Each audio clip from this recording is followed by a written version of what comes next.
it. Ronda Rousey going to be taking on Charlotte Flair.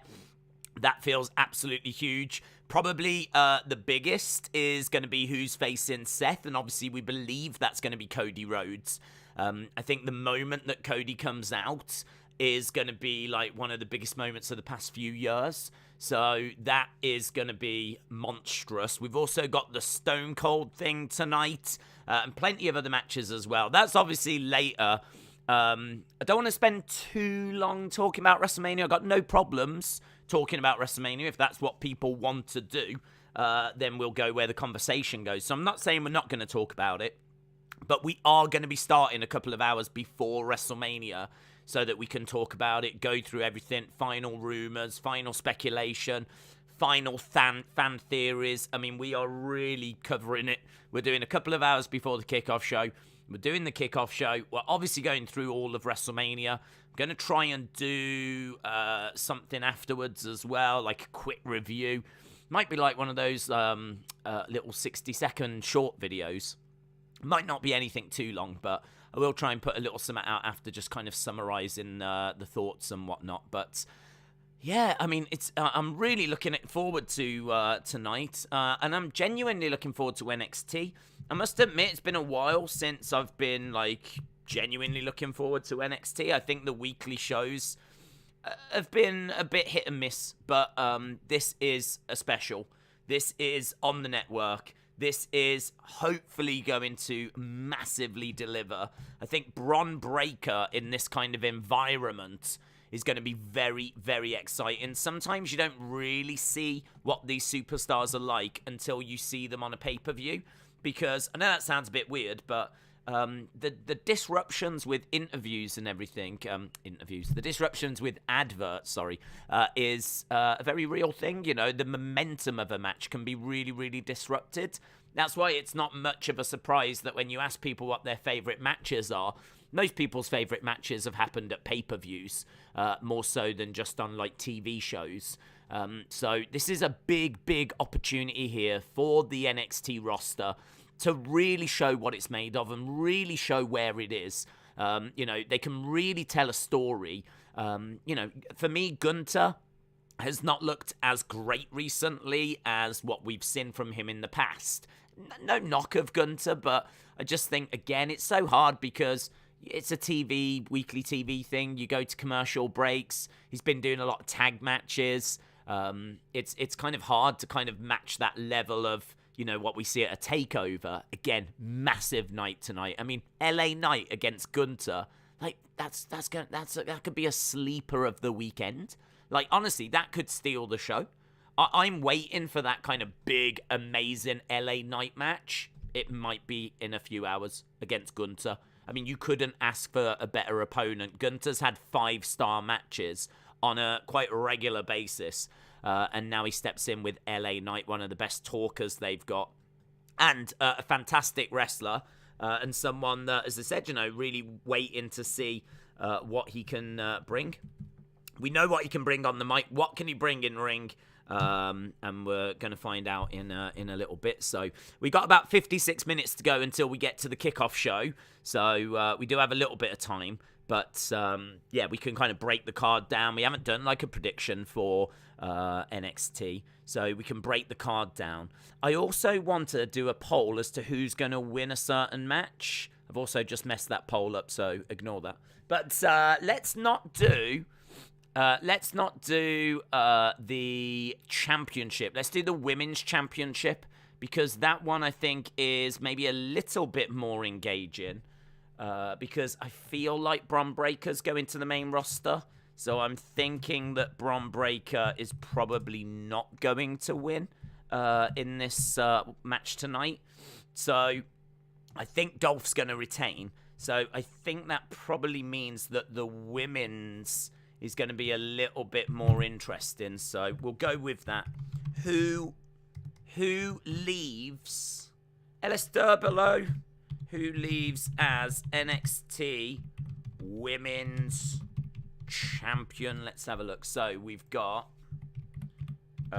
Mandy Rose.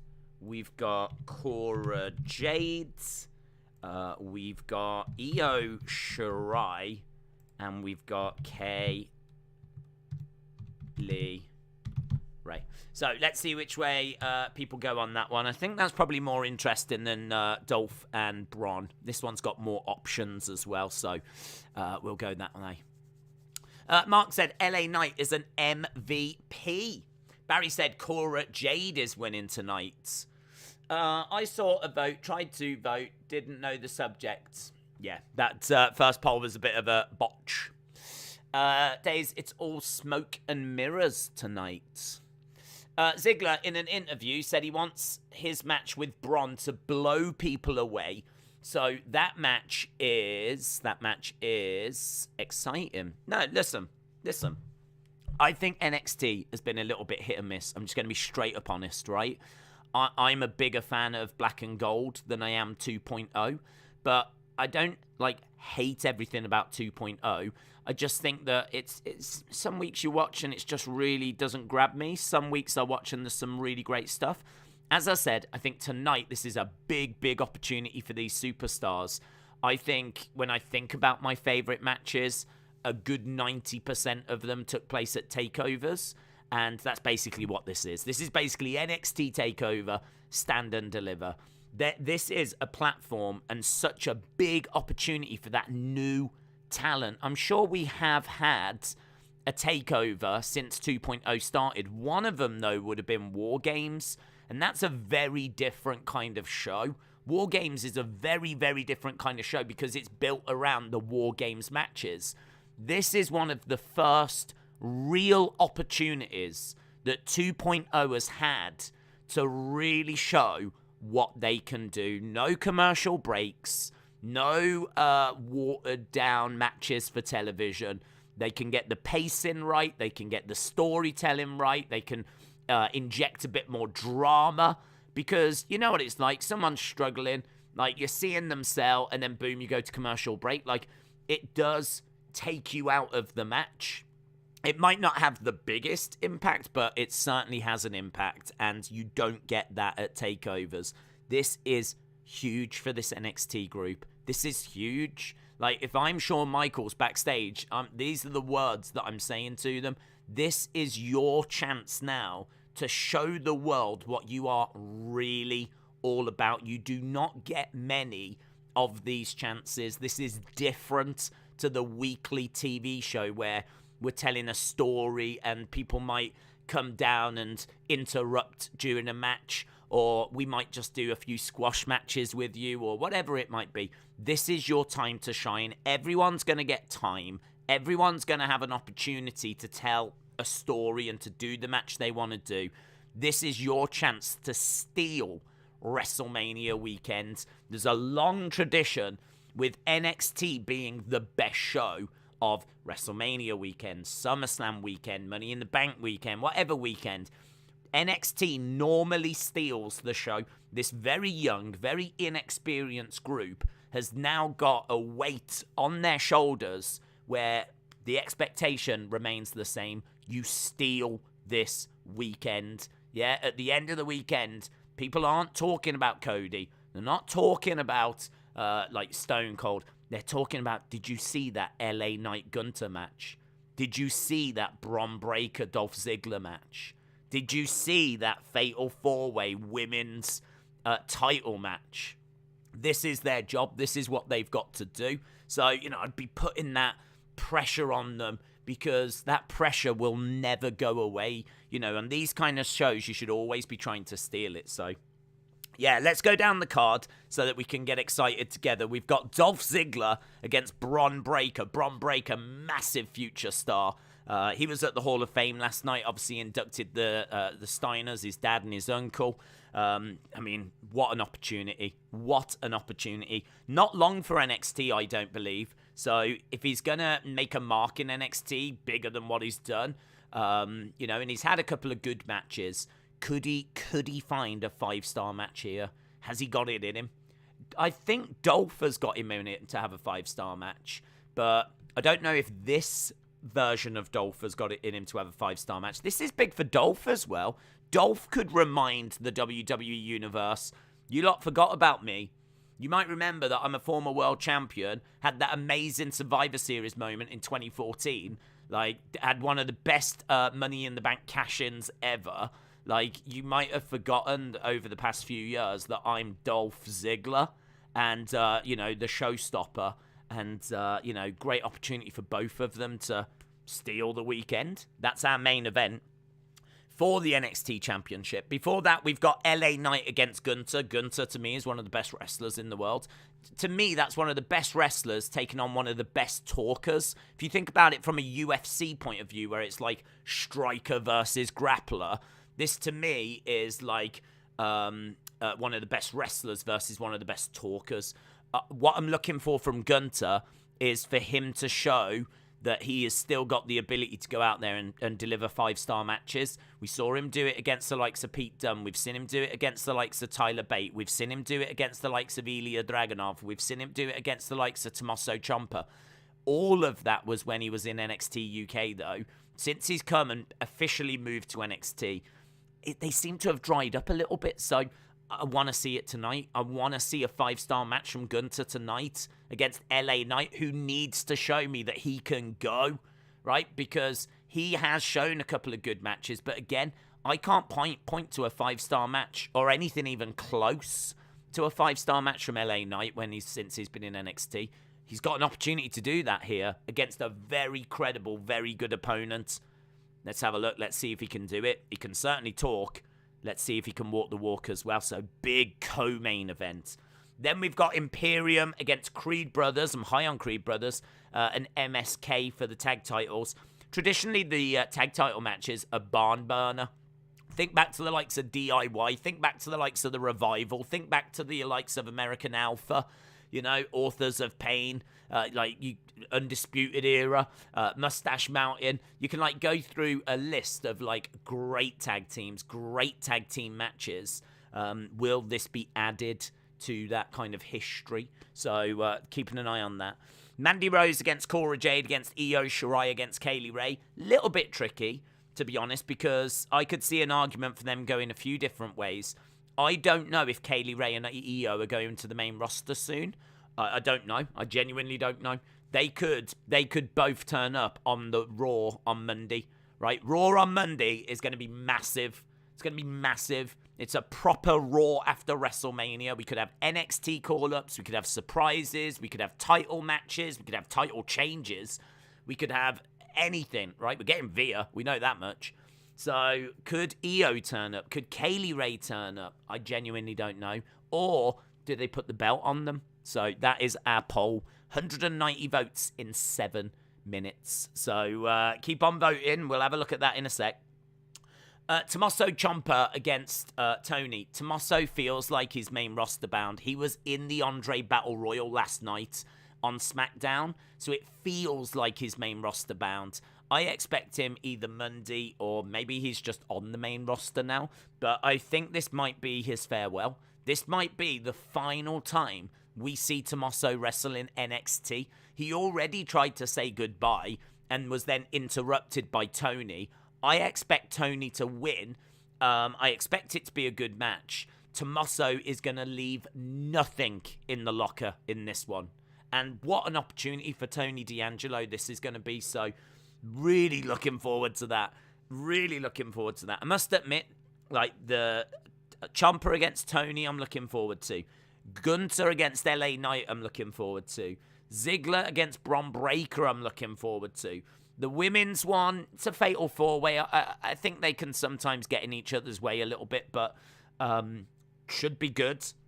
The tag match tends to be good. We've got a ladder match as well. They tend to be barn burners. So we've got Carmelo Hayes against Santos Escobar, against Solo Sikoa, against Grayson Waller, against Cameron Grimes in a ladder match for the North American Championship. So again, there will be spots. I understand that. I just hope that the spots are good and they're not silly, and do you know where there's loads of people on the outside, they jump on top of them, all that kind of rubbish. I want to see a good hard hitting ladder match. That's what I'm hoping for. We'll see. We'll see if they can deliver it. And then the other thing we've got is Toxic Attraction against Raquel Gonzalez and Dakota Kai. Bit of a weird one, this one. I'm not going to lie. Raquel and Dakota getting back together. It's felt very rushed. Doesn't really feel like there's been bridges that have been built. It's just, I think, didn't they just come together on the go home? That Wendy Chu had been beaten up, and so Dakota was on her own. Raquel, came down, and they showed that they both want the tag titles, so they're kind of back together. I don't know. The storytelling on that feels a bit rushed, but it's going to be fun to see them back together again. They were always good together, but only this time they're back together as faces, not heels, which is interesting. You might remember Dakota Kai was like healing it up before, and then Raquel was a bit of a heel. She then turned face, and now she stayed face, and Dakota's kind of joined her. So that'll be interesting. I mean, look, I'm not a big fan of Toxic Attraction. I would say that this is a great opportunity again for them to show what they can do. I just see this being a lot of potential for the future that's got a great opportunity to show what it can do. So that's the cards, all the belts on the line. 7 matches, that's a lot of matches. 7 matches we've got. I can't wait. Looking forward to it. Bye-bye to Tommaso Ciampa, says Miss Clown. Yeah, it's going to be end of the road for him, but at least it's end of the road in like a really positive way. It's not like he's leaving wrestling or anything like this. Looks like he is just going to the main roster.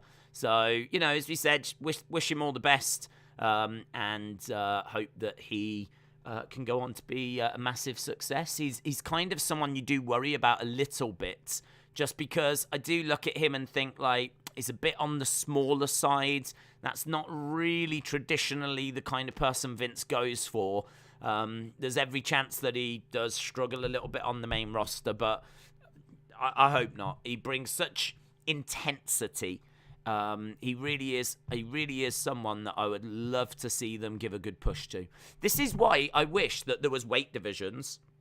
Not even loads of weight divisions, but just heavyweight and middleweight. That's it. Just have heavyweight champion, middleweight champion, and then just go, 205 below as middleweight. Yeah, you don't need to call them cruiserweights and all this kind of stuff. Just go with something like middleweight and 205 or light heavyweight. You could have heavyweight and light heavyweight, and Tommaso and Finn Balor and all those kind of superstars, Johnny Gargano, Adam Cole, they all could have gone into like a light heavyweight division. That would have left your Romans, your Brocks, your Drews, your Gunters, your Bron Breakers, your Von Wagners, your Kevin Owens, all of those to go after the heavyweight title. And then, your Ricochets and all those kind of people, it's not a problem. Your Rey Mysterios, your Ricochets. I mean, you tell me that Tommaso Ciampa versus Rey Mysterio for the light heavyweight title wouldn't get people's juices going. That would get my juices going. I'd be proper excited for that. That's a great match. For, what could be made to feel like a legit championship. If you have it as main events and you treat it right, you treat it like a massive title. I really think there's something to that, but I mean, look, there's nothing to suggest they're going to go that way. Although, funny enough, they did have a light heavyweight championship in the past. They've also had a cruiserweight championship and botched it. They just don't seem to be able to tell that story.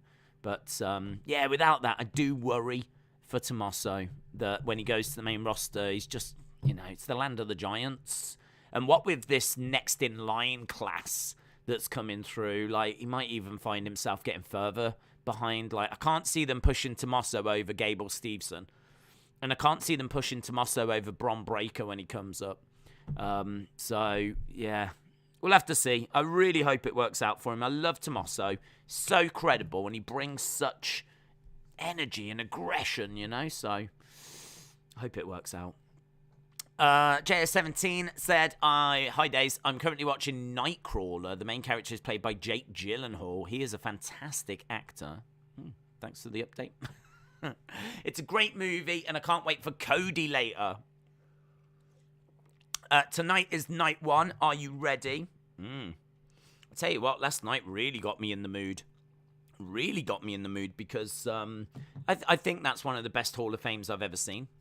I think that Hall of Fame last night with Undertaker and everything was so good. It was so good. The Undertaker speech is I did a little poll online asking people about is it the best speech ever.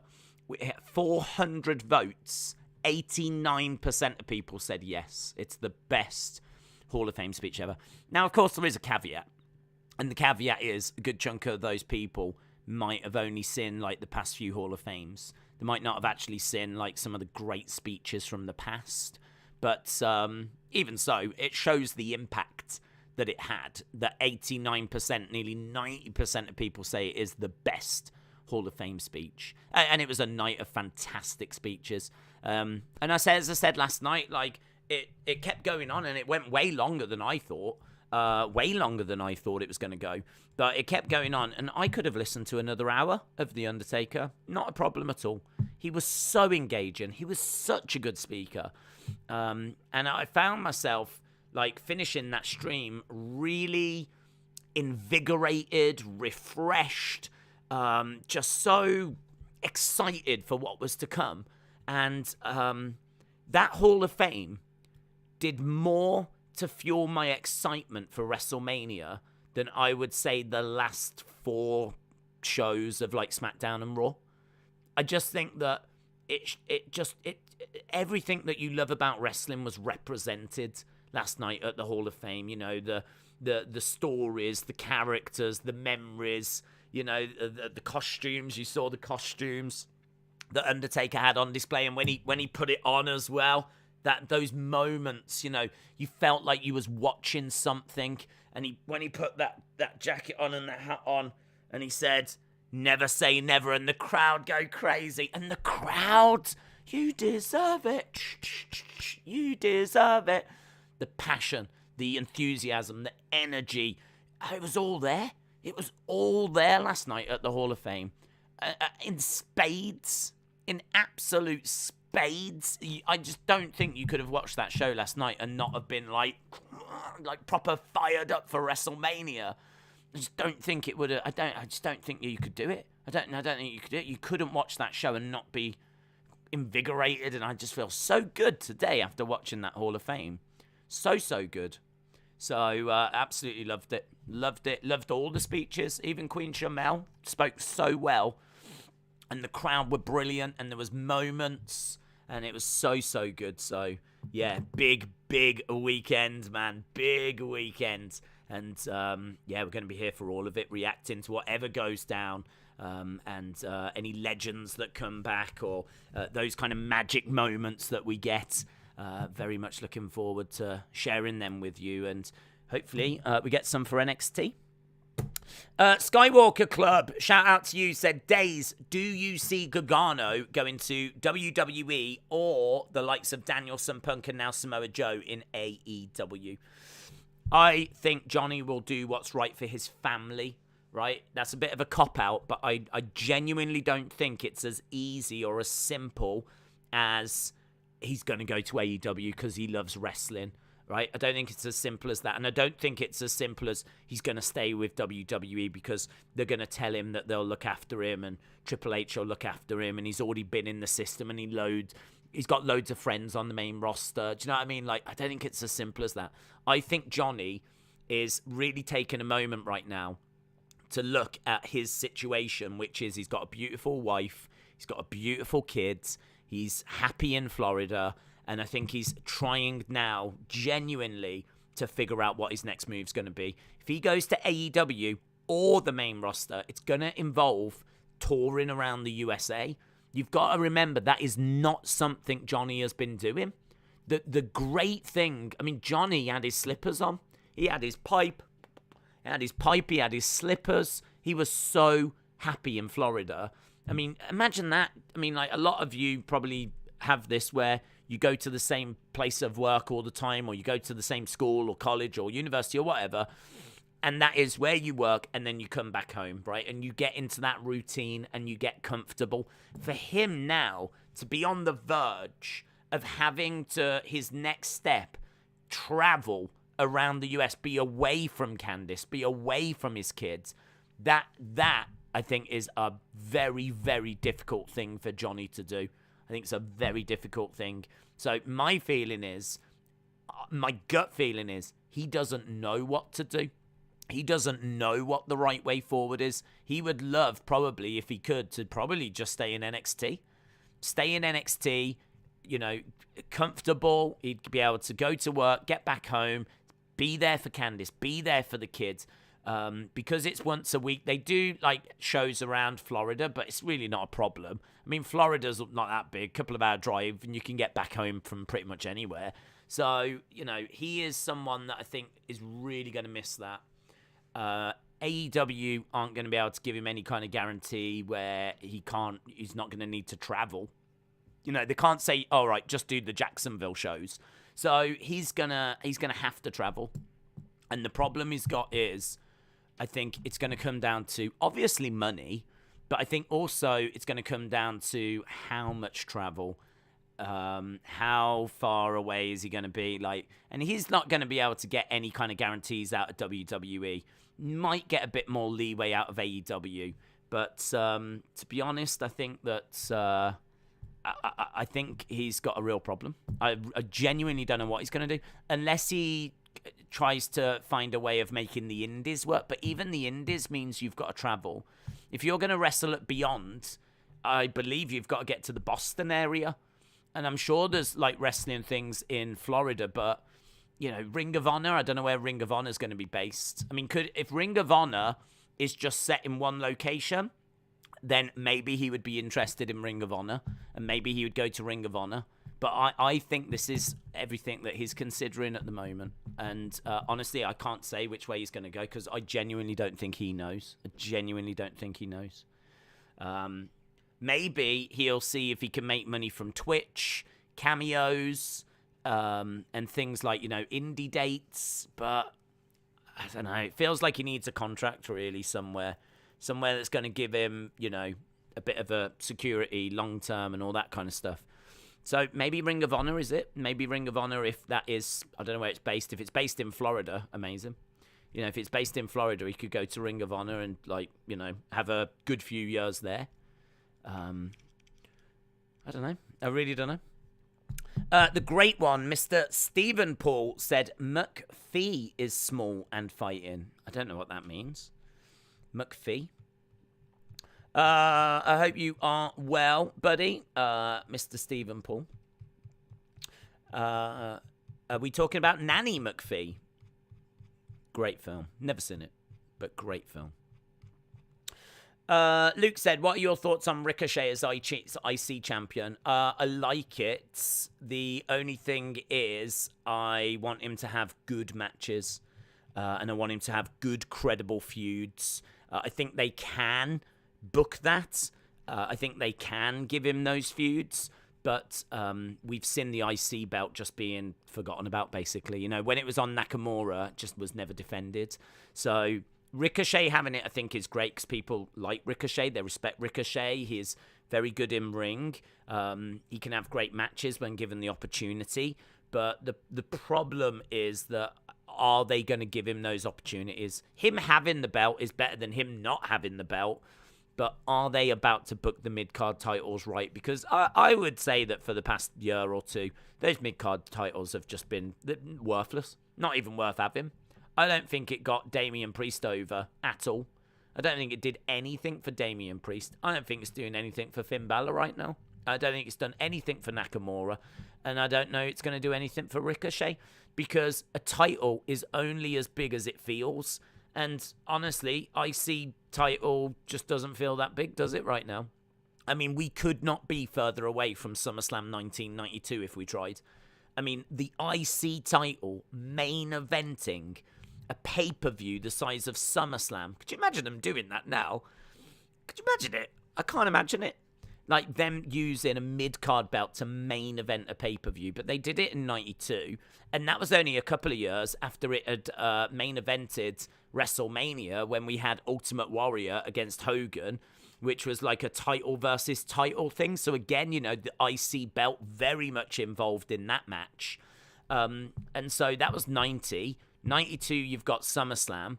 Around this time as well, you've got the likes of Bret Hart with his incredible run, Mr. Perfect with his incredible run.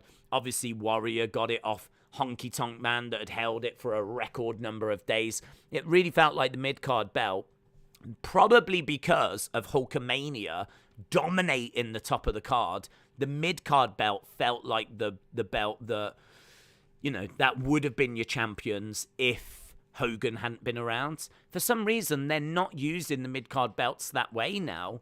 So, you know, right now we've got Roman at the top. So you would think that all those superstars that would be champion, if Roman wasn't there, they would be surely now getting the mid-card belt. But it's not been that way. Instead, the mid-card belt has just been forgotten about. Nakamura hasn't even defended it that many times when he was champion. So it's really strange. Like, I would imagine if you've got Brock and Roman as your two big champions, well, then your mid-card belt surely is going to be Seth, Kevin Owens, Jeff Hardy, yes, Nakamura, Ricochet, Big E. Do you know what I mean? All these, Finn Balor, all these big names just competing and putting on incredible matches as they're trying to show that they're worthy of being the next big champion. But it just has not been booked that way at all. Damian Priest has held the US title hostage, and it's been dull. And Nakamura has really held the IC title hostage, and that's been dull as well. So I don't know why they can't book the mid-card belts better. I have no idea. No idea at all how we currently do not have either being defended at WrestleMania at all over 2 days. No US title match. No Intercontinental match. I have no idea how we've got into that situation. I have not got a clue. Right? That just is unfathomable to me. It's unfathomable. I can't even get my head around it. So I am excited Ricochet is champion, but it will mean nothing if he doesn't get booked right. It will mean nothing at all. So, Luke, shout out to you, buddy. Shout out to you. I hope everyone's excited as we're less than half an hour away from the kickoff show for NXT. It was scheduled to be held as a 2-night event taking place on the 2nd and 3rd at the AT&T. That's what we've got, yeah.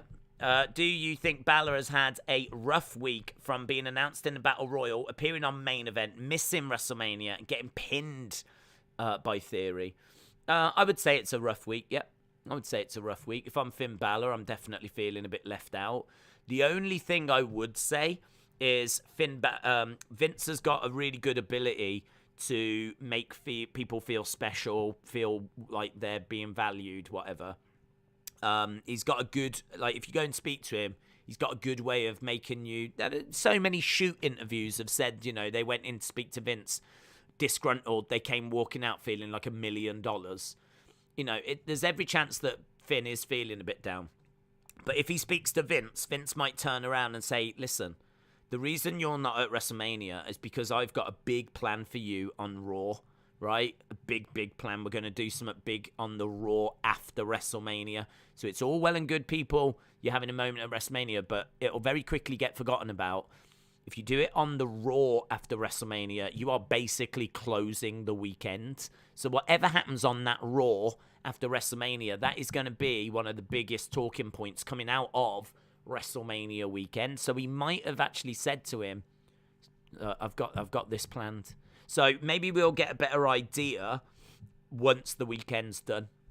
But I could understand it if he has saved it for that show, because it's a massive show. It's a massive Raw. So, you know, we might get a title opportunity. I mean, imagine we get Finn versus Veer or something. I don't know.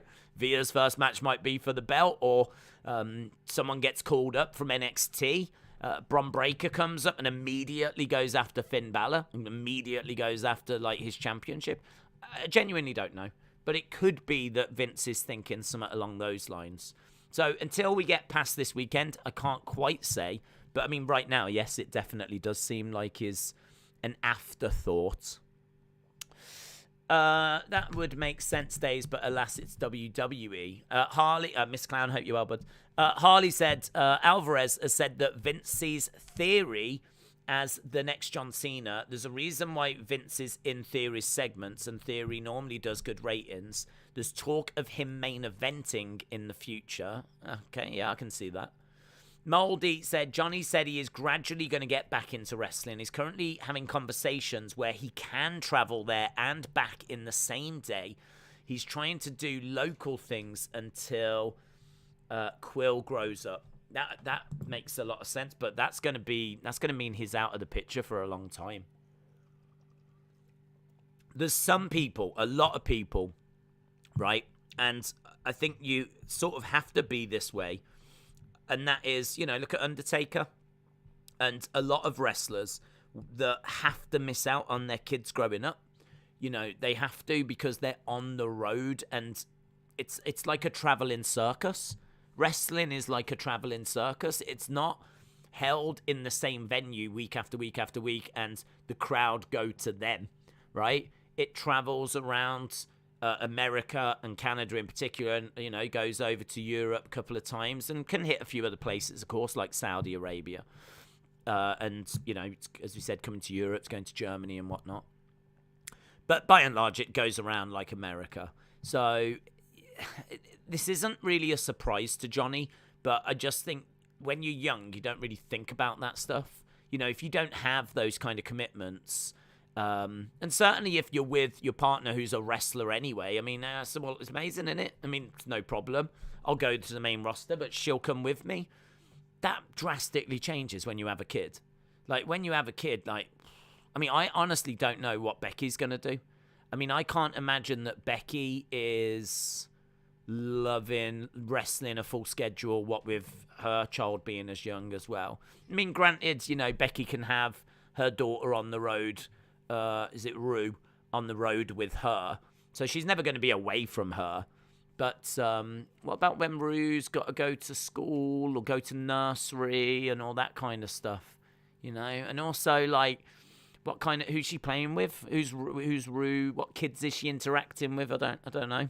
That's maybe Becky does a couple of years, and then maybe she'll have to start thinking as well about Rue and what she does with Rue and nurseries and all that boring stuff. It changes people, man, understandably so. I don't know what he's gonna do, but it'll be interesting to find out. He's a great talent and I wish him all the best. Over under 2.5 stunners in the KO show tonight. I think the stunners are big moments that are going to get big pops. I could see there being more than one, so I see why you've gone with 2.5, because will there be 3? How would you get 3? I feel like a stunner to me is a full stop. As soon as you hit the stunner, you're done. So what you might do is hit a stunner, and then the crowd might be like, one more, and then you hit a second. But how would you get a third in? So I think that's a really good question of will there be more than 2? I could see there being 2. If someone say how many stunners tonight, I'd be leaning 2. But then, 2.5, could there be a third? Gamble. That's a gamble, that is. I would probably, if I was betting, go over. I'd probably go over. But I think it'll be very close. It could be 2. But what match are you looking forward to most of the night? I didn't see who asked that. Philip. What match are you looking forward to most tonight? Oh, Cody. 100%. I'd say the Cody match is probably the match I'm looking forward to. Maybe most overall. It's probably going to be up there with Brock and Roman. I think those are the 2. I must admit, though, I'm very excited for Becky Bianca. I know I might be in the minority of that, but I do think that has had a good build. I think that Bianca cutting Becky's hair is something really significant. I don't want to say bored, but it's just the same build for a lot of matches, argument, bickering, attacking each other. you just see that so many times that I do crave something different. And I think that's why I love the Brock Roman story, because at least you had Paul Heyman going between the two of them. Yes, you had attacks like you had at Madison Square Garden. But I like the Paul Heyman deception and him going back and forth. I think that's an element that just made that feud, elevated it to a different place. And also they did the destroying of the car thing as well. So it wasn't just sneak attack beating up, you know. They tried. I wasn't crazy about the execution of that segment, but at least they gave us those moments where, you know, cars were getting smashed with forklift trucks and whatever. So, and Brock ripping a door off a car, you know, so we got those moments. So I think that has helped that feud for me. And when it comes to Becky Bianca, again, it's not just like beating up, blah, blah, blah, blah, blah. We have had the hair getting cut, which I think is, you know, really significant. I mean, if Becky had cut Bianca's hair and it had been the other way around, I would imagine Bianca would just cry herself to sleep every night for a month. Like, she might not even be at WrestleMania. But it was the other way around. Becky got her hair cut, and she's obviously, I think she wanted to change her style anyway, which is why, you know, she's probably gone to Vince and said, I really want to have this haircut. Is there any way I can do it? Could we have it in a storyline? And they've said, all right, how about if we get Bianca to, like, take some off the edge, and then that'll build for the match, and then you can go and have your new haircut. So I think it was done as an excuse, but it has added to the excitement for me.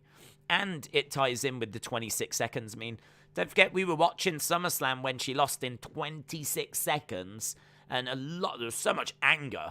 I mean, people were like so excited for her to come back, and within the space of 26 seconds, completely got turned on its head. All there was just anger towards WWE. They'd managed to bring back Becky and make the fans angry. It was a hell of a turnaround in like 30-odd seconds. So it ties back to that, and this is, I think, going to be Bianca's payback. It's got a big fight feel. She feels like a big star. Becky's obviously a big star. I'm looking forward to that match as well. So, and I do like Ronda and Charlotte, and I think they'll put on a decent match, but I don't think that's quite grabbed me as much as Becky Bianca, which is a bit weird because I love Charlotte and I love Ronda, but I think the Becky Bianca one has just grabbed me a little bit more. And as I said, of course, Cody and Seth, that's going to be massive tonight. So, are you excited for NXT to have a full arena crowd again? Yeah, I'm looking forward to that, definitely. I think that brings a good energy. As I said, I feel so rejuvenated following last night that I'm just really excited for a lot that's going to go down today. Obviously, just the atmosphere, and yeah, this isn't our first rodeo, of course. We've obviously done many of these kinds of shows, but I must admit the build for this weekend has been a little bit hit and miss in places. In places, as we've just said, it's been very good. But there's definitely been times where it's felt a little flat. But, man, that Hall of Fame, I think, is what I was missing. That last night's Hall of Fame really, really did a fantastic job of getting me fired up for tonight. And I know I keep saying it, but it really did. It really, really did. And it was like the missing part of the puzzle, really. And I can't say I was expecting that. But it really has rejuvenated me for this weekend. So I'm actually going into this in a really high spirits, really good mood. And as I said, that Hall of Fame probably did the job of several go-home shows.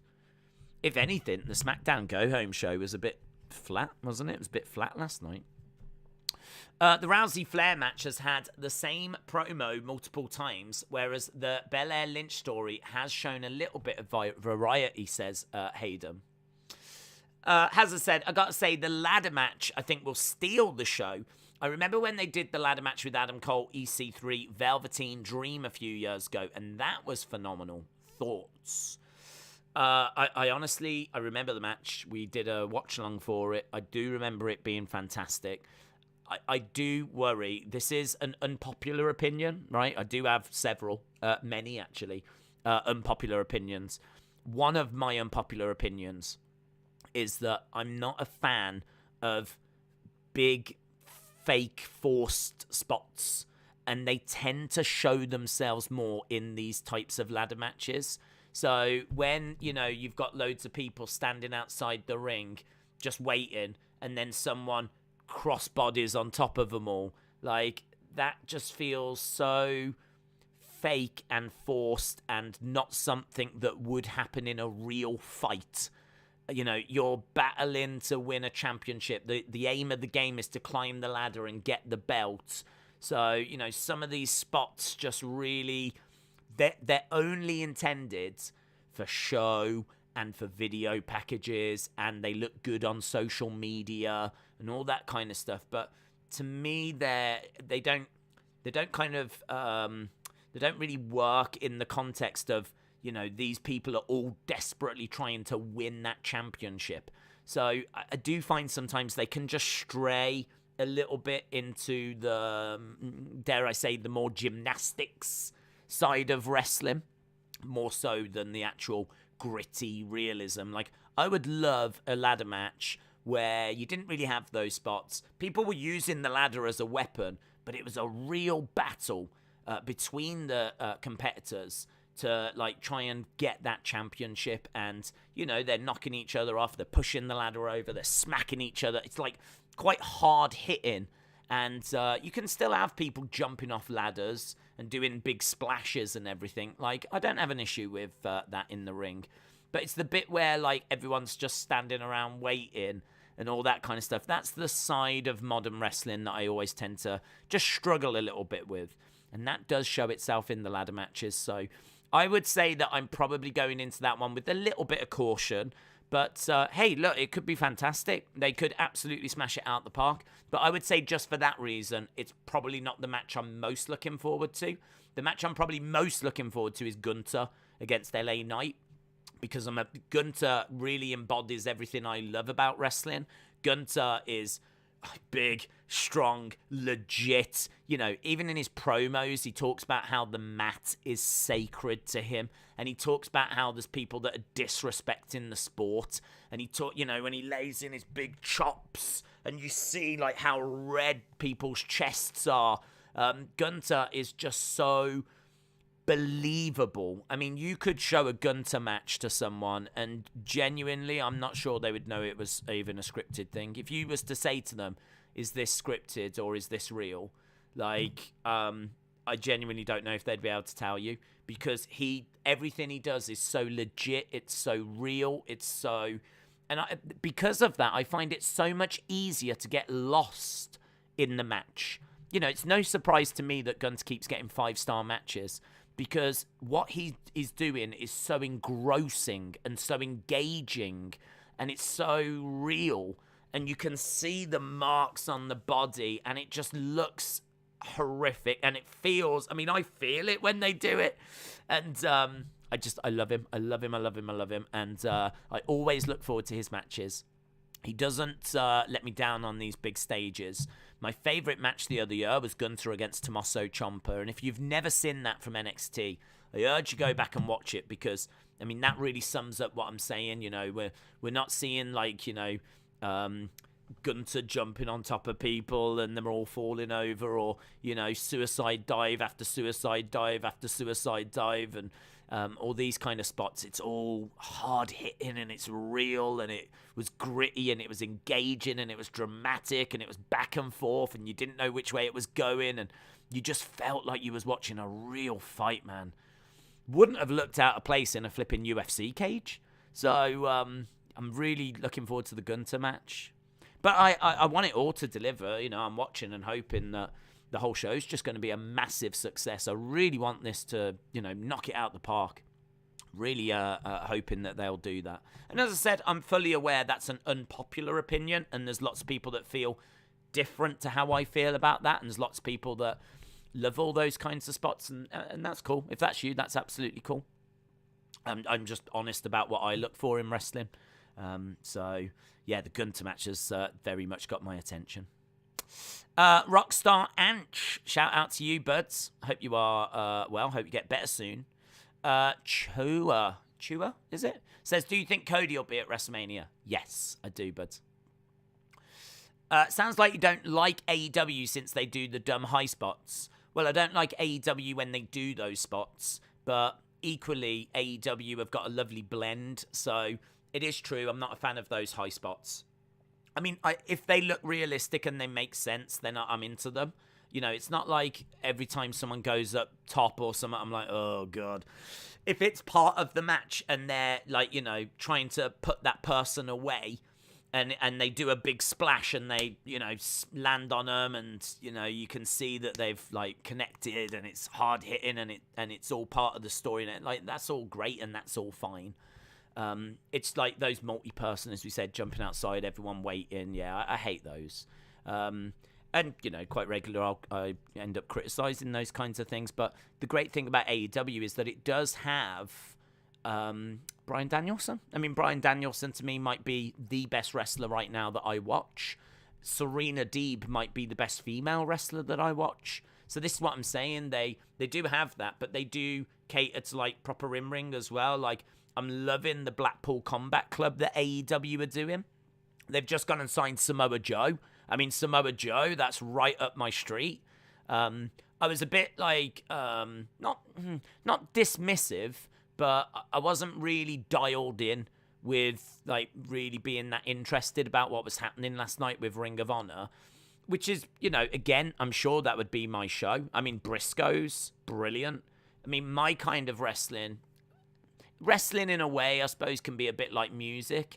You know, you can like this style and that style, and there's some people that like absolutely everything. They'll listen to classical, they'll listen to jazz, they'll listen to country, they'll listen to blues. I always think that wrestling is very similar.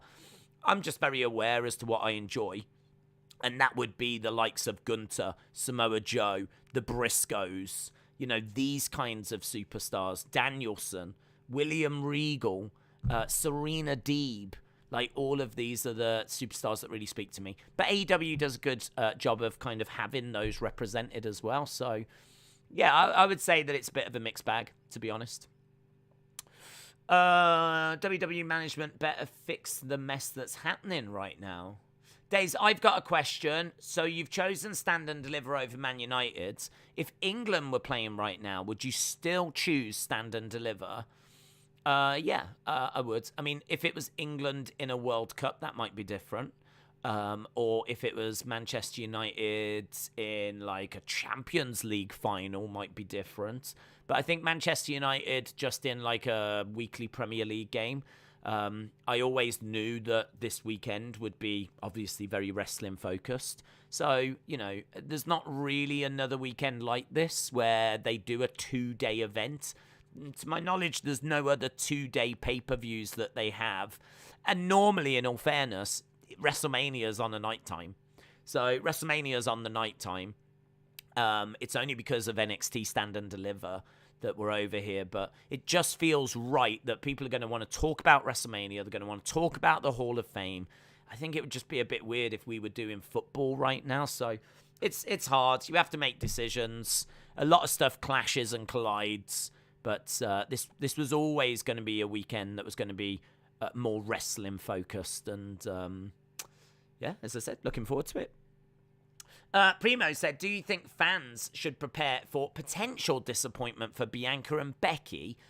I could see that being a title match that ends in a DQ or count out to drag over to WrestleMania Backlash. I don't know, to be honest. I really feel that Bianca at WrestleMania, I think they know that this is an opportunity. I think what they're trying to do is they're trying to show the fans that Bianca is a big deal. Everyone knows Becky is. Everyone knows Charlotte is. Everyone knows Sasha is. And Bayley, right? I mean, we've had these girls on the roster now since 2015. Bayley a bit later after that, but certainly Becky, Charlotte, Sasha have been around since 2015 on the main roster. So that's 7 years. They've done loads of stuff. They've done loads of firsts. They're, you know, what wrestling fans haven't heard of those women, okay? But what about Bianca? How do we get her over? Now, we did it last year by having her main event WrestleMania and beat Sasha. Amazing. She was crying. The emotion was there. People loved her. She came out of that as a monster star. And now she's going up against Becky, maybe the biggest female star they've got. And I would imagine they're going to have Bianca win. I think that this is another way to send that message to reinforce that Bianca Belair is the real deal. She is someone that WWE really believe in. They're trying to push her. She's got everything they look for. She's beautiful. She's athletic. She's a great wrestler. She's a good talker as well. She makes her own ring gear. She's very charismatic. She's very likable. She's got everything. I mean, she's really got everything. So I think this, for me, is going to be Bianca getting revenge. I could imagine they'll do a rematch of Becky and Bianca at WrestleMania Backlash. But I don't envision Bianca failing on such a big stage. Because I just think that the story is there, isn't it? Look, Becky has held this title for how long? I mean, she doesn't count the fact that she had to forfeit it to Asuka. She sees it as just like one long continuation. So she's basically saying that she's had this belt since WrestleMania 35. And the truth is, she's never been beaten for it. She's never been beaten for this belt. So she is basically claiming that she's had it, all throughout this period. So I think the story is all there. It's all set up. She's had this title for what she claims to be 3 years. She has not been pinned or beaten for it. Bianca, they're trying to build. I just think this is the stage to have Bianca get the win, and then you do the rematch at WrestleMania Backlash. So I will be surprised if it's Becky. I would be shocked. I wouldn't be disappointed because, as you said, I think it would just be a case they give it Bianca at WrestleMania Backlash. But I suppose it would be a little bit of a shame because it's such a big stage that I think it would be better, actually, if we gave it to Bianca because she'll benefit more from it than Becky winning at WrestleMania. Becky is as big as I'm sure she's ever going to get. She's got to heights that no woman has reached before. And I don't know that a win as a heel over Bianca at WrestleMania takes her to a different level. I don't know that when we see Becky, she feels bigger as a result of beating Bianca at WrestleMania. But I do think Bianca would feel bigger on Monday when she comes walking out with that belt. So I'm feeling really good they go with Bianca.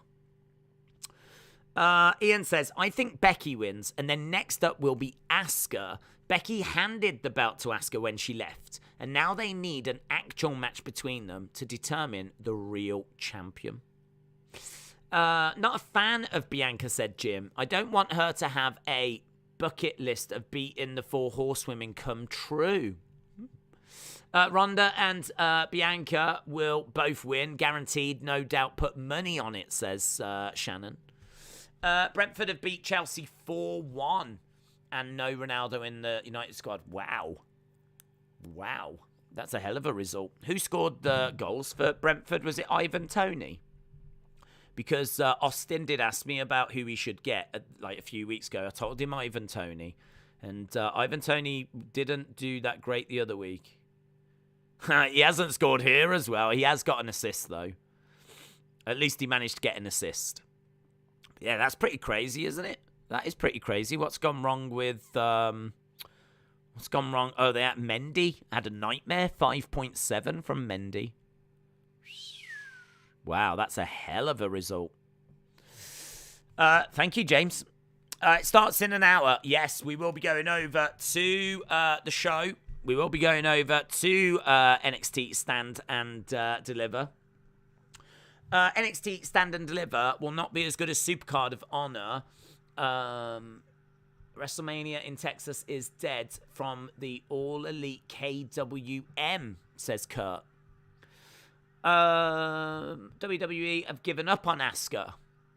Unless cards change, April 16th, 17th shows, Charlotte still has the belt, but card is subject to change. What's your prediction for Stand and Deliver? Prediction for Stand and Deliver. I'm going to say Toxic Attraction retain over Raquel and Dakota. I feel like Carmelo's not had that NXT North American for long, but there's got to be title changes somewhere. So, I mean, I think Dolph Ziggler retains. Surely Gunther wins. I can't see what's the point in LA Knight beating Gunther. So surely Gunther wins. So I think Ziggler, Gunther. I think Imperium could lose the tag titles though to maybe the Creed brothers or MSK. I'll go Creeds. Then I'll go Mandy Rose retains. Tony wins. Oh, this is a hard one. I'll go Cameron Grimes gets the job done in the ladder match and Toxic Attraction. So, Toxic Attraction, Cameron Grimes, Tony, Mandy Rose, Creed Brothers, Gunther, and Dolph Ziggler. That's my picks. I don't know if any of these are on the kickoff show. It doesn't seem like they are. Doesn't seem like there's any on the kickoff show, but we are going over to that kickoff show right now. And now, Stand and Deliver pre-show. So, we're seeing inside Dallas, Texas, in the arena. I'm guessing, is this the same space where we had the Hall of Fame last night? Guessing it is. And I'm guessing this is going to be the same space that we've got Raw as well. We've got Beth Phoenix, we've got Mackenzie Mitchell, and we've got Sam Roberts.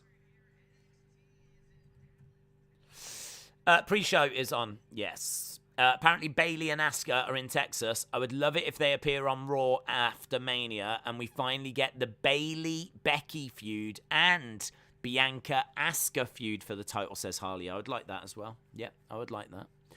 Women's tag is on the kickoff. Okay. So we've got Beth Phoenix, Sam Roberts, Mackenzie Mitchell. Those are the three that we've got chatting away.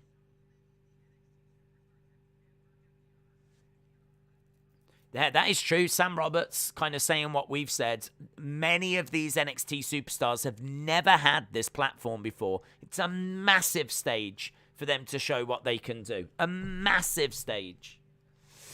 Retribution, hello. I'm watching Stand and Deliver and Man United Leicester. Well, good luck to you. Obviously, I hope you lose. But I wish you all the best as well. But I definitely hope you lose. This is the Dallas Mavericks Stadium. WrestleMania is at the Dallas Cowboys Stadium. What time is the actual show? I believe it's in about 57 minutes' time. 57 minutes' time. Beth is back. Beth is back. Days, Raquel, and Dakota are on the pre-show. Okay. Well, I mean, it does make sense to have a match on the pre-show because it's an hour long, but just nothing. I haven't seen anything advertised. Team Cora, says Harry. I am feeling pretty sick, says Kalim. I'm sorry to hear that, dude. Tamarvin said Bron absolutely needs the win. Does he, though? Does he? Because what if on Monday he's on Raw? What about that? What if on Monday he's on Raw? He doesn't need the NXT title if he's going to Raw. Or SmackDown. He could be going to SmackDown, of course. But does he need the NXT title? This is why I'm thinking Dolph's going to retain. That's why I'm thinking Dolph retains. Let's have a look and see. We haven't actually looked yet. We've had over 841 votes, which is amazing. So 841 votes. Who leaves as the NXT Women's Champion? 4 options to choose from. And Mandy Rose has got 51% of the vote. Cora Jade has got 23% of the vote. Io Shirai has got 16% of the vote. And Kaylee Ray has got 10% of the vote. So seems like a lot of people are expecting Mandy Rose to retain I'm leaning that way as well, to be honest. But wait, so did Texas get WrestleMania, SmackDown, Hall of Fame, WrestleMania, and Raw? Yes. Is it a bundle deal? Well, what they do is they hire a stadium and they hire an arena. So the arena does the SmackDown, the Hall of Fame, the NXT, and the Raw over the space of, 4 days? And then the stadium obviously does WrestleMania over the Saturday and the Sunday. So, everything's in those two venues, basically. Beth said, the one thing I know about Ciampa is he is resilient. They're just talking about Tommaso against Tony. Looking forward to that. It just showed visuals on screen. The women's match is on the pre-show, said DJ Corrupt. Can't wait for this show and WrestleMania, said Wrestling XFR. I agree. Yeah, look at that's amazing, isn't it? Look, Tommaso turning on Johnny 5 years ago. Tommaso, that is crazy. DIY breaking up 5 years ago. They have spent a lifetime in NXT. They have spent so long in this company. And as we said, this could be our final goodbye for Tommaso. It's going to be very emosh. I didn't know that Raquel and Dakota were back together. I can already see Dakota throwing Raquel to the wolves and yet another double turn. I think the reason why that happened is because it was meant to be... wasn't it meant to be something different? Like, I heard that it was meant to be Toxic Attraction against Kaylee Ray and Io Shirai, but they didn't go that way because I think Gigi had an injury. So they changed the plans, but clearly now she can wrestle at this show. So I think they've, thrown together Raquel and Dakota, and they've just... I feel like the card has been a bit... Because this Raquel and Dakota thing is so last minute. This has not been weeks and weeks of build or anything. She's just come out of doing the Dusty Rhodes Classic. She's just come out of doing that with Wendy Chu, Dakota Kai. So Wendy Chu and Dakota Kai were together for a long time, and then literally on the eve of this show, she gets back together with Raquel. So it's been very lastminute.com. I'm not sure this is the way it was planned to go, but this is where we are. Days, if you're over 20 and new to wrestling and had no prior knowledge or history, where would you start from? Is it learning kayfabe? If you was brand new to wrestling, where would you start? WrestleManias. I reckon if you start at the WrestleManias, you could probably start WrestleMania 30 and just go through WrestleMania 30, 31, 32, 33, just work through those WrestleManias. That's going to give you a real good idea as to the big stories that have happened each year. It's going to give you a really good idea of... Obviously, there's going to be some mad jumping. At WrestleMania 30, you've got the Shield. By the time you get to WrestleMania 31, you've got Roman in the main event. You got Seth with the Money in the Bank. So, do you know what I mean? It's going to be a bit clunky. I acknowledge that. But I'm just thinking when I first got into wrestling, the way I got into wrestling was I was being given videotapes of the pay-per-view shows as they were happening. But I was going to car boot sales, and which are like yard sales and flea markets, and I was buying any wrestling videos that I could get my hands on. But 99% of the ones I was finding were WrestleManias. I wasn't really finding many SummerSlams or Survivor Series or things like that. Maybe the occasional one, but I remember I pretty much all of the WrestleManias not long after I got into wrestling because they were quite easy to find. So I had them all on videotape, all the old WrestleManias. So I was able to piece together kind of the story of like what was happening and some of the feuds. And the one thing that WWE do very well, which is flipping annoying for us, is those video packages that explain why every match is happening. You know, we have to watch a lot of recaps, a lot of video packages. They're really annoying, but if you are a casual viewer or a first-time viewer, it's brilliant. It's absolutely brilliant. Like, I totally understand why they do it. I mean, there'll be people that tune into WrestleMania tonight because it's WrestleMania. Why not? Do you know what I mean? What are you watching tonight? Well, I saw WrestleMania was on. I don't know what's happening, but I might check that out and see what's happening. And, you know, those video packages are going to very quickly bring you up to speed. I was able to learn about so many feuds just by watching WrestleManias and by watching those video packages. And obviously you get, like, all the key moments from the Raws and the SmackDowns that built up to the show. I remember the video package for WrestleMania 5, which was Hogan and Macho Man. And that told the whole story about how Andre the Giant had cost Hogan the belt, and there was the tournament at WrestleMania 4. Macho won the belt. Macho and Hogan became friends. They were a tag team. Macho started to get jealous because Hogan was getting a bit close to Miss Elizabeth. Then they fell out, and, you know, that whole story of how we got to WrestleMania 5 was told largely in the video package before. And, you know, as a kid, you're just like, you can't get enough. Where's the... You know what I mean? It's brilliant. So I think if you was trying to get into wrestling, I would just say, I wouldn't go further back than 30. I mean, you could go back to 1 if you want, but I think if you watch like from 30, you'll get Yeselmania. The only problem with 30 is you'll see the end of the street, won't you? That'd be a bit of a shame. That'd be a bit of a shame. Maybe start at 31. Start at 31 and then tell them to go back to 7, because 7's the first Undertaker match, and then they can watch from 7, and then when they get to 30, they would have lived the streak. Right, we're just outside the AT&T Stadium. We've got Kayla Braxton and we've got Pete Rosenberg just chatting away. WrestleManias and Royal Rumbles tell you everything you need to know. That is true as well, because back in the day, there was only 4 pay-per-views a year, wasn't there? I mean, you had Rumble, Mania, SummerSlam, Survivor Series. That was it.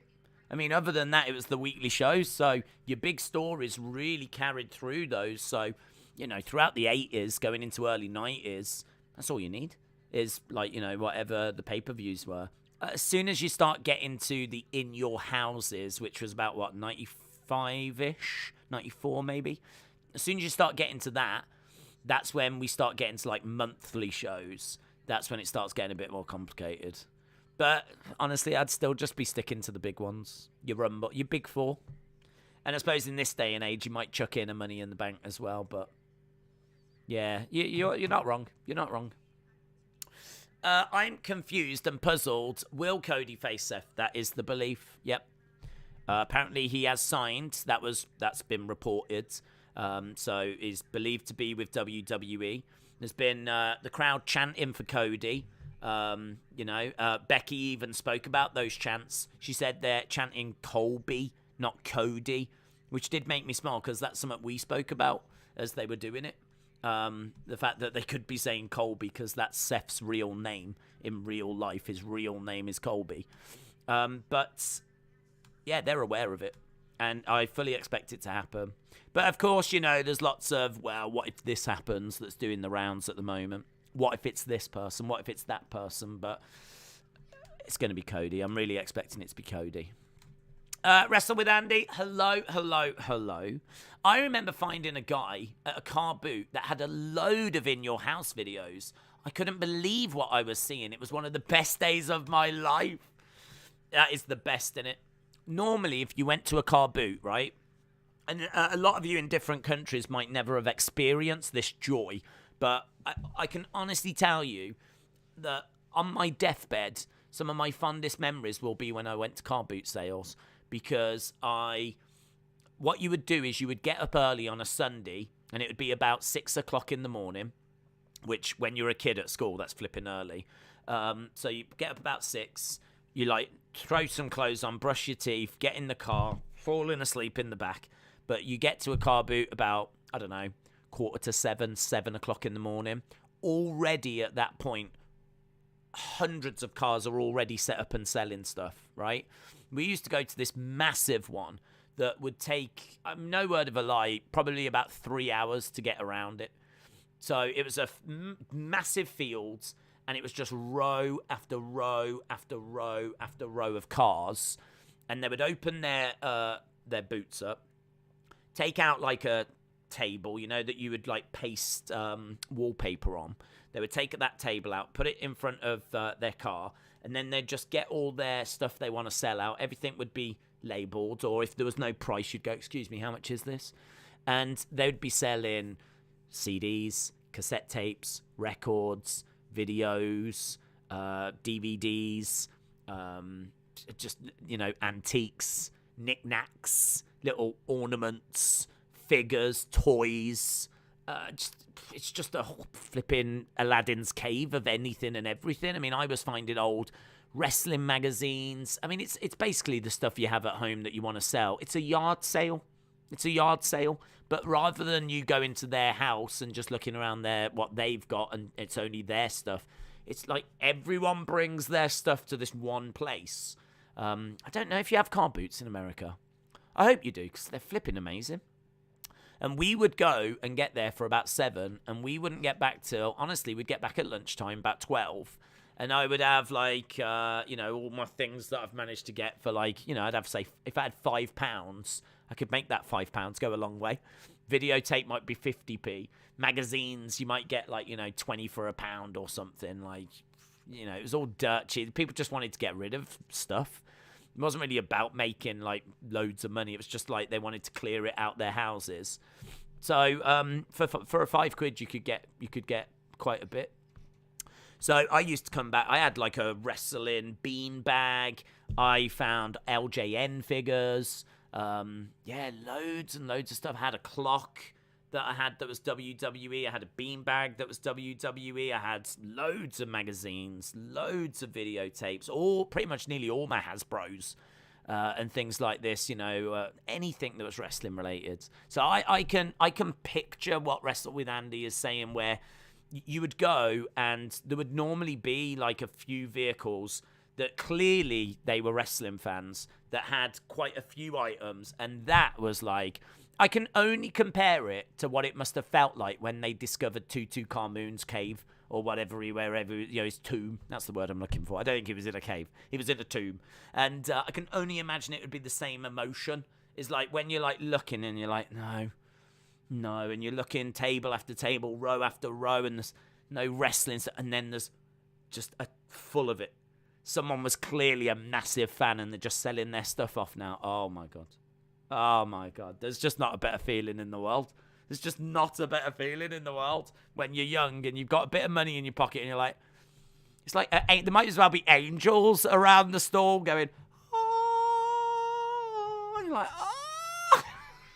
It's so good. And then I'd get back and have, like, crumpets. I am English. So, yeah, it was brilliant. So I can picture that. Wrestle with Andy, yeah. I want to go to car boot now. Sam said it's like a flea market. Yeah, it's like a flea market. We do have them in the US. They're called flea markets or bazaars.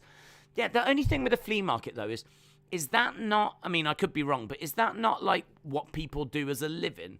Like, do you not buy a stall and it's like a bit more professional? Like, this is just people selling stuff from home. Do you know what I mean? Like, they just go there. Like, they're not there every week. It's not like it's their business. It's just like, you know, I've got loads of stuff that I might want to get rid of. Should we do a car boot? We'll do a car boot. Let's do a car boot Sunday. You drive down. You have to pay money, obviously, to go onto the field. Like, I don't know, say it's £10, right? So you pay your £10. They let you on. You park your car. You sell your stuff. Cash in hand, all that kind of stuff. It's just, you know, I mean, my family have done them. I always found doing them being quite boring, but actually going around them was brilliant. Selling stuff I found dull. Buying stuff was amazing. I'm more of a buyer than a seller. So yeah, that was always really good. But yeah, in my mind, and I could be wrong, as I said, flea markets are more a business. You know, you pay money to go there week after week. And so I don't know if you would. I suppose I definitely know people have found stuff at flea markets. So it felt like I got hundreds of items for my money, says Miss Clown. Dawn Knight said, I can't believe how much VHSs were in HMV in the late 80s and 90s. I think some of them were about 30 to 40 pounds. That's insane. I don't think I ever went into a HMV in the late 80s. I definitely I remember going into a HMV in the 90s, and I wanted to buy Oasis, What's the Story, Morning Glory. And it's the album that's got like Wonderwall on, Don't Look Back in Anger, all of that. And I remember I was a timid young thing. I picked it up off the chart. I went over to the counter, put it on the counter. I had all my pound coins in my hands, and I ended up dropping a few like this. And I was like, I looked and I was like, I'm sure I dropped 2, and I could only see 1. So I picked up the 1 and I just gave it to the person. And I don't know, I'll never know if they let me off or if the correct was their amount, but I swear I shortchanged them £1. I swear I did. I didn't mean to do it. I had all the money, but I swear I dropped 1, and I gave it to them. They must have just thought, oh, so feeble. So I think was my first time of going into like one of them shops. I certainly wasn't going in and looking at wrestling stuff. That would have been out of my price range. I had to go and get it from Car Boots. Yeah. SP said, we, brackets, Southern USA, similar with yard sales in the neighborhoods. Oh, it's good, innit? It's good. Oh. I've got a white IC, Matt. I got a white IC title for £4. Wow. Who is Finn defending the US Championship against? No one. He's not, unfortunately. So, don't know if we'll see something on Monday. But, yeah, sadly nothing announced. Dawn Knight said, I couldn't be doing with haggling as a seller. If they try to get the prices cheaper, I raise the prices. I'd rather take it home than drop prices. I'm not a great haggler. I mean, again, I was a timid young thing. So, you know, if the thing said 50p, I'd just pay the 50p. I was not someone that was like, I'll give you 10p. Do you know what I mean? No. 45. 5. Oh, that wasn't me. It was just like 50p. There's 50p, thank you. And then off I went with my precious. And off I would scuttle away. Yeah, I do miss those days. eBay just isn't quite the same, but it is obviously better. I mean, you can pretty much go on and find... If I want to find a WWE bean bag, I'm sure I could search and find one right now. Or a foam finger from back in the day or whatever. So eBay, I mean, maybe the magic has been taken away, but the convenience is incredible. I would recommend starting from Ruthless Aggression, since current wrestlers built their characters back then, and you can only do pay-per-view because of video packages, says Shoggoff. Days breaking awesome news. The Undertaker's Hall of Fame induction will be included as a bonus on the WrestleMania 38 DVD when it comes out. That's great. That's good. Was it Michael last night that was desperate for that to come out as a DVD? So that's a great idea. That's a great shout to actually add it to that. WrestleMania Day. Ledger Killer, hello. Hope you're well. Carl said, am I crazy to think Cody's not coming out and that Seth will face Undertaker instead? Yes, you are. Literally crazy to think that. Did you see him last night? He couldn't, walk to the ring very well. Once he was on the stage and he was moving around, he seemed to be a bit better. But as he was, kind of making his way down to the ring, he definitely seemed to have some discomfort. Definitely wasn't, walking... There was a bit of a limp. There was a bit of something. Look, could he come back? Maybe. We were talking about this last night. I genuinely think Undertaker, after last night, is going to have had such a mind-blowing experience. You know, he's been with the fans. They've chanted him, "Thank you, Taker, rest in peace." You know, he's been so emotional. I mean, he didn't actually like just bawl, but he was having to hold it together, and it was a struggle for him. And I just think that him saying never say never, I mean, I'm sure that's something that he's maybe agreed with Vince about. Just a little tease. I don't think it's for this weekend. You know, Undertaker will be there, but he'll be there to go in the Hall of Fame. Could he have a match in the future, though? Would he? I mean, I always think he's going to want one more. I always think Undertaker will want one more. And Vince will always want to try and give him one more. But I don't know if it's a good idea. I think against the right opponent, and honestly, that right opponent might have to be AJ Styles again. Only this time he puts AJ over in the ring in front of people. That might be really good, actually. If he was to have one more against AJ, but this time AJ wins in the ring, it's an incredible match, 5-star match, hopefully. He puts everything out there, and he gets to say goodbye to the fans. I would not be down on that at all. And I think, honestly, after this weekend, after he's caught up with everyone and all that kind of stuff, I think it's going to be hard for him. I should imagine it's definitely going to be on his mind. I can't imagine that he's just 100% not thinking about it. So maybe one day, but I really, really do not expect it to be this weekend. At all. At all. Wrestler with Andy said, did you ever go to jumble sales? At the end of the day, they gave away full tables for 10p. No. No. What's a jumble sale? I've heard of it, but I can't say I ever went to one. A jumble sale. Is that more like indoors kind of a thing? Can't say I did. Give me some more info on that. A jumble sale. It's something that really is ringing a bell. I've heard of it before.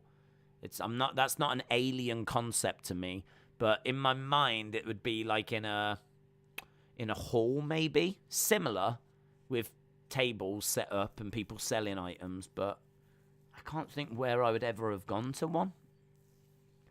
Maybe like to raise money at like a local school, like that might be a jumble sale or something like that. Can't say I ever went to those. More car boot aficionado. I had the original lion that was on Thundercats figure in packages, and that was selling for 165. Someone messaged me saying they're a student and that they could pay 65. A jumble sale was at school equivalent to a cart boot. Right, yeah. In my head, it was in a hall, like in a school or somewhere to kind of raise money. Yeah. I mean, I would have gone to like some school ones. And actually, fun fact, my nan and granddad were caretakers at school. So I used to go to like little fairs and fetes and sales that they did at their school. So not only would I go to the ones at my own school, but I would go to their school as well. And that was amazing growing up with that, because you could always just jump into the PE class when everyone was gone, you know, once school had closed, or on a Saturday and a Sunday when there was no one there.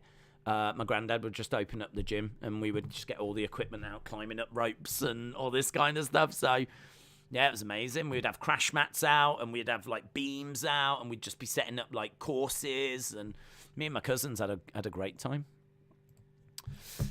Jumbo sales were normally in school playgrounds or church halls. Loads of little old ladies and kids running around going nuts. Shed loads of old clothes piled on tables. I mean, I feel like I went to a couple at school, but I can't say that was something that I was hitting on a weekly basis. I mean, in all fairness, we weren't doing car boots on a weekly basis, but we would go to car boots. I would say we would go to a car boot once a month, maybe once every 3 weeks, something like that. Like, they were fairly regular. See, my dad used to work in antiques, so he used to find lots of little knickknacks and bits and bobs. So he used to do it for that, really, which is why I think we went so regular. I used to go looking for flipping. I used to get like wrestling cards, wrestling stickers. I mean, yeah, it was amazing. United Leicester is about to kick off. Very cool. Primo said Samoa Joe was at the Ring of Honor press release next to Tony Khan. He was asked by Sean Ross Sapp about Tony buying Ring of Honor and revealed that he and Triple H were pushing WWE to buy the video library. Kyle said, that's why I say Taker, because it would be a huge name to keep the crowd from turning. Yeah, I think it's Cody, buds, honestly. I mean, I don't see Undertaker being match ready. I think he is genuinely, at this stage, retired. I think that after the reaction that he got last night, because it's weird. I mean, he actually touched on it in his speech about how you would imagine if you was the Undertaker, you would just have so much belief in yourself and confidence. And of course, everyone loves me. I'm the Undertaker. Like, there'd be no self-doubt. Of course, everyone I'm the Undertaker, right? But he really struggled at times with his own confidence. And he actually said to Triple H during his speech, thank you for being there for me when I was at my lowest. You know, I think they show it in the last ride where Undertaker just doesn't even think he can go out and do the match. He's just rock bottom. I think the injuries had built up, and I think he was struggling, and I think questioning his own abilities, and doubt had really snuck in. And Triple H had to have a word and remind him, you're the dead man, you're the Undertaker, and like really build him back up. And that meant so much to Undertaker. And he to the point where he even acknowledged it in his speech. So that was a massive, and they show it happening as well. They've actually got footage of Triple H having that conversation, which is incredible. But I could understand Undertaker thinking, well, you know, I had my last match during the pandemic. I had my retirement in front of a Thunderdome. I've been away, you know, the product has moved on, and, you know, I'm sure people will remember who I am, but I don't know that he could really have prepared himself for what happened last night. If you never saw it, it's an incredible scene, because it was honestly 5 to 10 minutes of them hijacking the show. Like, they would not let him speak. They wouldn't let him speak. Like, every time he went to, like, say something, a new chant started, like, thank you, Taker, you deserve it, rest in peace, all this kind of stuff, Undertaker, all of this was being chanted, and, like, they hijacked the show. It was very reminiscent of when Roman beat Undertaker after WrestleMania 33, and the Raw the next night, the crowd are going mental at Roman, booing him out the building. Every time he would go to talk, they would get louder with their boos. And like for about 5-10 minutes, like Roman couldn't even say a word. Like he would like start to go like this, and they would boo to not allow him to talk. And it was very reminiscent of that, but this time the reverse, where it was just an outpouring of love. I do think that is going to have caught him by surprise. Don't think he could have expected that level, and it's got to have planted a seed of could I just give them one more? He will want to give the fans one more. He will always want to do one more. But I just don't think this weekend, bud. I really don't think this weekend. If it is, feel free to jump in and go, told you, called it, I told you, because I do not see that coming at all. I'm holding my hands up now. I do not see that coming. I think if it's anyone other than Cody, I've got no problems with people that think it's going to be not Cody saying, I told you so. I've got no problems with that. I do think there's a chance Shane comes out first. I do think there's a chance they swerve us.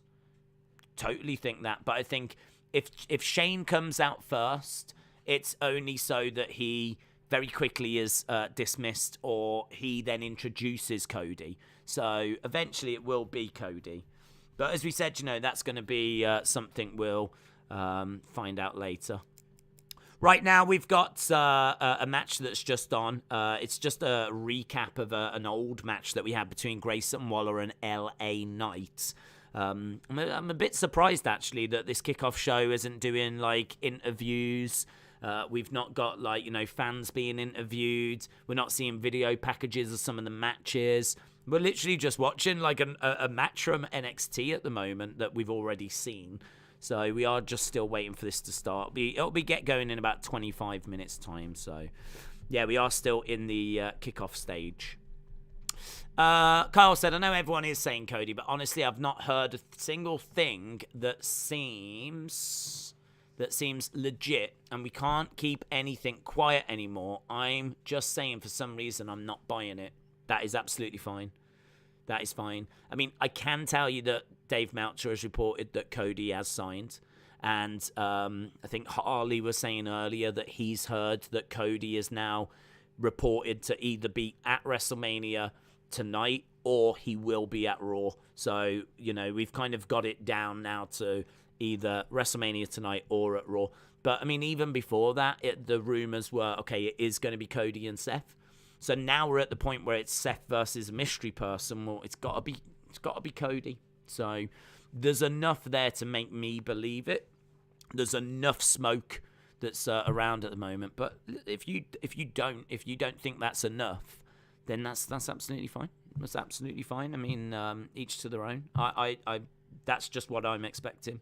If it turns out, I'm telling you now, if it turns out to be anything else, I will be stunned. I will be completely, will have blindsided me. I have no problems with people saying I told you so.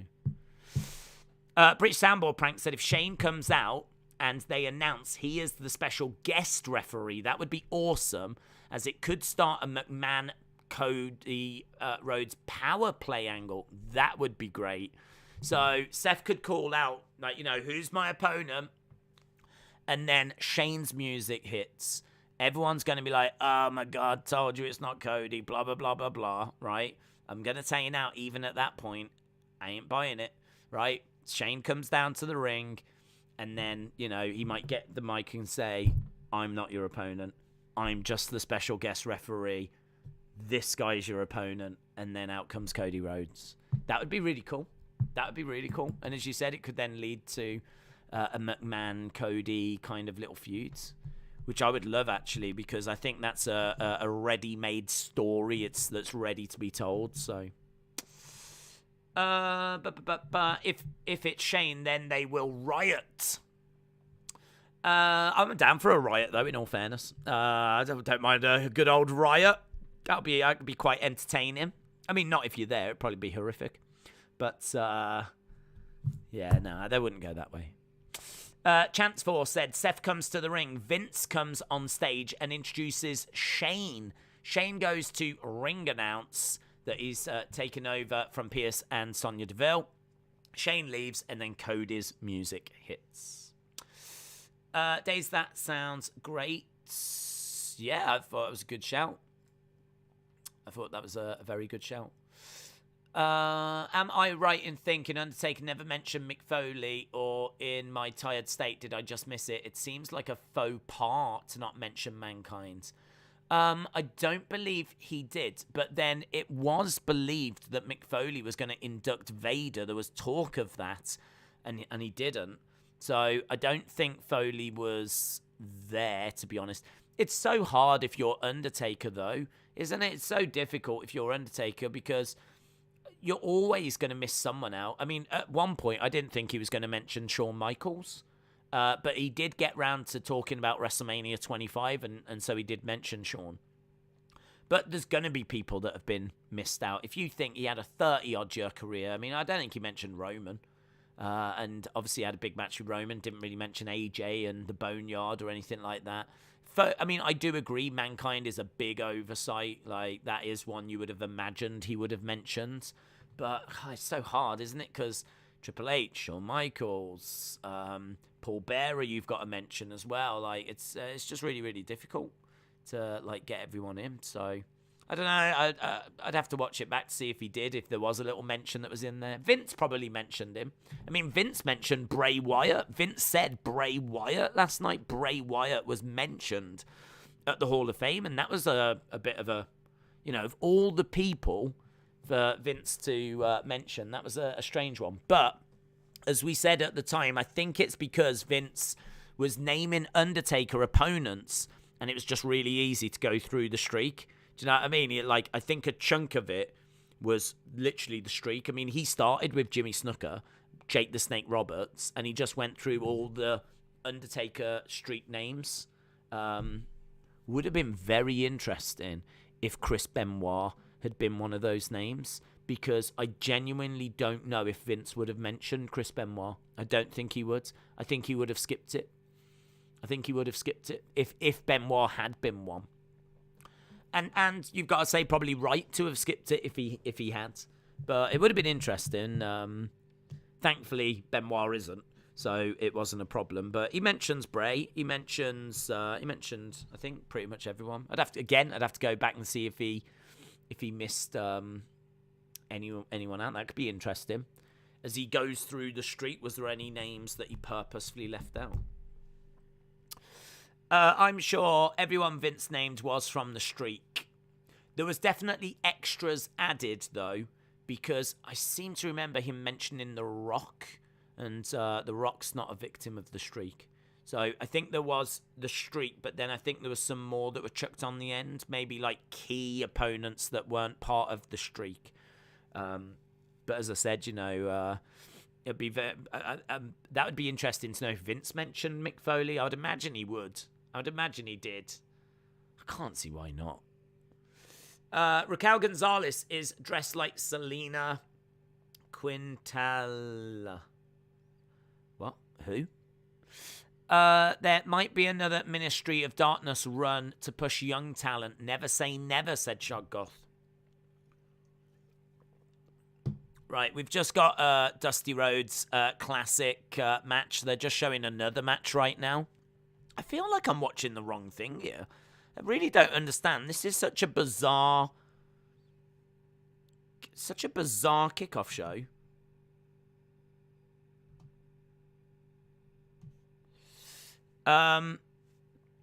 McMahon did mention Bray Wyatt. Right, here we go. Here we go. So we do have the women coming out. So we've got Gigi and JC Jane. So Toxic Attraction versus Dakota Kai and Raquel Gonzalez. Okay, so the championships are just being shown. They could bring in Cody the same way they brought in the Hardys. Boom. So we've got commentary. Big boot by Raquel. And GG firing in some kicks to the midsection. Knee strike coming into the midsection by Raquel. GG gets hung up on that top rope. So we are up and running. We are underway with our first match on the Stand and Deliver show. Has anyone got commentary? I don't have commentary. I don't have any commentators. Which is really strange. Against the ropes goes Dakota. Inside cradle. 1, 2. Kick out by Dakota. Dakota round the back. Crucifix pin. There it is. Now we've got commentary. I don't know if there was like some technical problems. It's worth saying as well that the barricades around the edge of the ring are see-through. So that's kind of interesting. They're not the normal black barricades. They're like see-through. I've got commentary. Okay. Miner's just burst in. For the first few minutes of this one, there was no commentary. Over in the corner goes Gigi, and Dakota charges in. Raquel Gonzalez charges into Gigi Dolan. She's got her up on her shoulders.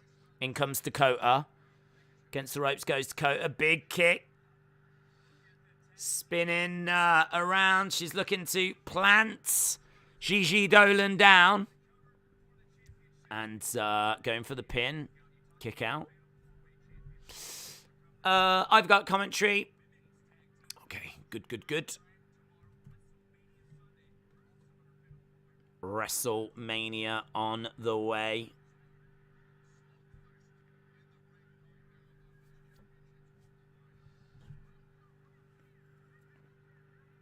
Okay, we've got JC Jane giving a crotch chop in the direction of Raquel Gonzalez.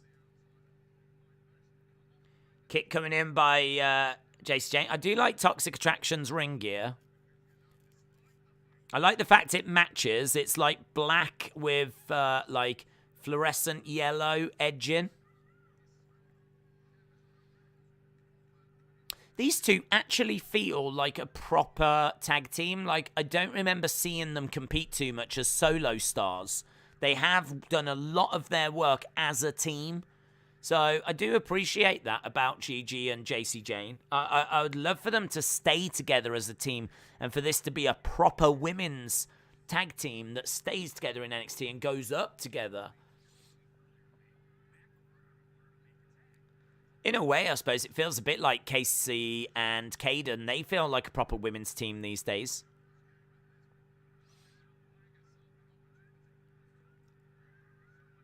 Being dragged back to the corner. But Dakota Kai. So Toxic Attraction in control at the moment. We've got 13 minutes to go till we get to the main show. What is the match you're looking forward to tonight? Seth and Cody. Definitely Seth and Cody. Jimmy Snuka, Jake the Snake. What have you got? Have you got the list? Giant Gonzalez, King Kong Bundy, Diesel, Psycho Sid, Kane, Big Boss Man, Brian Lee, who was in full Undertaker. Imagine that, Undertaker wrestling himself. I don't remember the last time I saw... Saw what, Jacob? I don't remember the last time I saw NXT. Right, well, Raquel and Dakota back in control in this one. Dakota is... that's nice. I kind of like that move. That's all right. That's good teamwork, that is. So, they grabbed JC Jane, put her on the top. Raquel grabbed Dakota, put her behind, and then Dakota did like a German suplex off the top. I mean, that's nice, that is. Hopefully, this will give us a classic NXT takeover, just like they used to be, says Scott. Don't I said that wasn't the full list. Oh.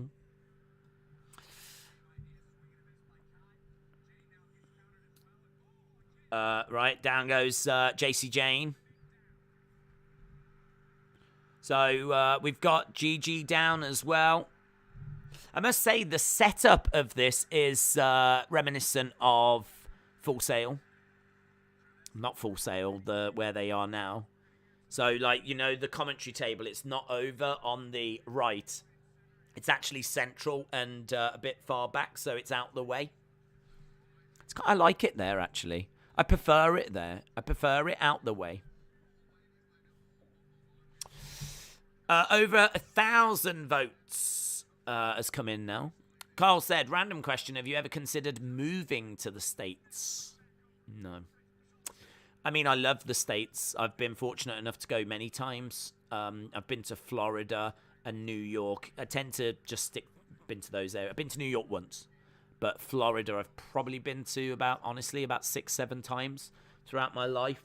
first went in 97 with my family, and then I went like quite a few times with my friends because it was relatively cheap. I mean, you could get like flights, and you could have flights 2 weeks in a hotel for around about £600, kind of around about 15 years ago. About £700, about that ballpark. As long as you didn't go like when the schools are off and you went at the right time, about £700 odd. And yeah, it was fantastic. You know, you'd save up some spending money as well, and it was fantastic. So I do love the US, but I've never thought about like moving there permanently. Wendy Chu came down. She threw a drink in the face of Gigi Dolan. We've got JC Jane stumbling over to the corner. Here comes Dakota with a big kick. Here is Raquel. She's got JC Jane up. Plants her down. I mean, that's looks like it's going to be it. Wow, we've got new women's tag team champions. I mean, I'm very surprised at that. First of all, because where the hell has this team come from? Right? Now they love each other again. Second of all, does that mean that Raquel's not going to the main roster? Toxic Attraction a Toxic Attraction going to the main roster? Are they going to move Toxic Attraction to the main roster? Is Mandy Rose going to come out on Monday with Gigi Dolan and JC Jane? I didn't expect that. She walloped her with the pillow, and then obviously that didn't do anything, so she threw a drink in her face, and so Gigi Dolan was down. Single-arm powerbomb. Monstrous powerbomb by Raquel Gonzalez. Bang. Monstrous powerbomb. But there we go. New women's NXT Tag Team Champions. New Tag Team Champs. Anna said that was a totally nothing match. Is Dakota normal again? Sure. Why not? Why not? It's amazing what a championship will do for your problems. Which is normal, completely normal. Toxic are going to the main roster. They should move them up. Toby said, Fred is world class. Could you have a chat with Mark Goldbridge, please? I don't really watch the United Stand, to be honest. I'm aware of him, and I have nothing but respect. Dude works hard, man. You know, he's streaming all the time, so yeah, nothing but respect for what he's doing. But I don't get a chance to watch, unfortunately. I reckon if I wasn't streaming all the time myself, I probably would. I mean, like, Fred does frustrate me from a defensive point of view, but going forward, he's shown himself to be very effective. Hope you are well, family are well, having a good day. It's WrestleMania Day 1. Can I get your final predictions? I haven't changed. Say exactly the same as that little minute video. Oh, yeah, I probably should have that little thing on, shouldn't I? Hello, here's Cameron Grimes. To the moon. Cameron Grimes. Yeah, don't forget you can save 10% by using code DAYSWM at WWE Euro Shop. Probably should just tell people about that, considering they can save money. Again, I do not get anything from this. This is not one of those dirty, seedy, I bet he gets money for every sale. No. This is literally about people being able to save money for this weekend, which I think is really flipping cool that WWE give us this. As I said before, I would love for them to give it us for WWE Shop. But at the moment, it is just Euro Shop. Boom. Right, Pete Rosenberg, 6 minutes away. 6 minutes to go. I think Cora Jade is going to become the new women's champion. Wouldn't she need to be a woman first? Maybe if they had an NXT Young Girl Championship, she could hold that. I hope you are well. I'm doing good. Brock is going to be the new Universal Champion, said to Marvin. Days, I think I might put $4.99 on Ronda, Bianca, and Brock. Okay. Right, we're inside the arena. The arena's filling up. I don't know how many tickets they've sold. I can see a section that's kind of covered over. Still looks a good crowd, though. I mean, in all fairness, if you was going to WrestleMania, why would you not pick up tickets to Stand and Deliver? You know, it's a bit of a no-brainer, isn't it, really? 100,000 going to be at WrestleMania, and they just need to sell, what, 10,000, 15,000 tickets for this? I mean, you'd think it would be relatively straightforward. I guarantee that when Fergie was manager, players like Fred and McTominay would have done a job like Anderson. Ladder match looks like it's starting. Stand and Deliver, said Jake.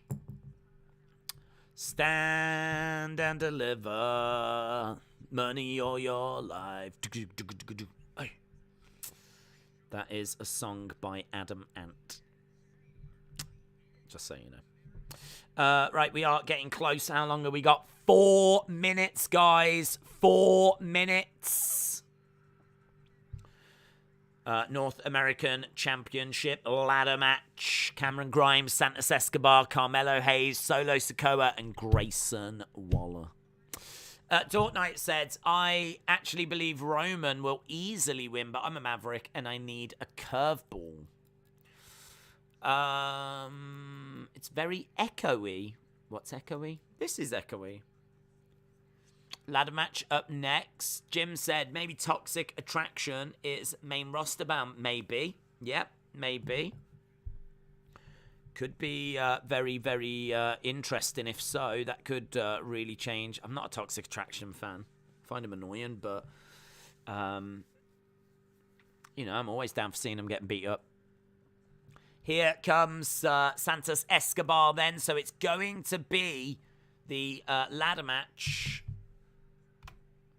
So North American ladder match coming up next. What time does WrestleMania start? Do you know what? I genuinely don't know because our stream starts well before it. And I can tell you that our stream starts in, I think, about 4 hours' time. Like, we are not messing around. We are here to flipping stream WrestleMania. Here comes Grayson Waller. Waller making his way down. So, yeah, we'll see a few entrances. And then we will be going to the North American ladder match first. There we go. Pre-show is over.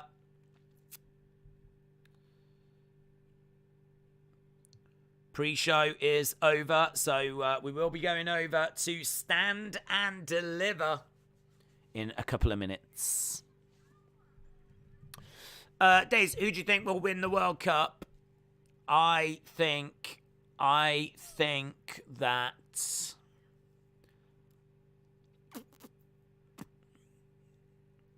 I think England could get to the quarterfinals where they will play France. I think France are absolutely one of the... I think that's going to be a hell of a game. I think France have shown that they can be beaten. We saw Switzerland get past France. That would be an incredible achievement for England to get past France at that point. After that, we would then have to get past Argentina. And then I think we could play Brazil. I mean, like, England do not have an easy route to the final. If they're going to win this World Cup, they're going to have to beat France, Brazil, and Argentina, like, most likely. And Senegal. Like, there is no Sweden. There's no easy way to the final this time. I don't know if this England team is going to... I think this England team has got a fight in it. I think if we were just going to have to beat France, I think there's a chance we could, but to get past France and then have to beat Argentina and then have to beat Brazil, I think it's really difficult to see England doing that. It's really difficult. So I think I'm going to go Brazil. I think I might go Brazil. I think it could be a France versus Brazil final. And I think I'll go Brazil. The draw was quite kind from the group stage, but there's whether you finish first or second, there's this time around no easy route. So I'm gonna boycott the World Cup, says Crone's Chosen. The US are gonna win it. Why did they put Sam and company at the right side of the stage? Everyone is walking over cables and it looks stupid. Time for the ladder match. Time for the ladder match. Yeah, we have just got adverts, of course, at the moment. So we do have adverts on. And we should be going over to the start of the show very, very soon.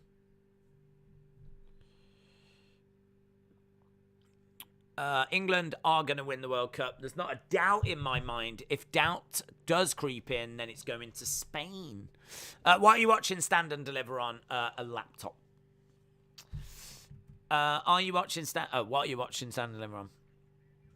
No, I'm watching it on the WWE Network. LSW said, here we go. Chris said, go USA for the World Cup. I know they're not the favourites, but it's still my country. Well, we do have a football channel, of course. So we will be watching the World Cup, not on wrestling days, over on football days. So if you want to join us for the World Cup, which obviously is months and months away, but we'll be doing like previews of all the teams, having a look at like the kits. There's going to be a lot of content around the World Cup, of course. Then join us over there. Hit the subscribe over there. Okay, so we are just getting the intro for Stand and Deliver. Yeah, Edward, I already said, buds. No different to the little videos I already put out. Good day to you, Days. Good day, John. I missed most of the first match. I wish that I could have set a reminder, but that wasn't an option. Oh. These streams have been set up for a while. A good few days. So I don't know why it wasn't an option. But either way, welcome. We've got new women's tag champs. That's what you missed. I'm going to give you my predictions as I'm on my mum's phone. Okay. Days, I'm watching all the way from South Africa, but Stand and Deliver isn't airing here. Have you not got a network, WWE Network or Peacock? Like, surely you do. I would think you do. Like, how are you watching WrestleMania only on pay-per-view? Is it really not on in South Africa? I find that very strange. Did you hear about the dolphin that fell through the floorboards? He did it on porpoise. Herb said, I think Toxic Attraction are on the way to the main roster. Right, here we go.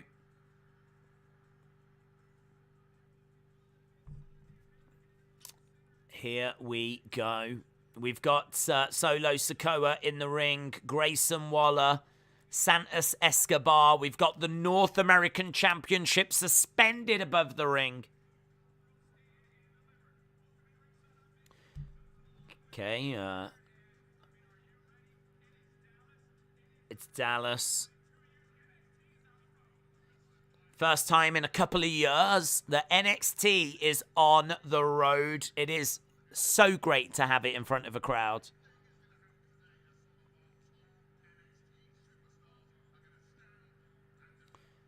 Some of our top NXT superstars are going to stand and deliver. Oh, this is cool. Look, we've got a moon and we've got a rocket.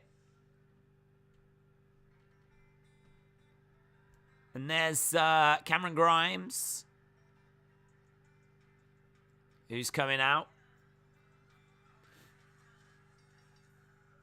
Here he is, Cameron Grimes, to the moon.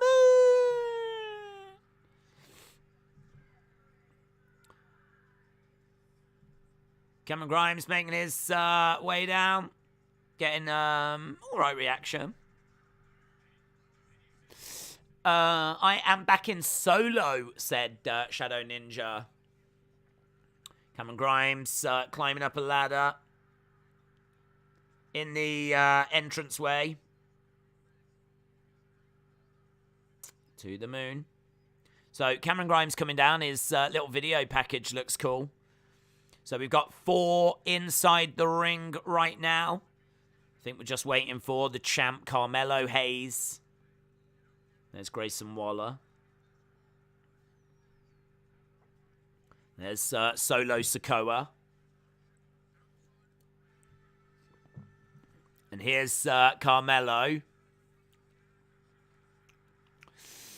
Super Sports in South Africa. Super Sport in South Africa. There we go. Thank you, Vape Ross Vape. So Carmelo's come down. He doesn't have his belt because it's already suspended above the ring. It's got Trick Williams by his side. WWE should have had some of the actors and actresses from the Stand and Deliver movie be a part of this, says John. Did anyone stock up on Snicker bars for this? Is that your snack of choice, is it? Here's Carmelo.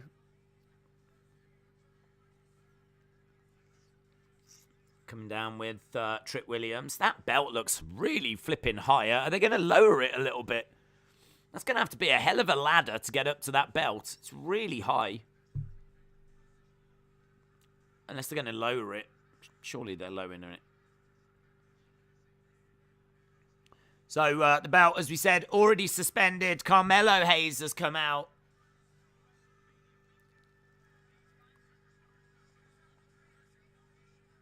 I mean, it feels kind of full. I think it would really benefit if one of these superstars had a chant. There's not really anything to chant. I suppose you could chant to the moon, but I don't think he's quite got that over yet, whereby when people see him, they think to chant that. It kind of feels like, you know, with like AEW, there's a lot of that kind of crowd interaction. There's lots of things like, you know, Adam Cole, Bay. Like, what do you chant for Solo Sikoa? What do you chant for Grayson Waller? What do you chant for? As I said, probably the most logical one would be To the Moon. Daniel, shout out to you, buddy. Daniel said, looking forward to 2 days with Days. Thanks for the streams. No worries, dudes. Thank you for joining us. Really appreciate it. And as we said, hopefully everyone's going to have a flipping lovely time. So we are up and running. We are underway. Against the ropes goes Solo Sikoa. Gets tripped over and pulled out by Carmelo and Trick.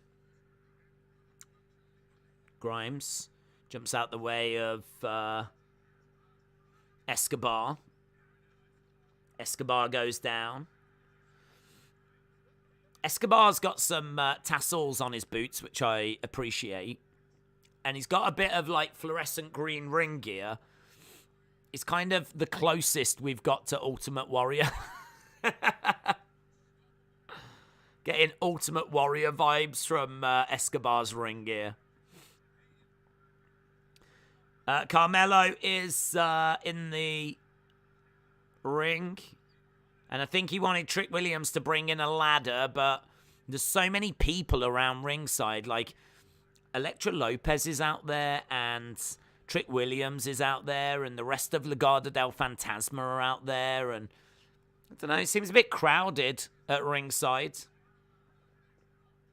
In comes Ultimate Warrior. Over the top rope goes Solo Sikoa. How long is this show? I genuinely don't know. Probably thinking they're going to aim for about, 2.5 hours-ish, around that kind of ballpark. I mean, it can't go too much longer, because I need to have something to eat. And I need to get ready for WrestleMania. Strike by Solo Sikoa. Big chop by Solo Sikoa. Kick to the midsection. Spoiler, Cody will be called the American Stardust, said Mandy AJ Styles. Who else is fasting today?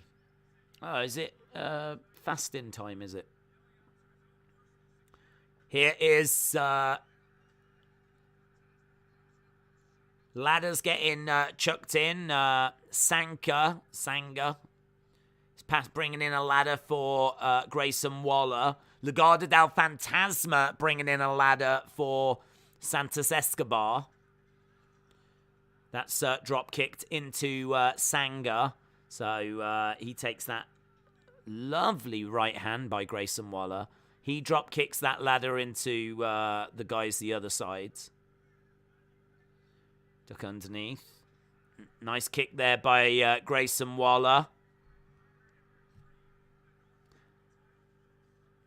Right, he wants another ladder bringing in, and Sanga grabs a ladder and he's bringing it down to the ring. Why didn't he close it? There we go. Now he's closing it. Solo Sikoa hits him from behind. Look at the size of Sanga. Chucks Solo Sikoa into the ring. Chronic Effect, Kojiko. Shout out to you, buds. Yeah, today is the first day of Ramadan. Number one trend right now is hashtag Stand and Deliver. Suicide dive by Santos Escobar. Sean Stone said, thank you for everything you do. No worries, dudes. Listen, I don't need thanks. I appreciate it. I'd just be sat here on my own. Do you know what I mean? Just watching this action as wow, that was good. That was good by Cameron Grimes. That's the kind of dive I like to see. He just absolutely hurled himself over the top, came crashing down, but it was done and it looked so reckless. Nice moonsault to the outside. It's not a bad little match so far. This has got a 4-hour run time on Peacock, but who knows if that's right. I wouldn't expect it to be 4 hours, but then I didn't expect the Hall of Fame to go 2.5.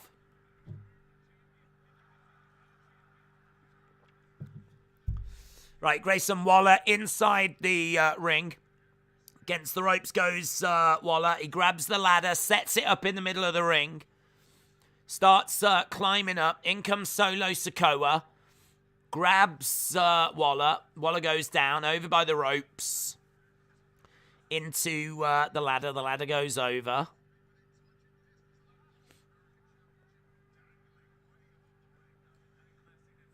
Solo Sikoa with the ladder. Drives it into the midsection of Grayson Waller. Slapped by Solo Sikoa. Charging over goes Carmelo Hayes. He goes colliding into the ladder. Grayson Waller is pinned in the corner at the moment. So we've got Waller, ladder, Hayes, Solo Sikoa beaten up. We've got Escobar driving a ladder into... God, look at this. Look we've got right now. We've got Escobar sat in front of a ladder that's crushing. So why don't they just move? This is the bit like. And he collides into them all. Riv 004 said, finally it's WrestleMania weekend. Let's have a fun time. Indeed. Solo Sikoa setting up the ladder. Remember your one ball. Robert, shout out to you, bud.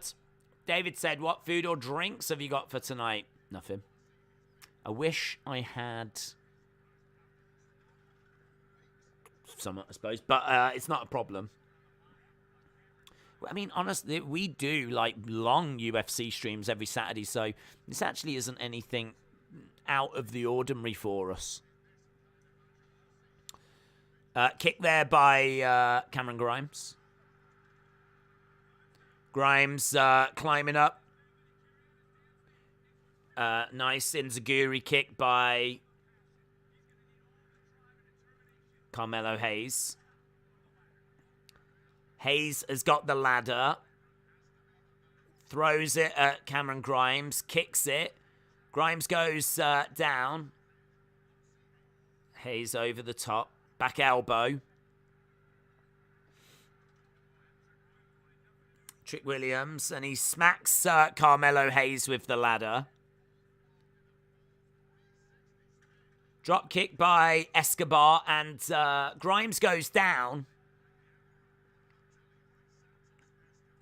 Santos Escobar with the ladder right now. Ooh, that was nice. Slid it on the floor right. Ooh, that's good. I like this. That was a good spot. So, Cameron Grimes was beaten up in the corner. Santos Escobar just drove the ladder in between his legs. Then he drop kicks the ladder, so he drives it in further. Cameron Grimes is, little Cameron Grimes just went to the moon.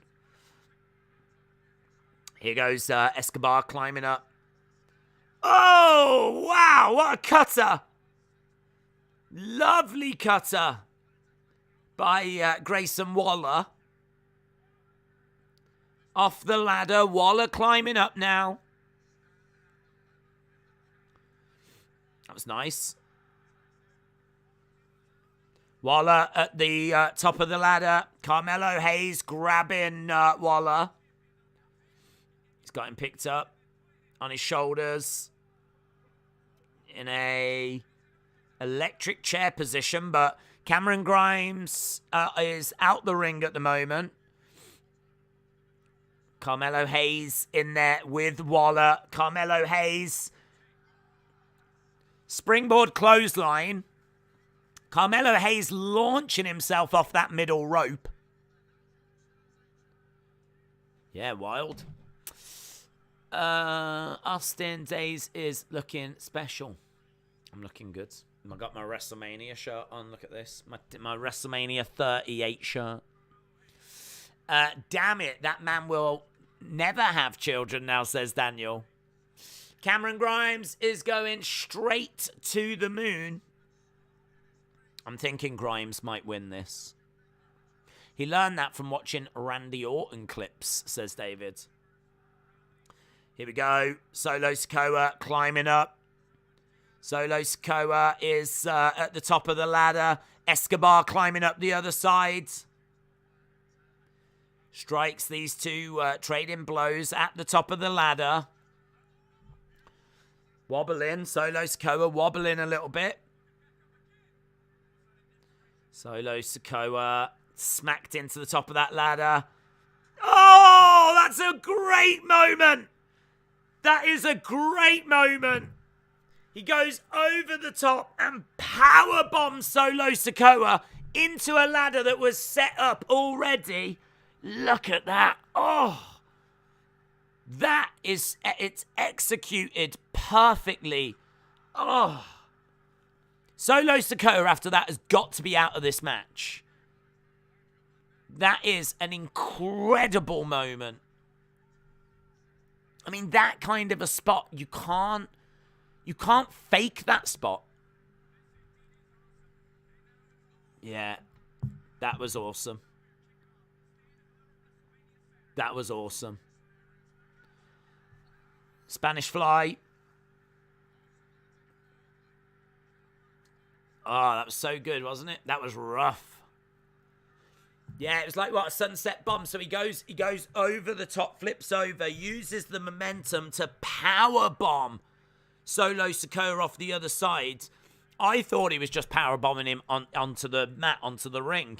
But there was a ladder that was at an angle that he ends up like putting him into that. Sanga is in. Sanga breaks a ladder. Elektra Lopez getting into the ring.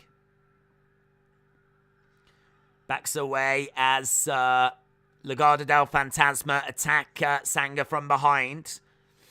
So we've got a lot of non-competitors in now.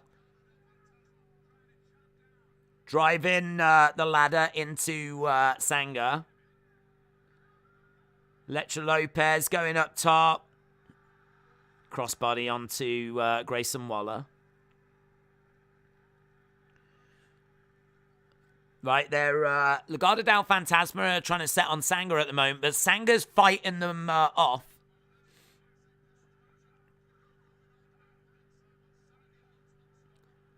Sanga's looking amazing in this match. He's looking so good. He looks great in that suit. Sanga is someone I could see being a world champion. He's so, he gets it, doesn't he? He's so aggressive. He looks great in that suit. I could imagine him walking out with the title over his shoulder. I think Sanga is looking very impressive here. He's got a great size to him as well.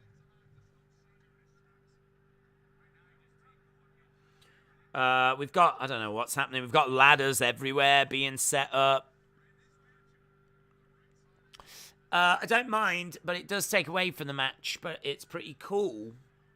I don't really like the new NXT setup compared to the previous one, but the talent that has come through is incredible, says Harley.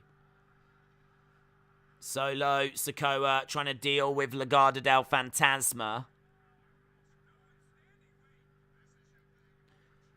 There are just battered ladders, and there's been some great moments in this match. Mitchell said, this match is a spot fest. I'm sure Jim Cornette is going to hate it. He trashed the Cody-Sammy ladder match for that reason. Yeah, I mean, to be honest, there's definitely moments in this match that I'm not a fan of, but that sunset bomb where he goes over and that looks so legit and real, and like it felt like that is something that he would do. I mean, that is such a great moment. And having Sanga just going like mental on the outside of the ring, I think looks great as well. So for me, I would agree this match is a little bit of a mixed bag. There's some really great stuff. There's some stuff that I could do without. I think that the first early stages of the match, it was like struggling to find its feet. Crowd were a little quiet. But then we got a couple of big spots, and that seemed to really bring the crowd in. Right now, we've got Trick Williams on top of the ladder. He gets thrown, tipped to the outside, and crashes on a load of people. There's just always people there. I don't know why. There's always people standing around the kind of entranceway. Cameron Grimes is pulling the ladder back down.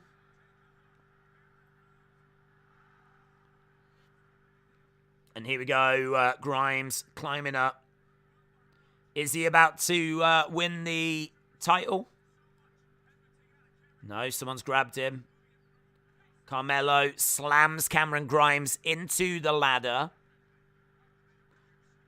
Carmelo dragging it into the middle. He's climbing up. He's almost at the top. He's almost got a hand on it. Here's Grayson Waller. Grayson Waller had a hand on the title as well.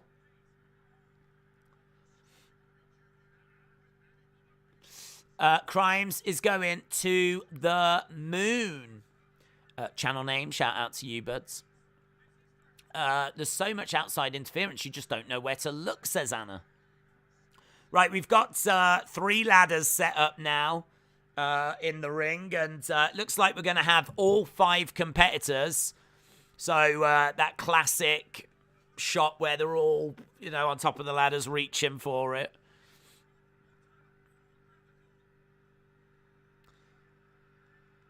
So all 5 are up. The one ladder's kicked over. Solo Sikoa and Cameron Grimes is down. Got Carmelo and Grayson Waller on the center ladder. Santos Escobar is just chilling on a ladder on his own. Now it's Escobar and Waller. Escobar's just knocked off. Waller's on his own. Grayson Waller on his own. He's trying to figure out, do I go for the belt or do I try to wipe out Escobar? He goes for the belt. I like that. I like that because it turned out to be the wrong decision. I like that. That's good storytelling because Grayson Waller's like, oh, do I deal with him or shall I just go for it? He went for it and Santos Escobar grabs him. So shows that he went for the wrong option. So we've got Escobar and Waller.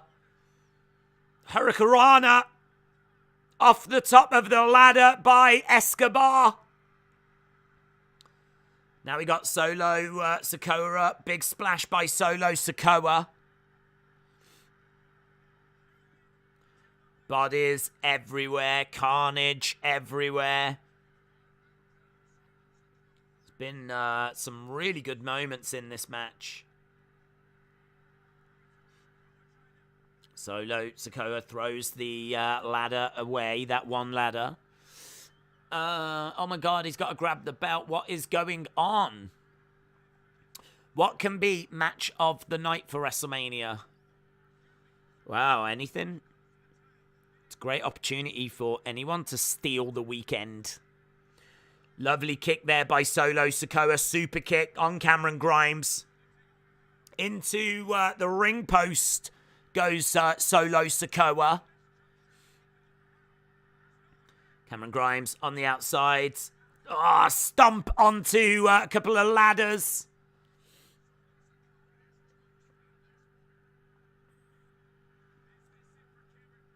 Okay, Cameron Grimes looking to be in a good place. Solo Sikoa collapses on the outside. Here's Carmelo Hayes. Big boot by Cameron Grimes. All right, they both kick each other. They both go down. You do have refs holding the ladders on the outside. The only thing I would say is they seem to be stopping the ladders sliding into the crowd. So I don't mind that so much. Here's Grayson Waller going up top. Goes for an elbow drop. No one was there. And he ends up going through a ladder. Seemed a bit weird. Like, he didn't even seem close to anyone. I don't know. Who is there? Oh, God, it looks nasty, that does, you know. That looks really nasty. So, I think he hits, like, the edge of the ladder rather than going, like, through it. It looked nasty, that spot. Carmelo almost getting the belt. I hope he's all right. Good God Almighty, it's broken in half. It's moody, isn't it? That's one that you're like. Looks moody. Stomped by Grimes. Here we go. Grimes climbing up. He's gonna win it. He's gonna win it. To the moon. Cameron Grimes. Cameron Grimes gets the job done. To the moon. His arm was flopping around. He didn't look like he hit that right at all.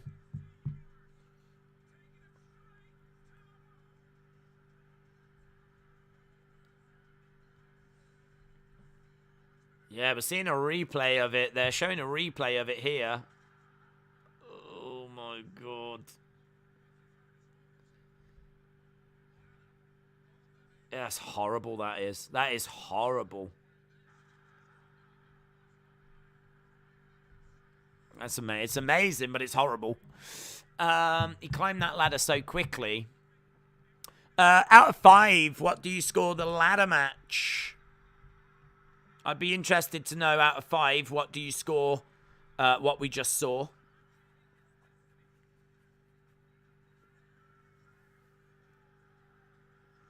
So, new North American champion. We've had new women's tag champs, and we've had new North American champ.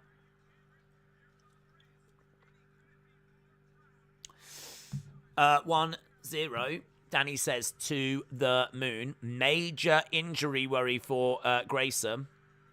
Haven't seen him. I don't know what he's looking like at the moment. I don't know if he's got like medics around him or what's happening.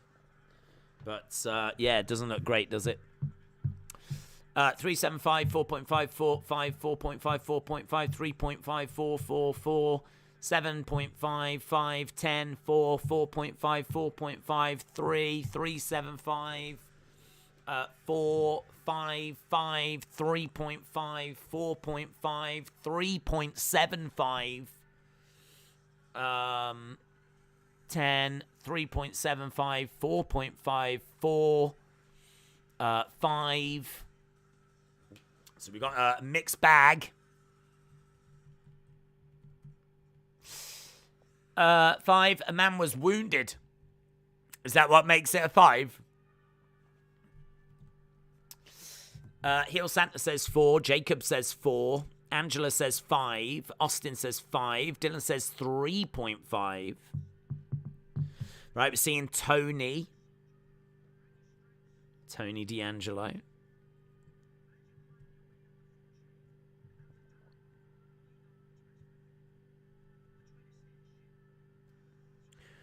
Okay, so we just got a little video package here with Tony D'Angelo. What do you think of it? I would give it a 3.75. 3.75. I think the start is a little clunky. It's a little off. I don't think the crowd were quite into it at the beginning. I think there's some fantastic moments in it, though. I love that power bomb into the ladder. The Grayson Waller thing on the outside. It's, you know, high risk, high reward, and it seems like, damn, I mean, like, if he hasn't done himself some kind of injury there, that'll be stunning because it looked moody as hell. But yeah, there's a couple of spots in there which I didn't need. A lot of outside interference. I feel like it's a great opener. It's a great opener. 3.75 gets us up and running. Did you hear about the claustrophobic astronaut? He just needed a little space. Jeremy said 8. That was a great match. These boys are wearing some welts. Waller might be legit hurt. 8 out of 10. Did you look at Vacant on Twitter? No. Who broke his arm? We don't know if he's broke his arm.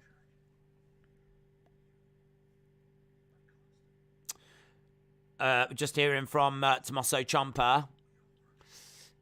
Since no one mentioned it, I think Via did very good in this match. Days, I say Ronda, New Day, Usos, Edge, Sasha, Naomi, Roman, Bobby, Bianca, Cody as the mystery opponent, Drew, Austin Theory, Johnny Knoxville, and Mysterios. Any guesses on Cody's return? I think Cody will return tonight. So the 9th of the 9th, 2015 till the 2nd of April, 2022. Oh, I like this. I like him arriving in a car.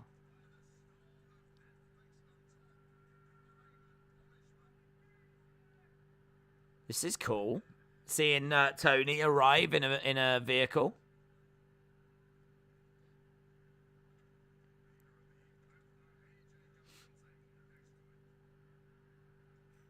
Okay, I don't. Apparently, that's some star out of some TV show or something. I don't know who he is. Tony D making his way out. Here we go, Tony D. Oh, I like that entrance. Look at that graphic. That looks great. So we've got like this like buildings in like maybe Chicago, a couple of old style cars. And Tony D'Angelo making his way down. So, time for match number 2. Tony D'Angelo. Who do you think Seth will go against? I think John Cena. I think Cody. Tony versus Ciampa. Boom. His intro is hitting. Are you looking forward to night 1 or night 2? I'm probably looking forward to each night as it happens, to be honest. So I'm looking forward to tonight because of Seth Cody. But tomorrow we will have Roman Brock. So I think maybe more of the matches I'm looking forward to are tonight. Because you've got, I think, Becky Bianca. And you've got Seth Cody. Ronda Charlotte should be good as well. Stone Cold segment tonight. So maybe there's more tonight, but Roman Brock, I think, is going to be very interesting. What's this? There's a lot of people watching tape of Tommaso. This is cool, isn't it? Tommaso saying this is my moment. I'm just seeing what Tommaso has achieved in NXT. He is undeniably, for me, on the Mount Rushmore of NXT.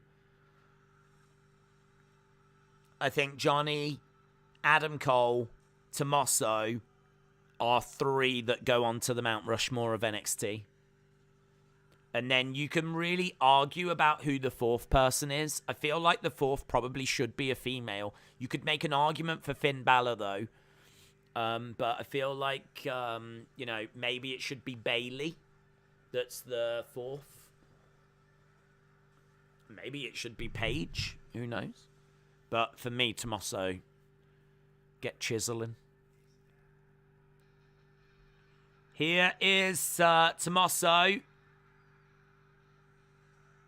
My moment is now.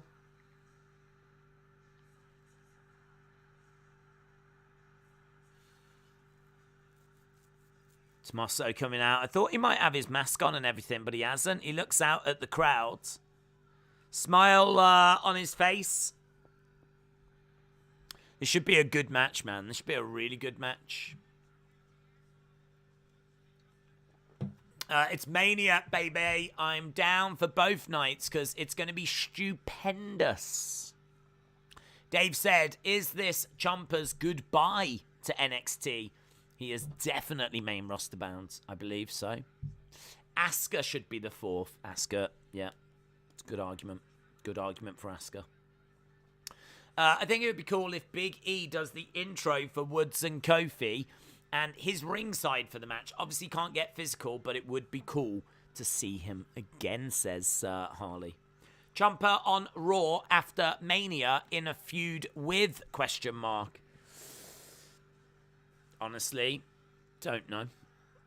Don't know what... I mean, like, if he's going to Raw, then I've got to think he's coming up as a face and he'll take on probably a low-level heel.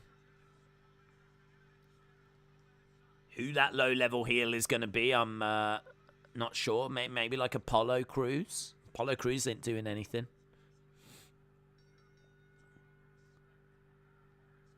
Right, belt has sounded. Here we go. Tommaso Ciampa against Tony D'Angelo.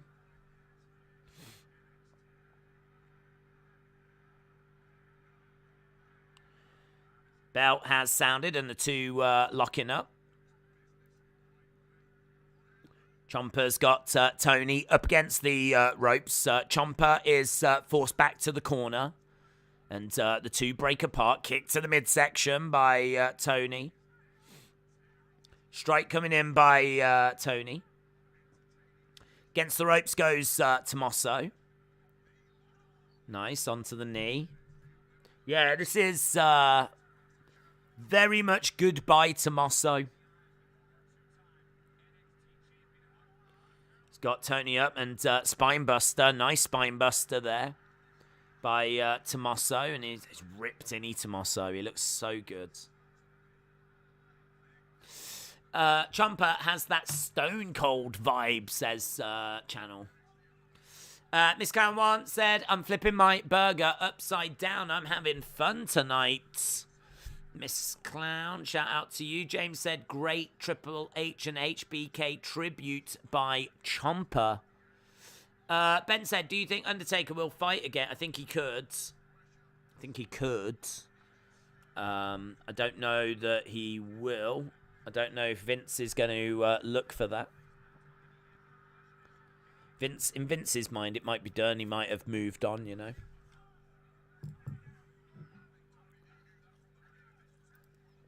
Kicks by Tommaso on Tony, who's down in the corner. Knee strike by Tommaso. He's loving it, man. Tommaso in control here. And he's having a great time. Ciampa as IC champ would be great. And that would revitalize the title, says Rob. That would be good. Are you a fan of 2 nights WrestleMania or believe in just one night? Well, if I could choose anything, I would just have one. And I would have it be like 4 hours long. And that would be it. You just take the very, very best and put it into a 4-hour show. If you want an hour's pre-show as well, make it 5 hours. I can go with that, but that would be my limit. If you do that, that would be my preference. But if it's going to be one show that's like 7 hours long, I would split it into 2 days. I mean, WrestleMania 35 was long. That was long. It felt long as well. Here's Tommaso. He's not messing around. Look, he's pulling up the mats on the floor. So the floor is getting exposed, but it's not. He's not doing a very good job here. He's trying again on this side. There we go. He's got it. Yeah, there we go. So the floor is exposed. Tony takes down Tommaso, though. Big strikes coming in by Tony. Tony with kicks coming in on Tommaso. Tony's like, come on. Tony getting fired up here. Andy, do you think Ciampa is an NXT GOAT? Yeah. Well, maybe not the NXT GOAT, but I think he's one of. And as I said, for me, he's on Mount Rushmore. I think he's on the NXT Mount Rushmore. But I would agree with Austin. Austin said, I know you asked Days, but it's got to be Gargano. I'd agree. And honestly, I've said before, like, don't, you know, none of these are secret conversations. This is a very public forum, so anything we talk about, fire in your thoughts on. But yeah, I would agree with Austin on that. And I don't agree with Austin on anything. I don't think there's a single thing we agree on, but I do agree with him on that. Maybe we're entering a new phase in our relationship, Austin. Who knows? Right now, Tony has got a headlock on Tommaso, keeping him grounded. Moldy said Ciampa is so lean and cut. He looks chiseled. He might actually be chiseled. I said, like, we need to chisel him into the Mount Rushmore. He might already have been chiseled. He's in phenomenal shape. Incredible shape. The amount of work that it must take to get to that kind of physique is incredible. Shane is going up against Seth, says Ethan. Is the ladder match over? Yes, it is. They are chanting, "Where is my pizza?" says Anthony. Over in the corner goes Tommaso. Clothesline. Down goes Tony. Another clothesline. Against the ropes goes Tommaso. Tommaso doing a great job here. Against the ropes again. Colliding into Tony. Another one. Collides into him again. Against the ropes. Another one. He's just going back again. One more. Duck underneath. Nice. Down goes Tony. Tommaso trying to get the crowd fired up. Yeah, it's brilliant. The Gargano-Ciampa feuds. Who won the North American Championship? It was Cameron Grimes. To the moon. Kick to the midsection by Tony. Picks up Tommaso. Plants him down. 1, 2.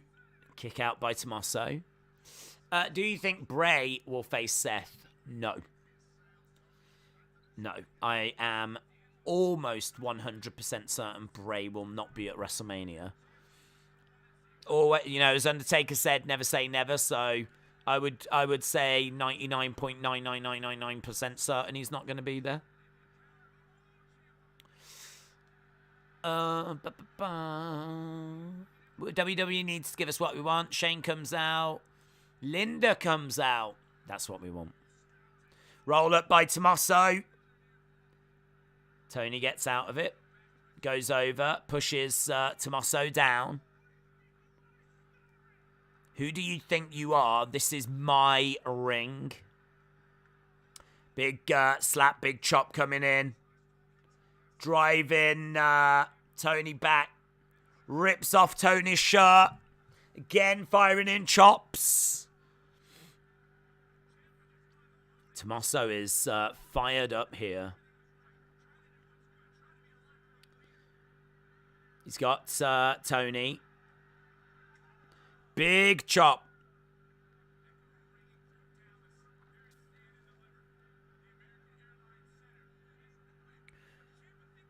Yeah, what is he thinking now? The number one trend in the US right now is hashtag Stand and Deliver.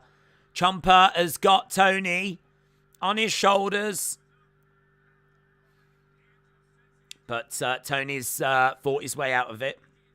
He pushes Ciampa down.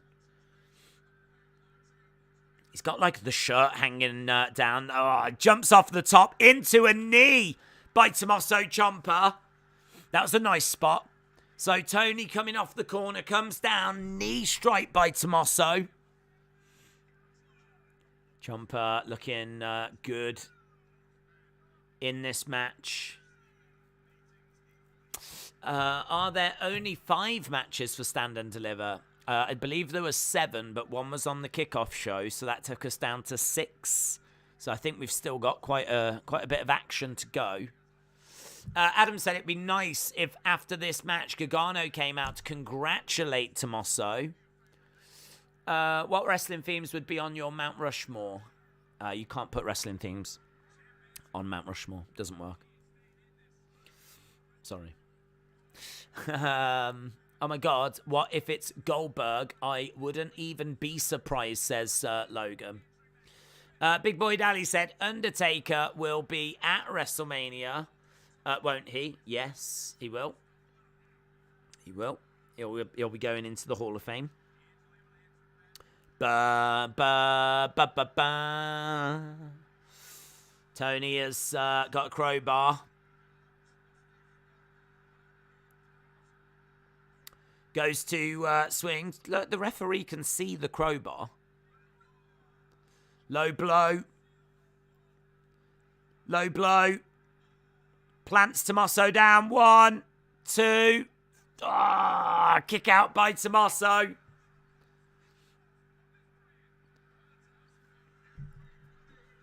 Yeah, look at that. Felt like he was about to put Tommaso away there. Days, watch Ciampa show up tonight or tomorrow and turn heel with the Dirty Dogs. I think Sami Zayn should be on the Mount Rushmore. He had the best NXT match against Nakamura, says Mitchell. Is that Tony from the chat? Yes, that is Tony from the chat. Tommaso going over. He's got Tony and draping DDT. Plants Tony down. He's looking to put him away. He's looking for a pedigree. Oh, no, fairy tale ending. I thought he was going to hit a pedigree and give a bit of a tribute to Triple H. But kick out by Tony.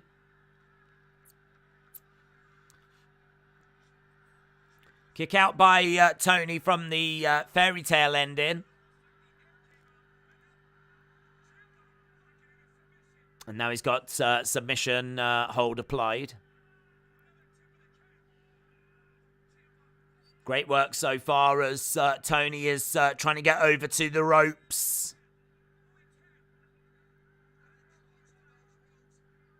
He's trying to crawl his way over, and Tony gets to the ropes. And Tony rolls out the ring. Brilliant match, really good show, said Dysfunction. Sean said this crowd is awesome.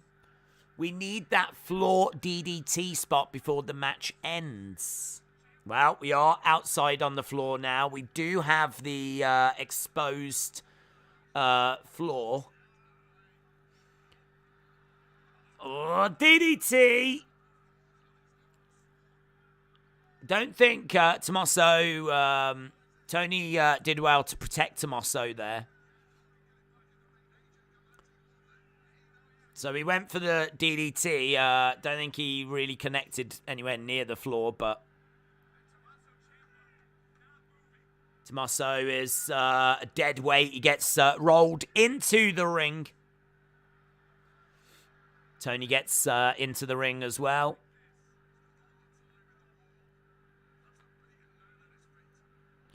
So Tommaso's down, Tony in control. Here we go. Kick to the side of the head. Kind of feels like Tony's going for the pin, and he does, and that's it. He gets the win. Tony D'Angelo beats Tommaso Ciampa. Get in your scores. What did you think of that match? Get in your scores.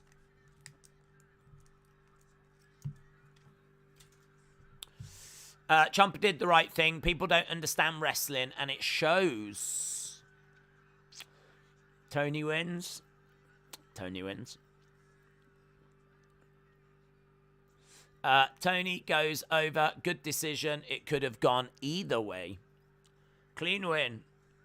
Clean win, yeah. I mean, other than him DDTing him on that exposed floor, which, you know, Tommaso would have done it as well if he got the opportunity. You always lose your last match, and that is why.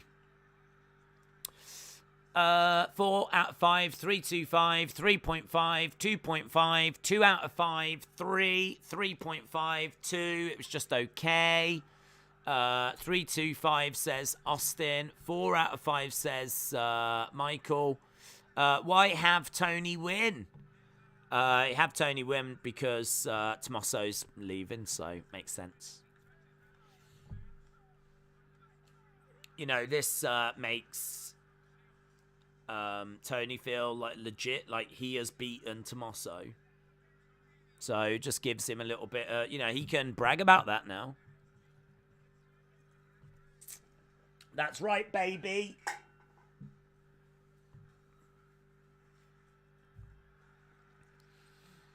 There we go. Was that the ending? That was the ending.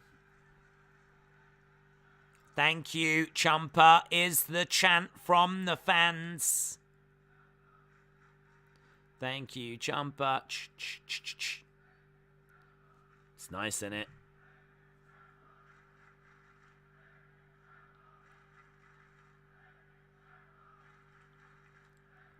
He kisses the ring.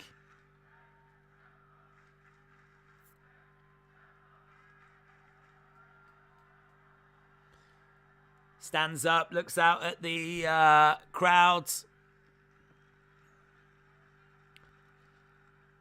As the camera fades to black, and that, as we said, might be it for Tommaso. Actually, it comes back on. It faded and then came back on again. That was a bit weird. NXT chants. Tommaso blows a kiss to everyone as he walks up the entrance ramp.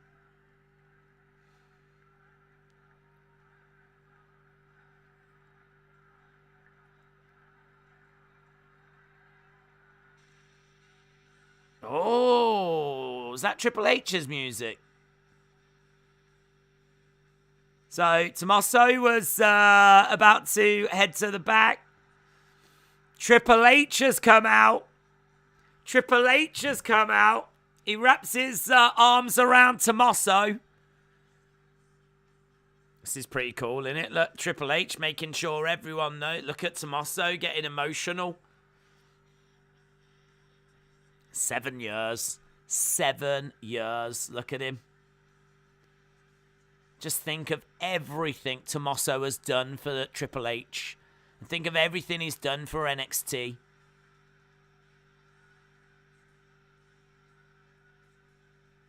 Look at that.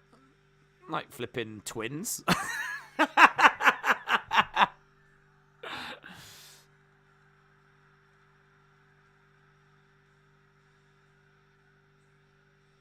Triple H has come out to make sure that Tommaso gets the acknowledgement that he deserves.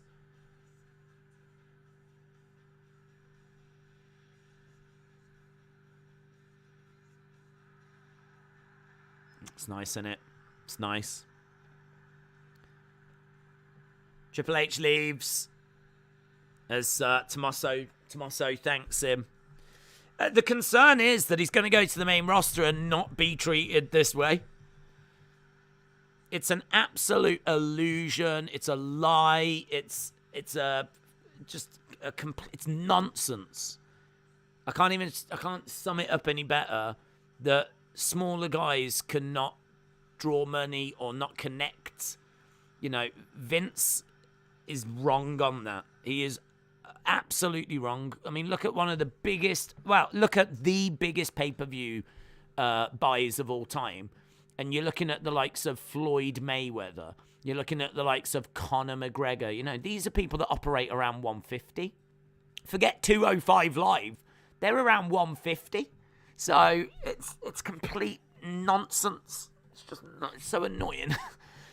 Look at Tommaso and the connection that he's got with that NXT audience. We're sat here saying he's a GOAT of NXT.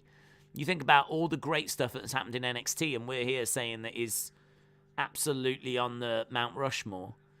And the concern is he'll go to that main roster and not be treated this way. He's going to the land of the giants. And in Vince's eyes, I just don't know how it's going to go for him. I really don't know. I hope he kills it, man. I hope he absolutely kills it. I hope he absolutely kills it. I hope we have another Daniel Bryan situation. Because he is so real and legit, and you just really believe in him. I do. I mean, I feel like he goes out there, and one thing you could say is he goes out there, he gives everything. Tommaso Ciampa just could not give any more. It's absolutely wonderful. Wish him all the best.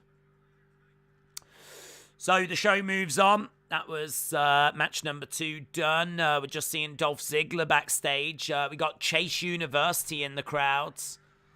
There's Andre Chase and Bodie Hayward.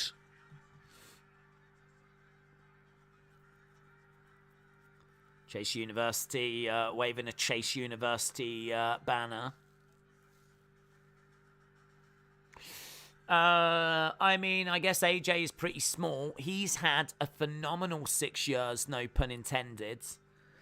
That is true. The only concern is, though, that Vince wasn't really feeling it until the crowd made that difference. Ivy Niles come out. Hope maybe the crowds can get behind Tommaso because of what he's done in NXT, and they can show Vince this is the guy we want. Because the crowd reaction at Royal Rumble meant that AJ was put onto Raw when he wasn't even going to be on Raw the next night after Rumble 2016. So he got added to Raw. Then the reaction from that just kind of kept the momentum going. Can it be the same for Tommaso? I hope so. Who knows? I mean, maybe Vince sees something in him. There's plenty of examples of, like, you know, smaller guys being pushed.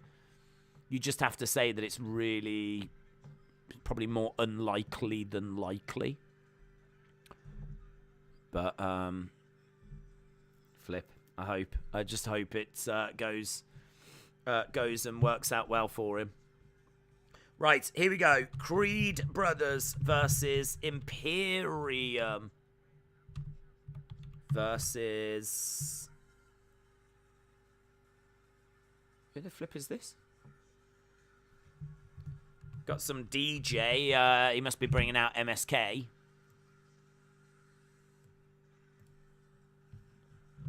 This is cool. I like this music. There's not many people that come out to dance music. This has got a good vibe to it.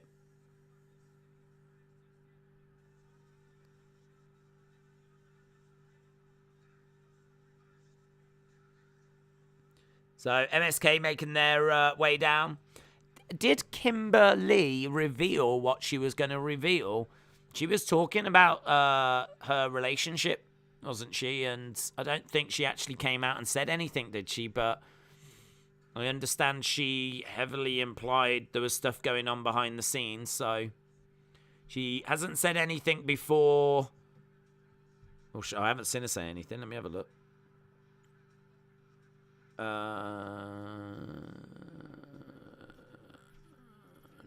I don't think she said anything.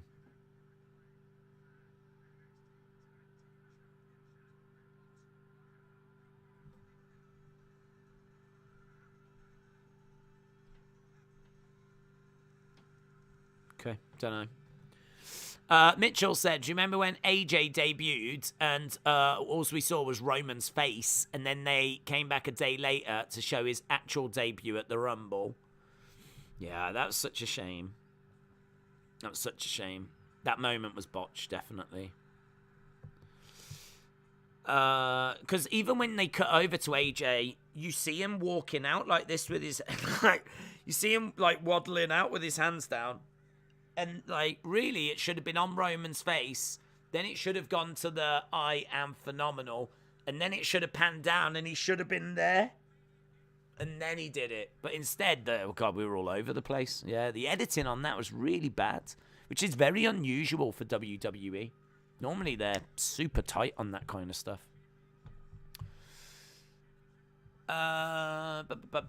Best cams, .fun, hot girls and boys video chat, shout out to you. Hope you're looking forward to WrestleMania.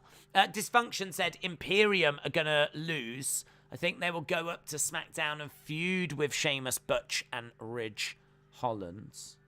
There is an Imperium music change, yes. I don't actually know what this is, but it's maybe they're just saving the music for Gunther. I hope they haven't changed Gunther's music. This is nowhere near as good.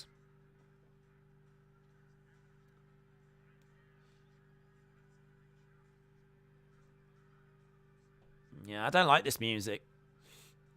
Why a new theme? Don't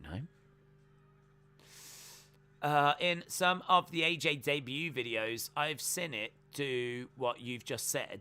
Maybe they edited it after. Maybe, I don't know. I mean, I love that moment. I love it. It's fantastic. I rewatch those types of moments again and again and again. So, I know that it's still that way, or it was, unless they've edited it now. But it was still that way when I watched it, like, years later. Couldn't tell you the last time I watched it, but I do love going back and watching. Like, I love, like, Brock when he returns and Cena's in the ring. And I love, obviously, the Hardys at WrestleMania 33. I've watched that a few times. I just love the, that moment just before someone comes out. I even used to watch, I remember The Rock coming out on a Raw, and Rusev was in the ring. That was brilliant because Rusev was laying into the Americans. He was doing his Russia thing at the time. And he was laying into the Americans, saying how they're just garbage and trash and all of this. And out of nowhere, if you smell... So good. I love watching those moments again. So good. Sting as well, Survivor Series. That was one we spoke about the other day. Enziguri kick by Nash. So we are underway. It's a triple threat. We've got 3 guys in the ring at the same time. Barthel is looking skinnier. He's looking more ripped, actually, as well. Yes, he is looking skinny. Yeah, you're right, he is. Okay, that makes sense. Days, what would you do if all of a sudden, when Seth Rollins is standing in the ring, you hear, "Feed me more"? I would laugh. That's what I would do. I'd think to myself, why is Cody Rhodes using Ryback's music? That's what I would think. I know these commercials. What we do? Okay, we've read that. I must watch The Edge return at least once a week. It's amazing, and Edge is a great one as well, yes. That's a great one at the Rumble. Yeah. Boom, backbreaker. Lovely backbreaker.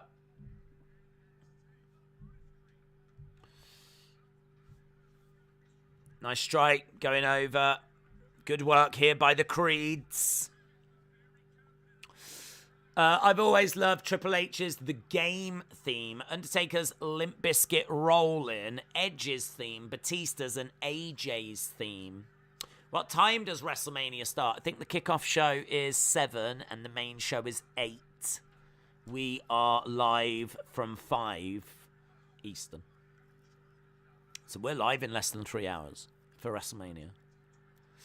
RIP Symphony number 9 in E minor. Well, I hope that Gunther's still got it. Against the ropes goes Barthel, gets caught by one of the Creeds. Aichner on the outside, belly to belly. Get nervous when I see belly to bellies now after Big E. Stone Cold is going to open up a can of whoop bleep on Kevin Owens tonight. Will you be live for Mania as well? Of course. Of course. My plan is that after this, we're going to have something to eat. And as you said, we are live from 5 or 10 UK time. 5 Eastern. We're doing probably about 2 hours of a pre-show. Then we do the kickoff show. Then we're doing WrestleMania. We are all over WrestleMania. My Peacock showed the Triple H moment. Right, Barthel is down. Live from 5, please do not swear. What would you do? Oh, answered that one, Zach. Unless you've changed the theme. Kick coming in by MSK. Drop kick and Creed's rolling to the edge of the ring. Down goes Barthel.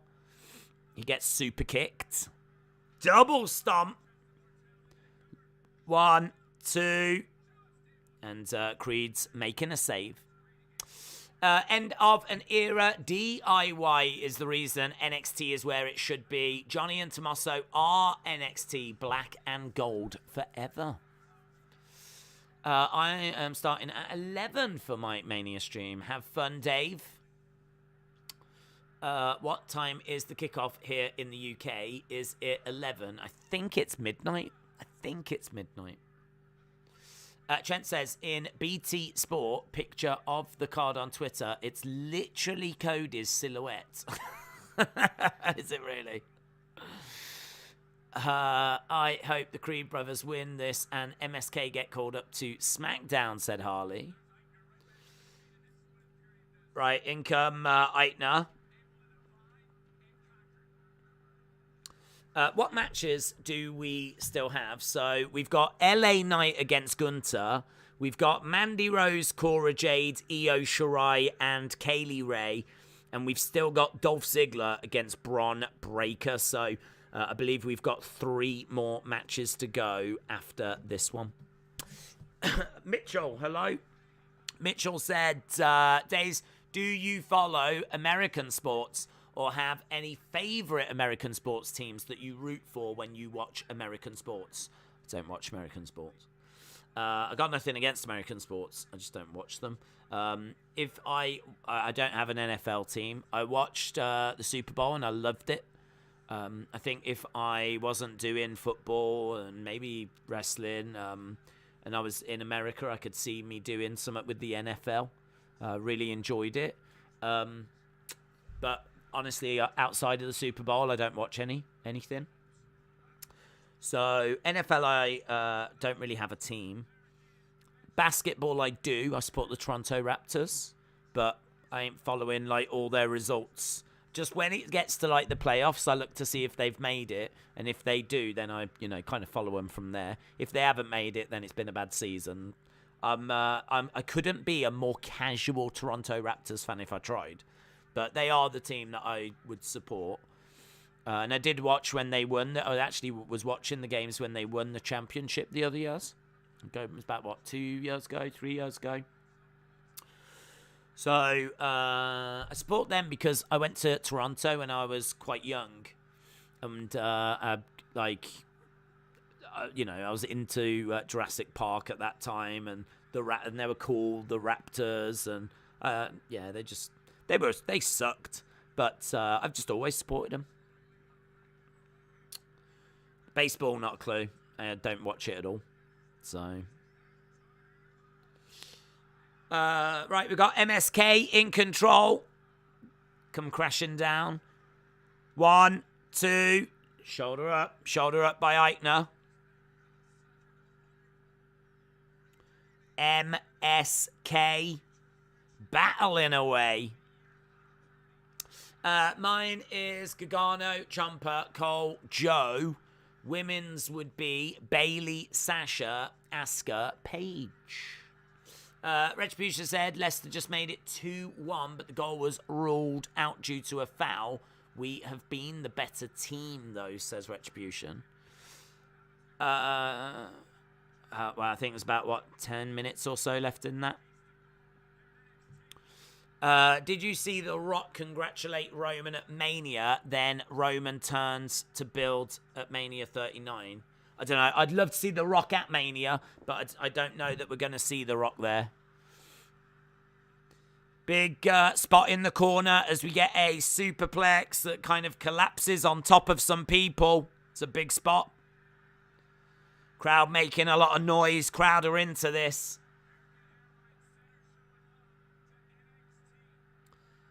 So, collapsing outside. Ivy Nile is ringside. Malcolm Bivens is ringside. So, we've got Creeds down.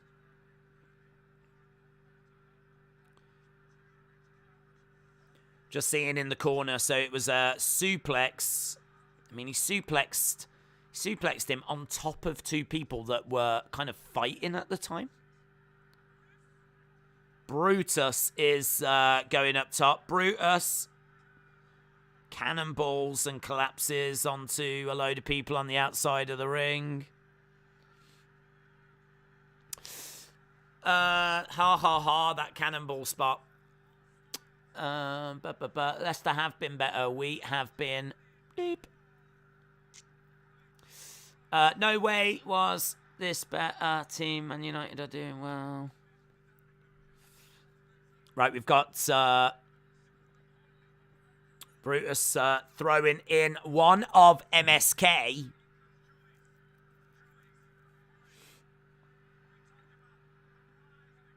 Picking up Creed's. Ah, look at that big moment. 1, 2. No. Imperium making the save. Julius did go hard into the ring steps there. Julius going hard. Julius might be in a bad place. Brutus is about to get power bombed. He's up in the air. Here's Barthel. He gets planted down. That guy from MSK busted out a spiral tap. That was awesome. I loved it when AJ used to do that, says Mitchell. Is it true that Chelsea got smashed 4-1 by Brentford's? Yes.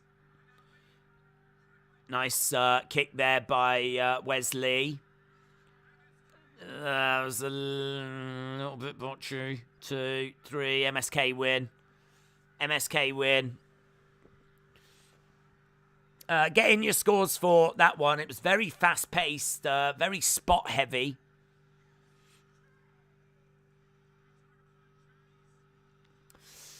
NXT Stand and Deliver. I'm pretty sure the kickoff show is at 11, says Adam. MSK was the last team I saw winning.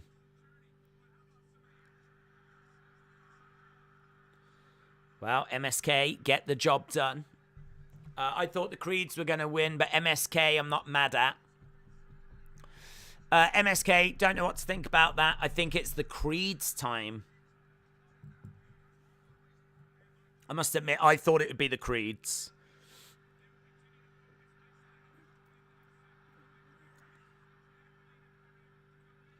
Okay, well, there we go. Tag match done. 2.5, 375, 325, 10 out of 10, 375, 2, 375, 3, 3.5, 4.5, says Liam. Matty says 4. Tell you what, we've got new champions everywhere. Isn't this the third title that's changed hands? New women's tag champs, new men's tag champs, new North American champ. Titles changing hands absolutely everywhere. Boy said, I think the Creeds should have won. Harley said that was the weakest match so far, but still pretty good. 3-5. Look at BT Sports tweet. The silhouette is obviously Cody. Someone mentioned that, yeah. 3.5 says Austin. 3 says Miss Clown. 1, I can't stand MSK. Why did the Can Crusher quit his job? Because it was soda pressing. Lol. Right, here is a little Nikita Lyons thing.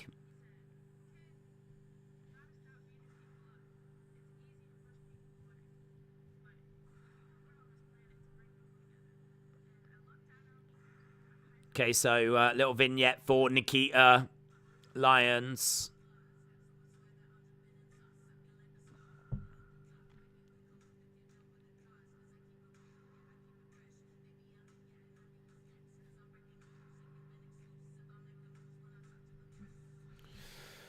Okay, the Creeds are bland white guys. As a bland white guy myself, I don't even like them. The kickoff match was weaker. I never count kickoff matches to the main show. Do you think Imperium go to the main roster? Don't think so.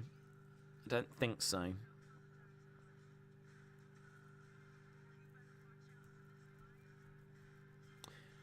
You'd better watch out for this Lions Raw, says Nikita Lyons.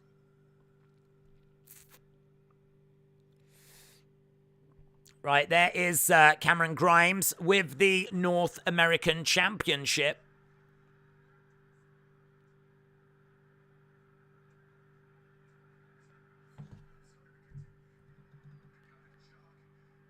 He said he's in shock.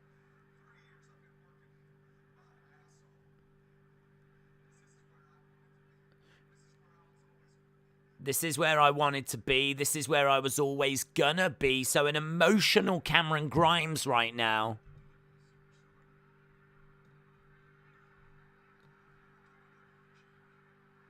So there we go, North American champion.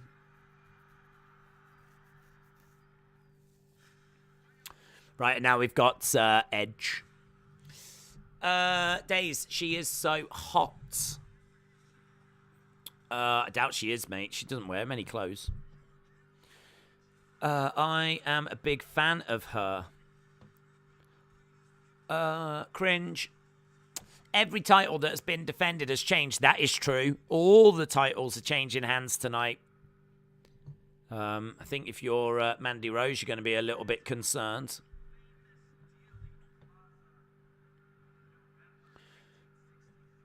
Okay, we've got Gacy and Harland.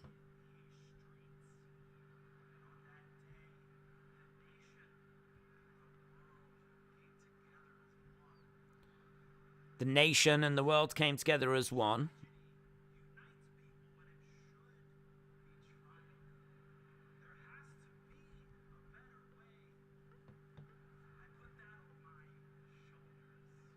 Okay.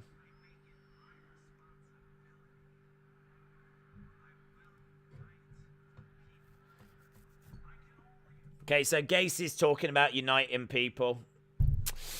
What's happened so far? I've missed the show. Loads of new champions. All the titles have changed hands. Raquel and Dakota, new women's tag champs. MSK, new tag champs. Cameron Grimes, new North American champ. Tommaso has pretty much left. Triple H came out and kind of celebrated with him. I mean, the show, I must say, the show it's felt big.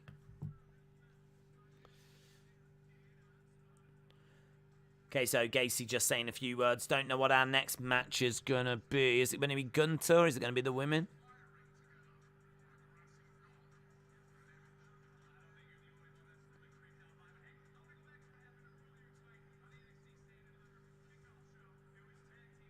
Right, we're looking at the match from earlier.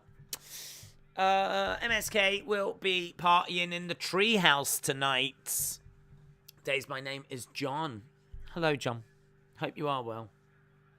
Imagine Solo Sikoa as Intercontinental Champion, Paul as 24/7 Champion, Roman as Universal, Naomi as SmackDown Women's, and Usos as SmackDown Tag Team.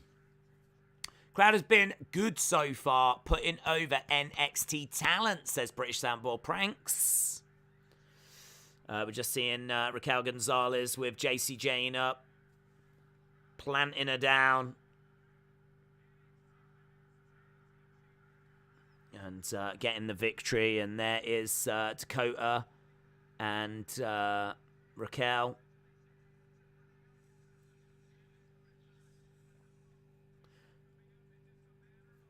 Okay, so coming up next, the NXT Women's Championship.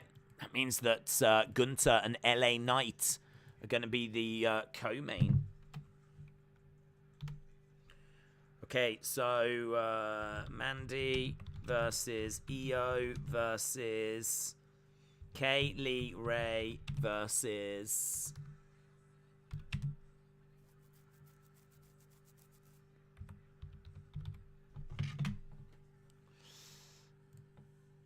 Boom. Ethan, shout out to you, buddy. Hope you're well.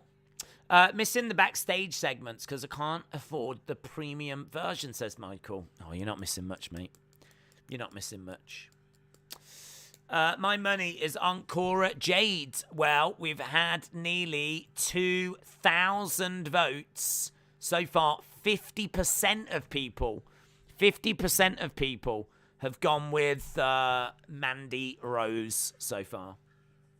50% of people with Mandy Rose. Sam said Cora, Jade, and her skateboard are going to win. Sancho just fluffed a great opportunity. As a casual NXT viewer who doesn't watch weekly, I'm enjoying this so far, said British Soundball Pranks. That's interesting. That's interesting. Did you see Ombre on Twitter answering questions? It gets me excited for some reason, said WWE Vibes. Okay. I saw him answer a few questions, yes. If Cora Jade wins, she'll become the youngest women's champion. When WWE say this is the most stupendous WrestleMania, does that mean there is a list of stupendous WrestleManias, but this is just the most stupendous? That's exactly what it means, yes. Deadshot Plays said, my money is with Io Shirai. Dame Film said, I just checked the Cody Rhodes silhouette and it looks legit. Ethan said, I think Cora, Jade, young, fast and smart. Okay.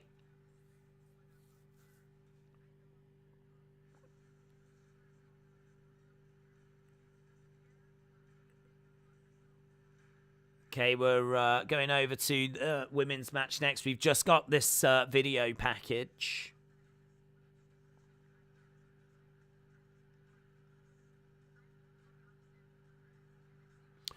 My money is on Kaylee Ray, as she's the longest reigning women's champion in the modern era.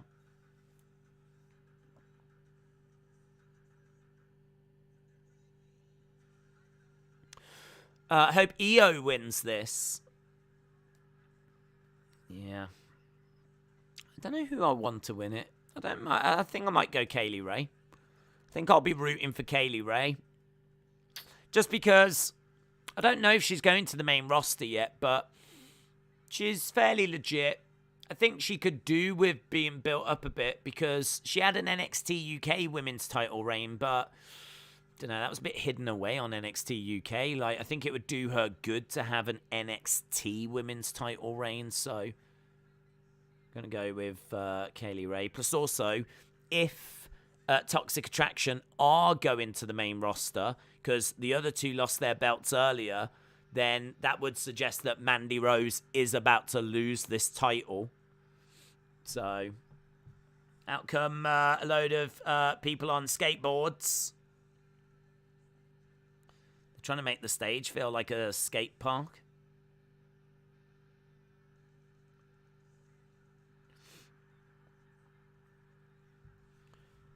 Right, Cora Jade's making her way out. Let's end the poll that we've got right now.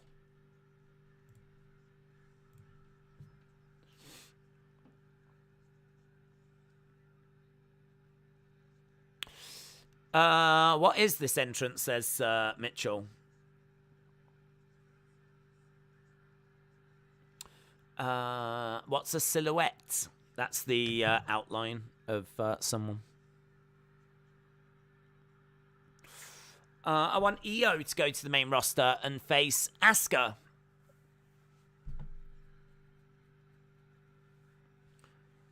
They ride a lot better than Cora does. Whoever wins this, apart from Mandy Rose, I'll be fine with. I never understood the making of her as a champion. She's not that good. She's just there for her looks. Here is Kaylee Ray. Making her way down with baseball bat. So, Kaylee Ray on her way down.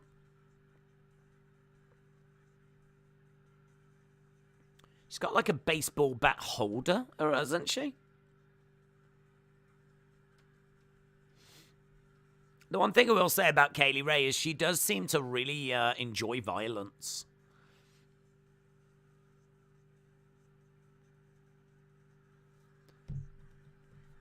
EO will be coming out very soon. Here we go. This is my first time seeing Kaylee Ray, said Tony. Here's EO.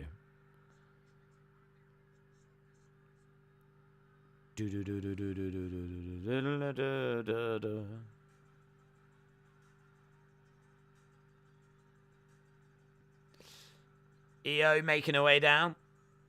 Io Shirai, the genius of the sky. Gotta be main roster bound. She's been in NXT for so long.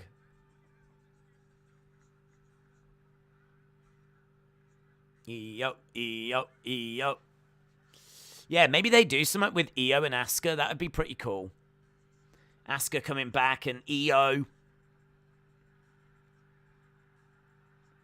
potentially going to the main roster.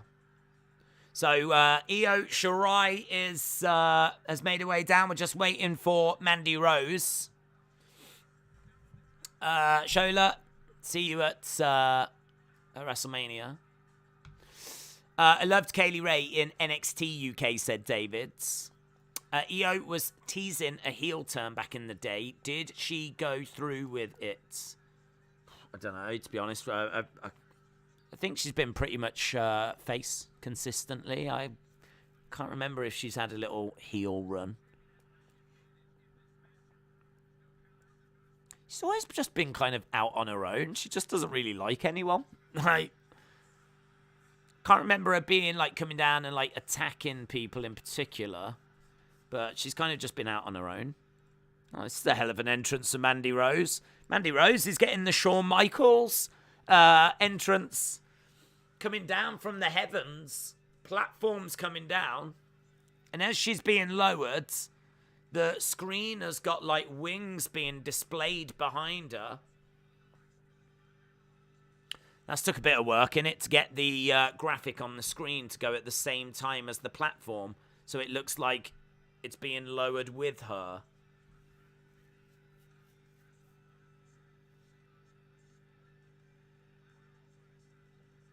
Here's Mandy.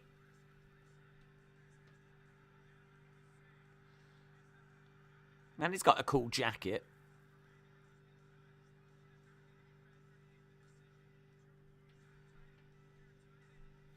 Mandy making her way down. She looks good, actually. I like the jacket. And the glasses. She's got the same coloured attire as what Toxic Attraction were wearing earlier. Throws the glasses away. Gets into the ring.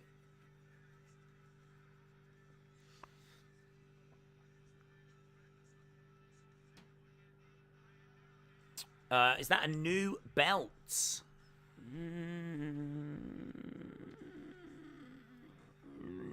Seems to have a bit of a shimmer to it, doesn't it?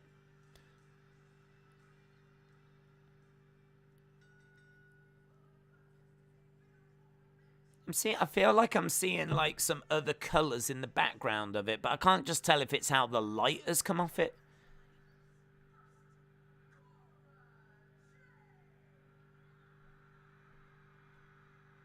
Cora Jade. I mean, in all fairness, this match needs to end in about 15 minutes because she's got to be in bed.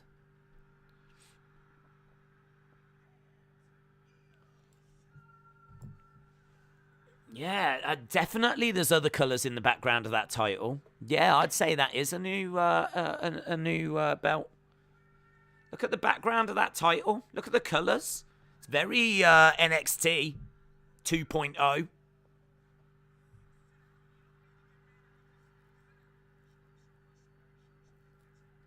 It's kind of cool, actually. I thought it is a new belt. Old graphics. There's the old belt. Yeah, it looks kind of cool. It's defo got multicolours on the plate. The strap is white. I like it. It's not like they've not reinvented the wheel, but they've the white strap looks cool and the colours in the background I think looks great. Right, here we go. Not a huge fan of the colours in the background, said LSW. I like it. I think it's something different.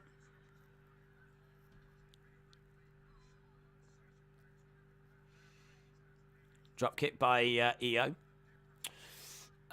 They've changed both the women's and the NXT. It looks kind of nice, says Austin. Let's see if I can find a picture of it.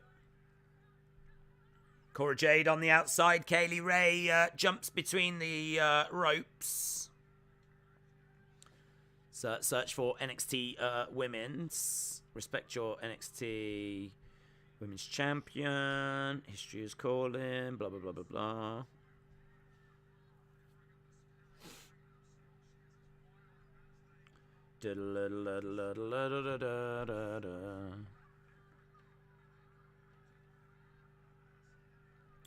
Don't know if there's a great image of the new belts.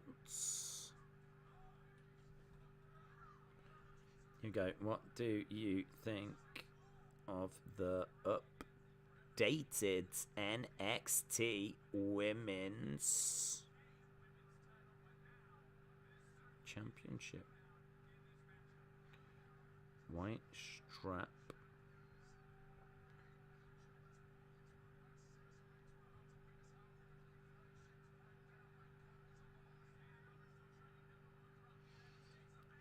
Stand and Deliver is still the #1 trend in the US right now.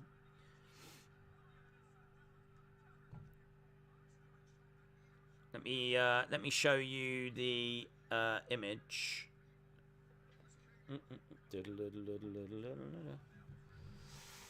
That's probably not going to show very well, is it? Yeah.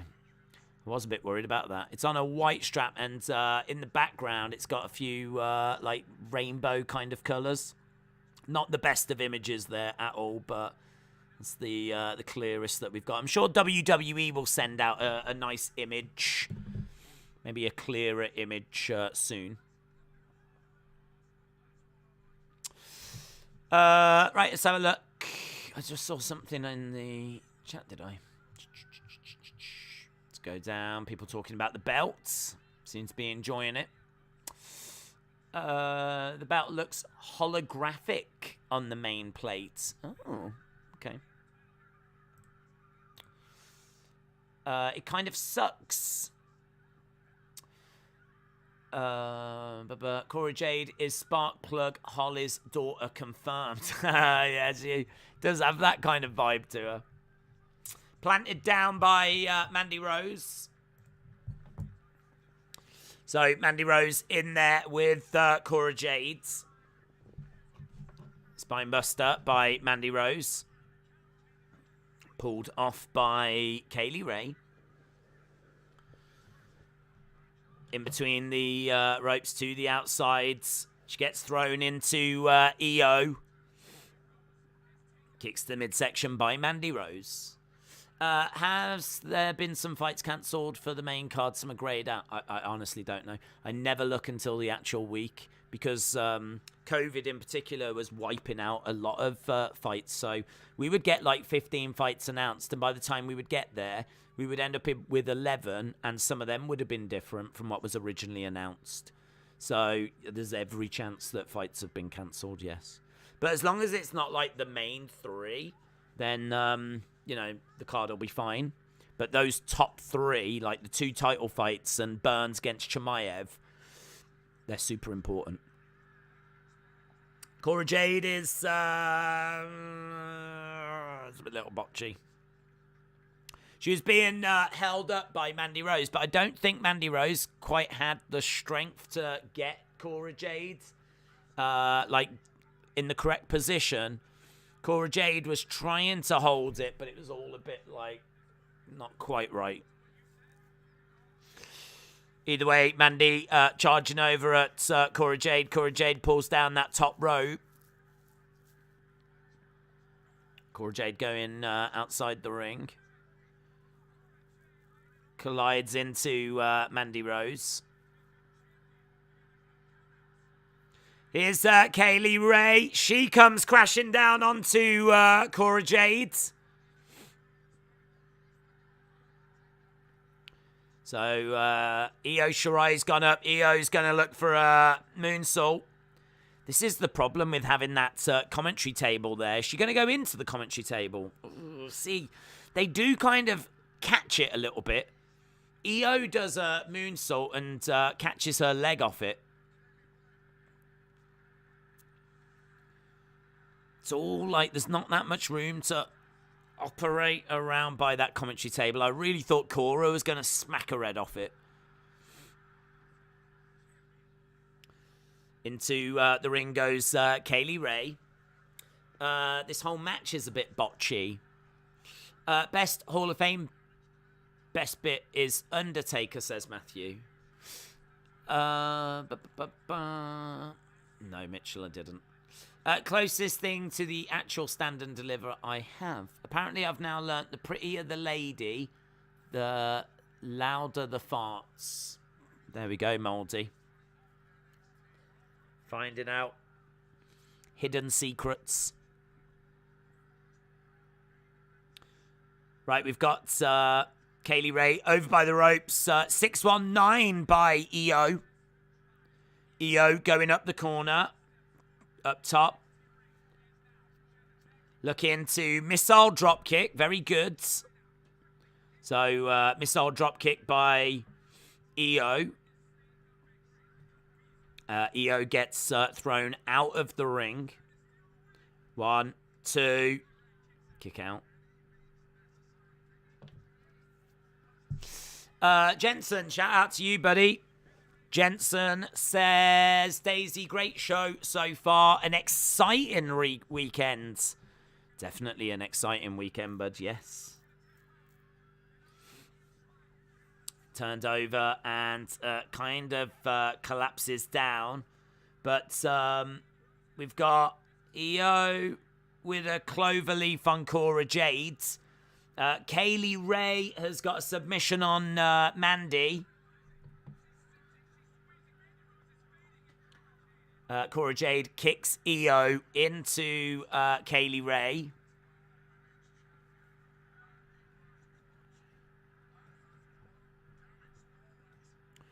Okay, so we're well underway with this match right now. All 4 women are inside the ring. Open palm strike by Io Shirai. Kaylee Ray picks up and plants Io down. Clothesline by Mandy Rose.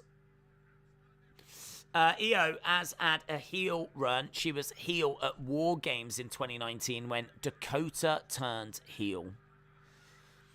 Stand and Deliver is the perfect warm-up for Mania. Anna said there's too many mistakes in this match. Basement dropkick by Cora. Knee strike by Cora. Cora on her feet. Backed over to the corner. Charges over. Stomps down onto the back of Mandy Rose.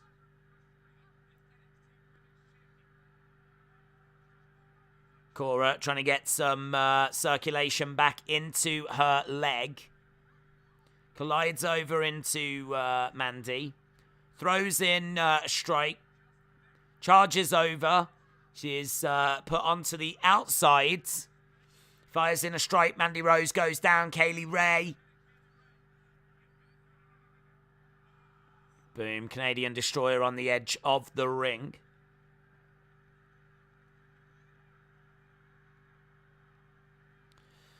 Executed very well, in all fairness. Mandy Rose down. EO getting back up to her feet.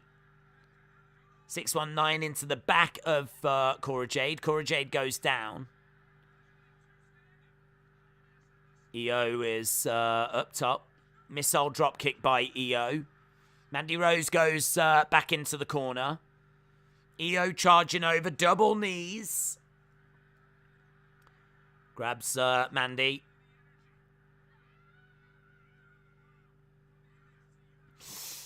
Canadian Destroyer on the apron. 2 count. I just noticed they turned lights off on the WrestleMania sign. Perhaps that's to stop it catching fire again like it did at the Rumble. Do you remember that? Lol.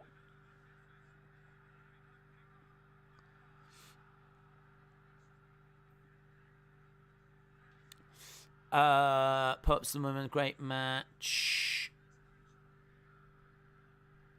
Let's go. EO is what the crowd are chanting. Face first into that top turnbuckle. Mandy Rose is up top. Open palm strike by EO. Crowd seems to be firmly with Io Shirai for this one. as Io goes up top. What's she going to look to do here? She is up top. Spanish Fly. Spanish Fly.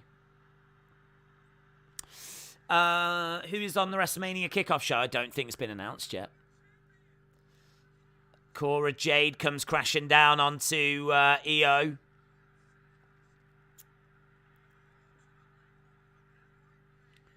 Okay, so we got Mandy Rose down, Io down, Cora Jade down. And Kaylee Ray down on the outside. Just seeing a shot of the crowd. There's certainly a lot of people there.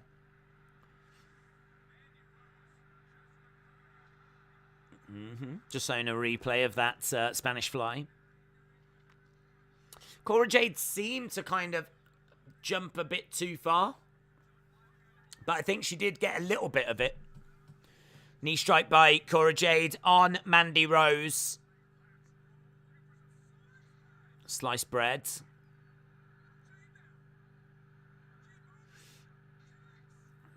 DDT. Here we go, Cora Jade. 1, 2. In comes Kaylee Ray. She didn't get all of it. She didn't get all of it. So I'm guessing Edge is 1. 2-time NXT champion incoming. Headbutt by Kaylee Ray. She's got Cora Jade up. Plants her face first. Kaylee Ray turning Cora Jade over. She doesn't go for the pin. She's going to climb up. Here we go. Kaylee Ray gets pushed off the top by Io. Io looking to climb up. Io in position. Splashes down onto Cora Jade. Knee strike by Mandy Rose. 1, 2, 3. Mandy Rose has retained, so Toxic Attraction aren't going to the main roster.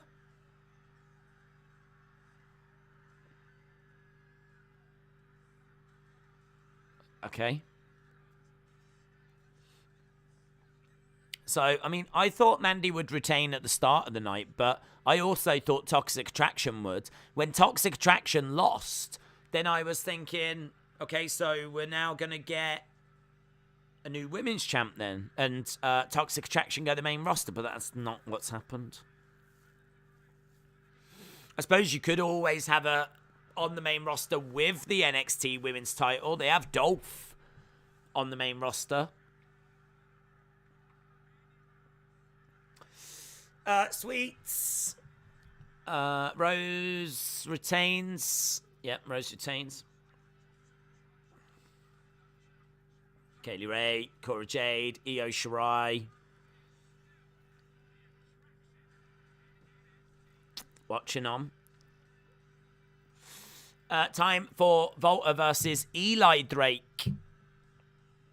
Yeah, it's going to be Gunther against LA Knight. Get in your scores for that one. What did you think of that match? Gunther versus LA Knight.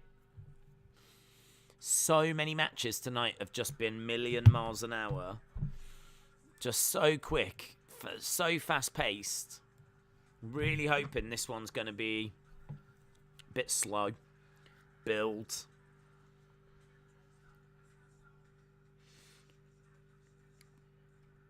Advert for 2K22. Looking forward to this. This could be match of the night next. I've not watched WWE much as I used to, says Madman. 3.25, 3.5, 2, 4, 2.5, 3.5, 2, 3, 4, 4, 2, 2.75, 2, 3.5, 3.25, just below Ciampa and Tony. 2, says Austin. Here's Dexter and Indy. We are going to look so hot at Stand and Deliver. You will be the sexiest cowboy in Texas.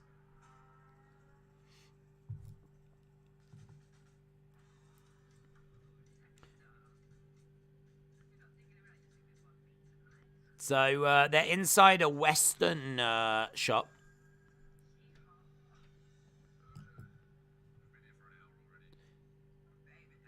Here's Persia and Duke Hudson.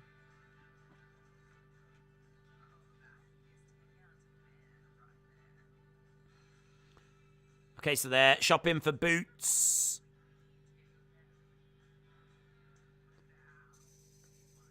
There's Dexter. There's Indy.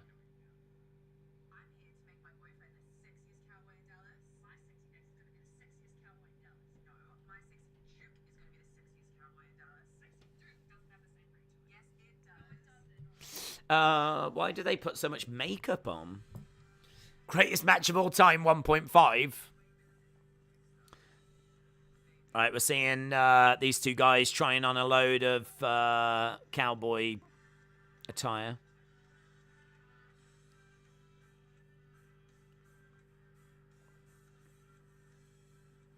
It's pretty fun. It's alright. Seeing Dexter try on a few different cowboy things. There's Duke Hudson.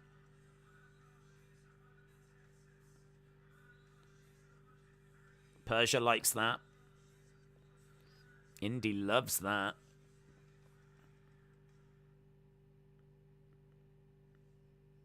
Okay. So they are backstage right now in their cowboy looks and cowgirl looks.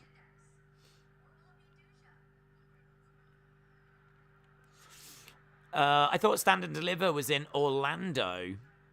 No, I think it's the same place that like SmackDown and Raw has been.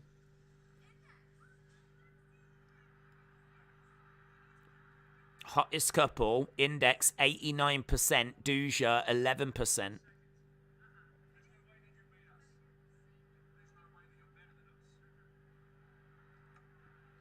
Duke Hudson knocks Dexter's hat off him.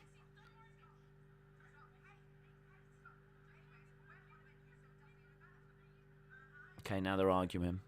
What has been the best match so far?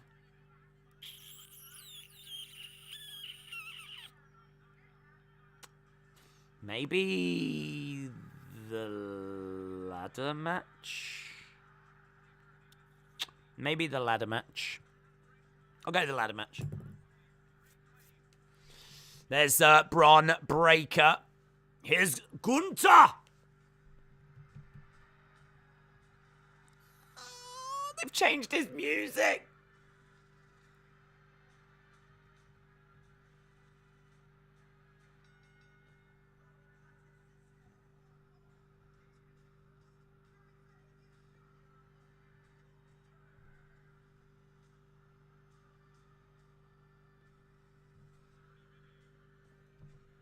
I don't hate the music, but it's not as good. But it's Gunther. Gunther making his way down to the ring general.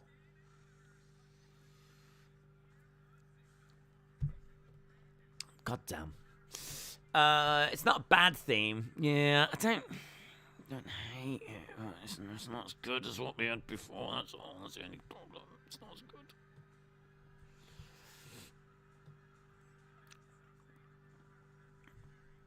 Right. I like that big screen that says Ring General Gunther. That looks good.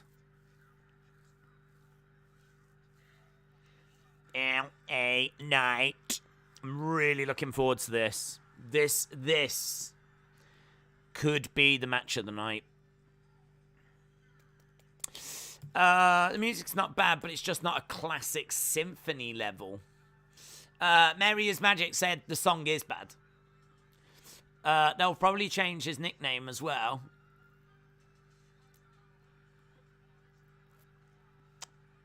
Right, here is LA Knight. LA Knight has made his way down. Step in between the ropes. LA Knight is getting a really good reaction from the crowd. The crowd have been quite good all night, actually.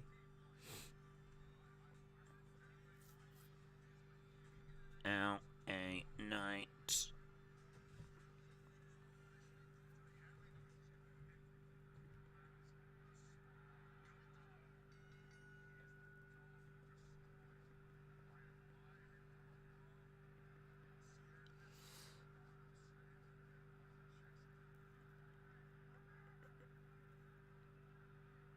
Okay, here we go then. The two lock up in the middle of the ring.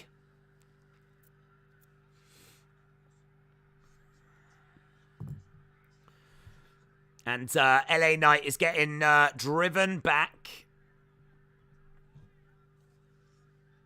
over by the in the corner.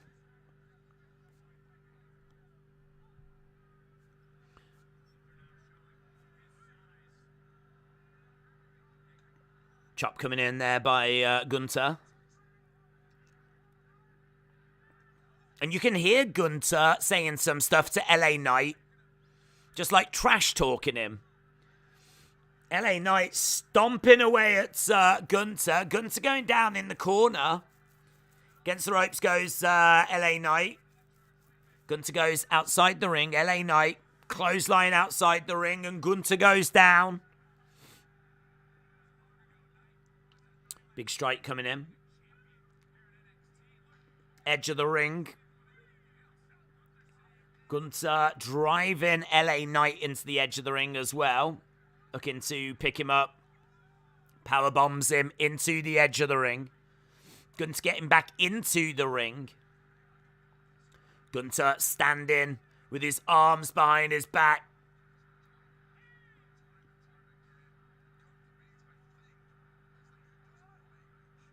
Gunther telling LA Knight to get up.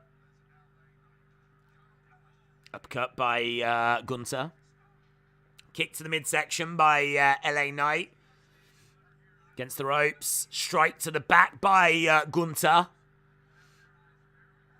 And again, Gunther going to work on LA Knight at the moment. LA Knight going over to the corner. LA Knight picked up, slammed down.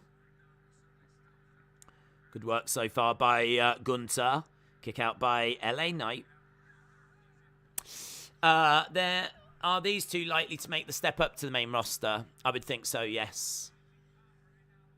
I've been wondering why Volta looks different. Dude's lost a lot of weight. Yeah, he's starting to build some muscle as well. Like, I think he knows what Vince likes. He likes a good body, and you know he's lost that weight. He's starting to build some muscle. I'd love to see him keep going, actually, and see if he can get even more jacked. I mean, I'm sure he's, like, really focused on that at the moment. Kick to the midsection by LA Knight. I'm glad they changed his theme. It sounded too much like the Jaws soundtrack.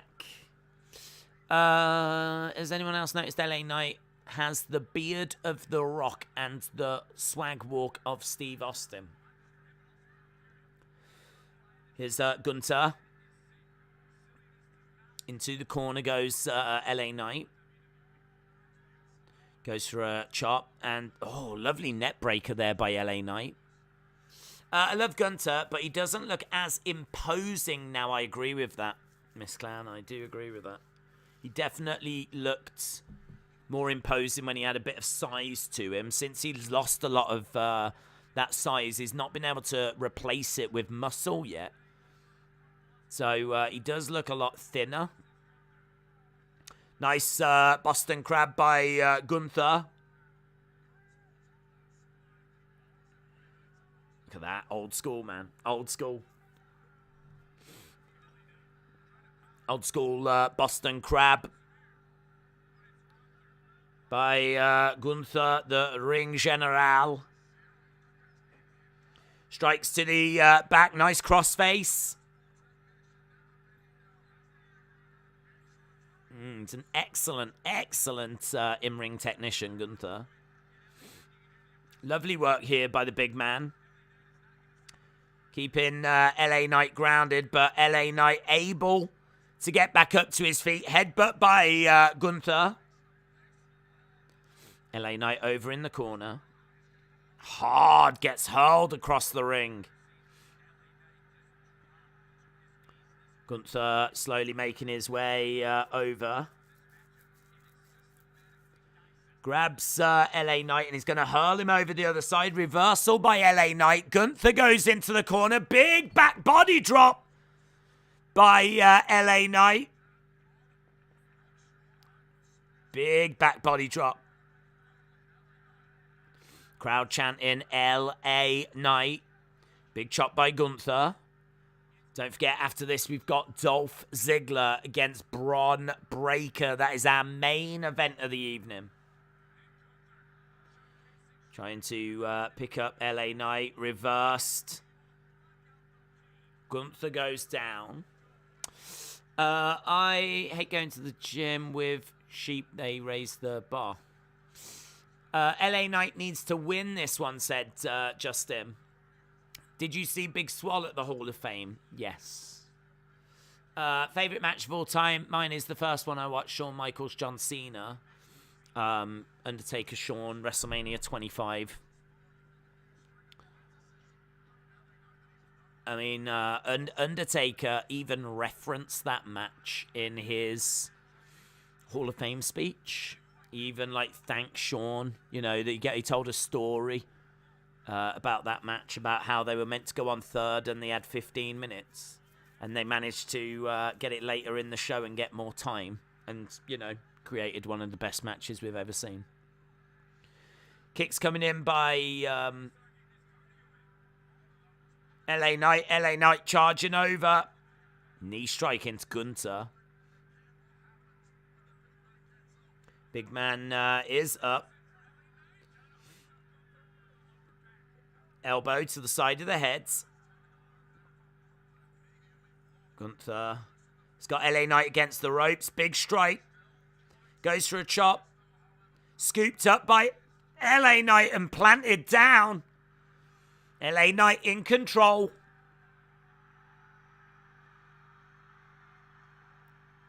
Against the ropes goes LA Knight. Elbow. When was Big Swole on last night? She was on the entrance stage. She was sat next to her husband, Cedric Alexander. Gunther put up at the top. Christopher said Gunther's going to win. Ian said, I think WWE needs to cash in on LA Knight whilst they can. He's incredibly over. He can go, he can talk. He is a draw. Gunther up top. LA Knight popping up, looking for a superplex. Ah, massive, massive superplex. 1, 2. Kick out by Gunther.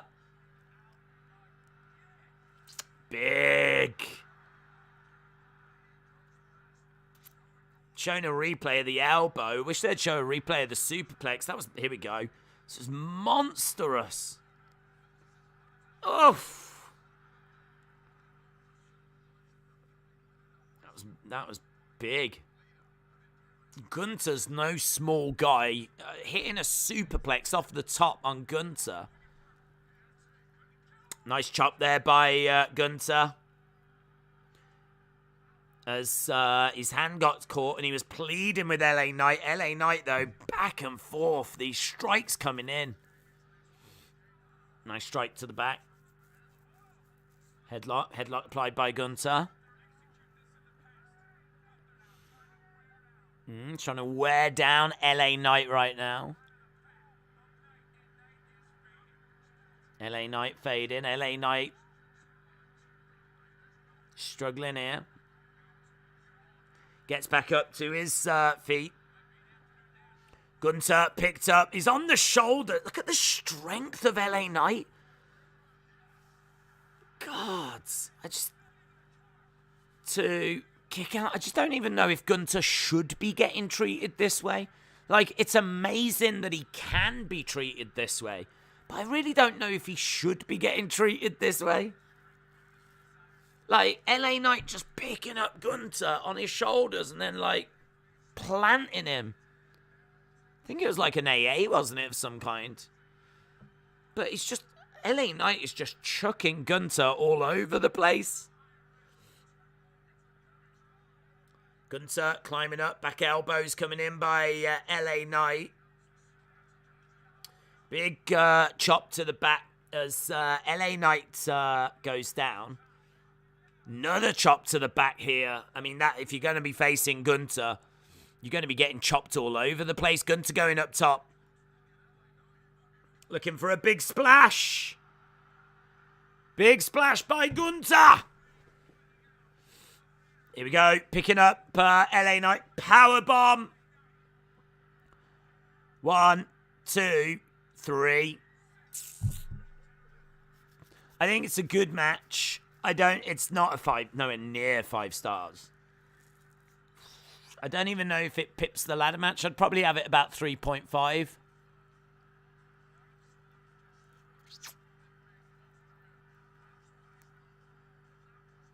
I think the jury's still out, man, as to whether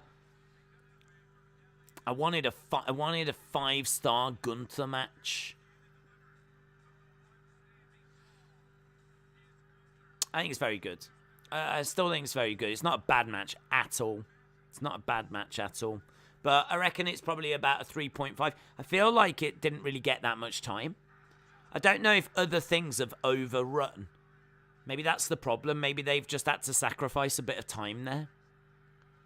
But that feels like it could have done with another 5 minutes plus.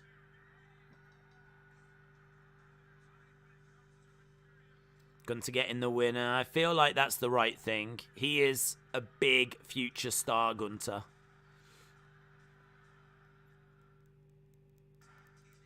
Well, there we go. What do you think? Out of 5, what do you think? 3.6, 4, 2.5, 3.5. He needs to hit the gym. I'm not sold on Gunther like I was a year ago. Dane Film said it was a great ending, but it ended too quick. David Conley says, yeah, I give it 3.5. The match didn't get that much time, says Scott. They had 4 to 5 potential if they were given more time. It's not their fault. 3 says Hayden.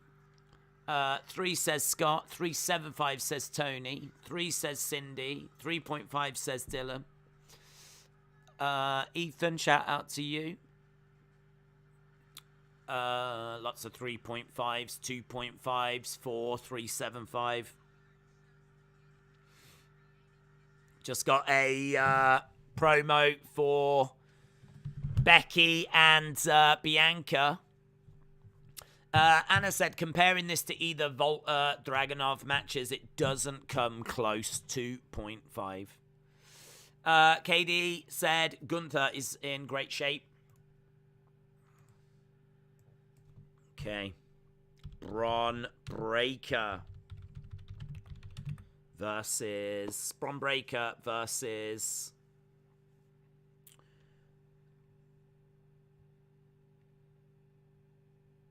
they're just showing just this video package just distracted me. Bron Breakker versus Dolph Ziggler. So video package for Becky and Bianca. Only complaint with this so far has been every match has felt a little bit rushed. It felt like every match could have done with an extra 5 minutes. Perhaps there's just too many matches. You know, normally, historically, we only get 5 matches at NXT takeovers. We've got 6 on this one. So maybe there's just 1 match too many.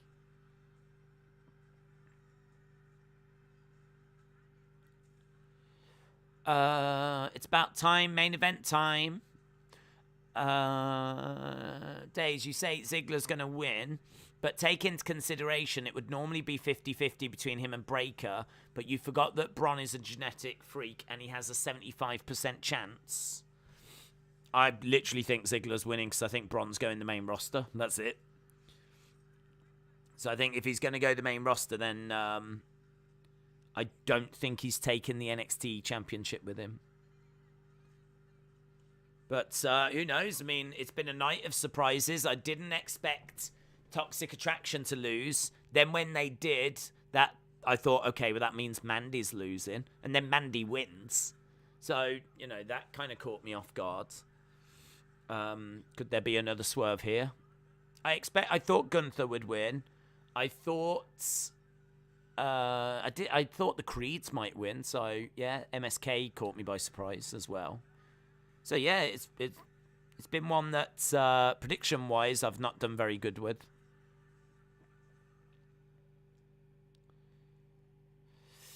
Also, not close to what Tommaso and Volta did last year. No. But that was a 5-star match. I think Bron should take the Steiner name once he goes to the main roster, says Dave. Who won? Was it Gunther? Yes. Right, we're just hearing from Bron Breakker. Weakest match on the card, but still pretty good. 3-2-5, says Harley. Channel name said, speaking of Becky, rumor has it that her and Bianca are going to reverse roles like Brett and Austin. WWE Creative should go through with that if true, says channel name. It's time for the main event. Indeed. Just seeing Ziggler. We're just getting the video package right now as we're building towards the main event. Would you say Seth over Cena? I don't know what that means. I'm hoping that Bron wins, then his uncle comes down to celebrate. That would be a good ending, says John. Still the same title, only the women's has been changed, says Big Boy Dally. We haven't seen it yet, so I don't know, to be honest. Unless there's reports doing the rounds that it is confirmed the same title. Dolph Ziggler's going to win.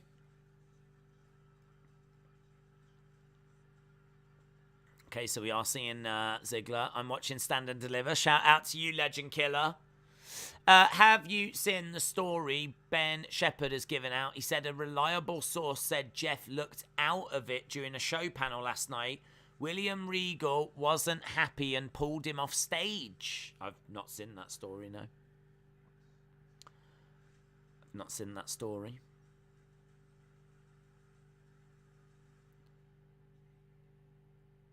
I mean, fair play to Regal if he has done that.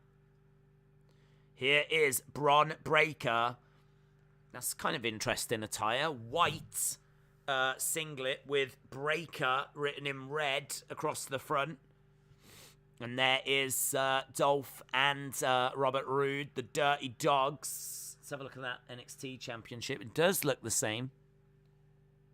Does look the same. We've got a multicolored chainsaw. Bron Breakker channeling his inner Texas Chainsaw Massacre.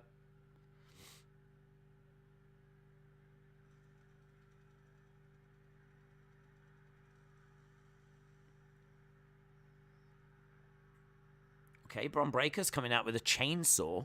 Mattel are going to love this. Is he going to chainsaw that NXT sign? Why?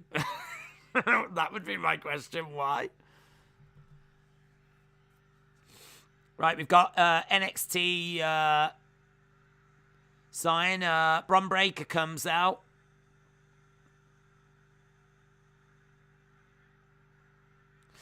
I didn't know Nickelodeon made chainsaws. Yeah, you can get it from WWE Shop. This multicolored chainsaw.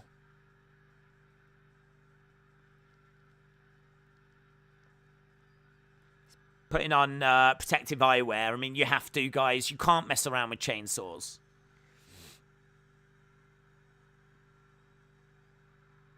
Why doesn't he just walk around it?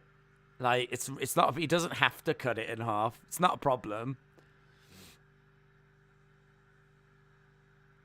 I mean, what would you say? Is Seth better than Cena in ring and on the mic?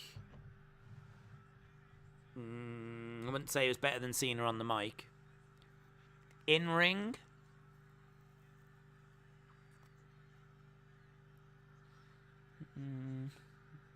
I'd say it's close. I mean, I think Cena had some great matches, but so did Seth. More so with the whole Monday Night Rollins thing. I might go Seth in ring, but Cena on the mic. That entrance did literally nothing for me. James said, "What was the point in that? I don't get it." No one gets it. I think it's a reference to the Texas Chainsaw Massacre. Would be my guess.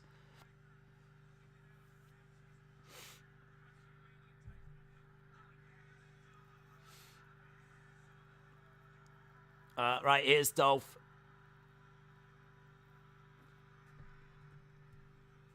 Dolph's going to have to walk through that wrecked NXT thing now.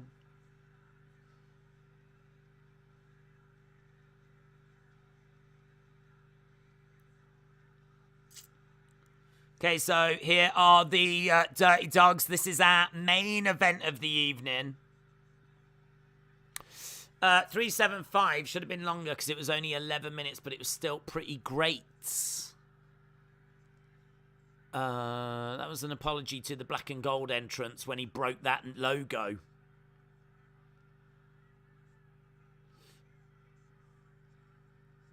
Okay, so Ziggler making his way down, and that championship doesn't appear to be any different. Looks like they have just changed the women's. I kind of like the women's.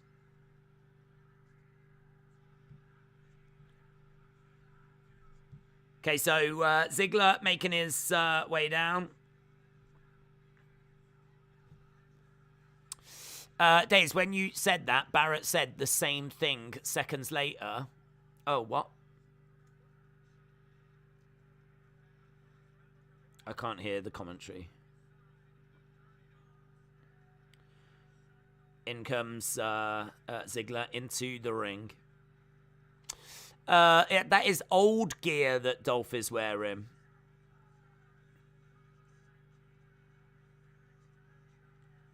Does look old gear. Yeah, it's shorts, isn't it? Those might be the same shorts that he wore when he cashed in his Money in the Bank, actually.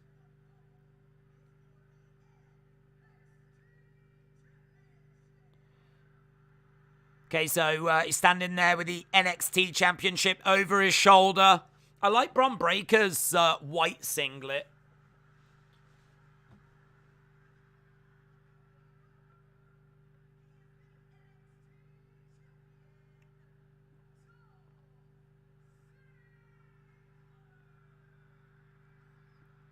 Dolph Ziggler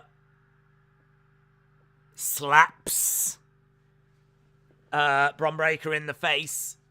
Ziggler quickly gets between the ropes. I think that might be what he wore when he cashed in his Money in the Bank.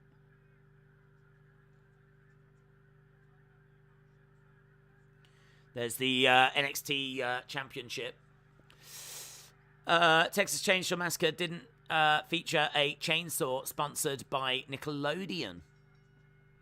Right, here we go. Bell has sounded, and Ziggler, back in the corner, rolls outside the ring, flops to the outside. Bron Breakker jumps down after him. I wonder what attires we'll see at Mania. I know, that's something to look forward to, isn't it? Not only have we got the matches and the surprises and the moments, but, you know, you always get some iconic ring gear.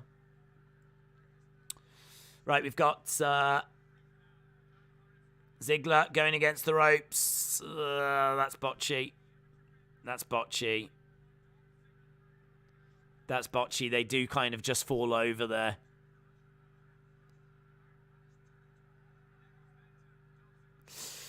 With Nickelodeon sponsoring this, green slime should have been dumped on the loser. Ziggler back up on his feet.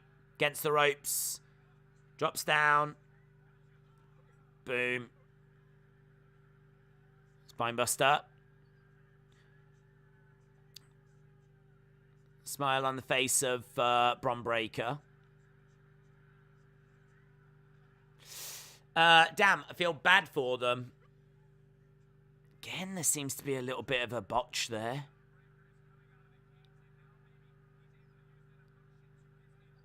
Now he's dragging Dolph into the middle. 2. Shoulder up by Dolph. I want Dolph to win. I'm not a Breaker fan. His voice is annoying. Unless he improves his promos, I don't want to hear him speak, says Jilly. Herb said Ziggler hardly ever botches, so I blame Breaker. This is botchy at the moment. Here we go, belly to belly. Lovely belly to belly. Lovely belly to belly. Got some great height there, Bron Breakker. He's going for another. Again. Bron Breakker going over to the corner. Straps are coming down already. As Robert Roode has grabbed the leg of Bron Breakker. I mean, they have to end at a certain time, you would imagine. So I'm guessing a lot of these people have got to get over to the stadium. I don't know how far apart the stadium and the arena are. I mean, it ain't going to take hours and hours and hours, but people might want to grab something to eat, make their way over. So, you know, you've got to make sure that you're giving them time to safely get out, safely get over there, safely get into the stadium. So there probably is a bit of a time restriction at play here. Round the back goes Bron. Picks up Dolph. Plants him down. Are you going to go after stream, or are you starting the Mania stream straight away? No, I'm going. I'm going to go and grab something to eat. We'll start our Mania stream as soon as it's scheduled to start. If I can have something to eat and maybe start a bit before that, then we'll look to do that. But no, we're not going to go straight through. Ziggler is going to retain, says Ace. Yeah, Robert Roode has just been removed from ringside because of outside interference. Bron Breakker is on top.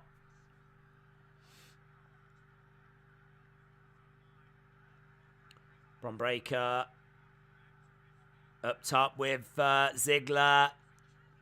Net breaker. I think, like, this has been a little bit botchy all throughout the night. I'm wondering if the lack of house shows is hurt in NXT, because they used to do house shows and, you know, they used to get good chemistry, get to know their opponents, try a few things. And so what you would be seeing is stuff that they've done many times on different house shows around Florida. But, you know, I don't think that, obviously because of the pandemic and everything, they've been able to do that many house shows. So that might go some way to explain as to why it's maybe not been quite as smooth as what we've seen from takeovers in the past. And, you know, a lot of this talent is young and new. Straight to midsection by Bron Breakker. Kick to the legs as net breaker by Dolph. Bron Breakker goes down. Dolph going for the cover. Kick out. I think Bron needs to go in there with a veteran big man like himself to show him how much he should go.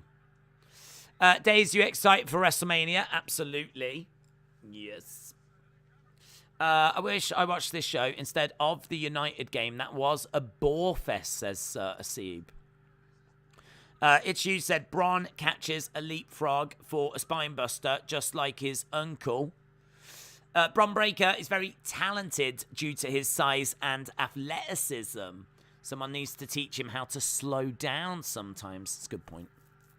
It's a good point. Okay, Breakker up, straight to the midsection. Ziggler charging over, strikes to Bron Breakker. Bron Breakker in the corner. I'm guessing we've probably got, what, maybe 7 minutes, maybe? Do you think they'll want to wrap it up at past? Bron Breakker comes crashing down. The crowd have fallen asleep, says Mitchell. Number one trend is Stand and Deliver in the US right now. Ziggler in control. What match are you most excited for? Seth against Cody, definitely. Or Seth against Mystery Person. Here we go. He's got headlock applied, rear naked. He's trying to choke him out here, but Bron Breakker is surviving.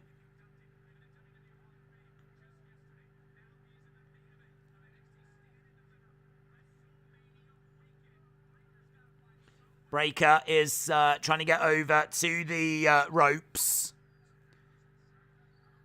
Ziggler has bridged over.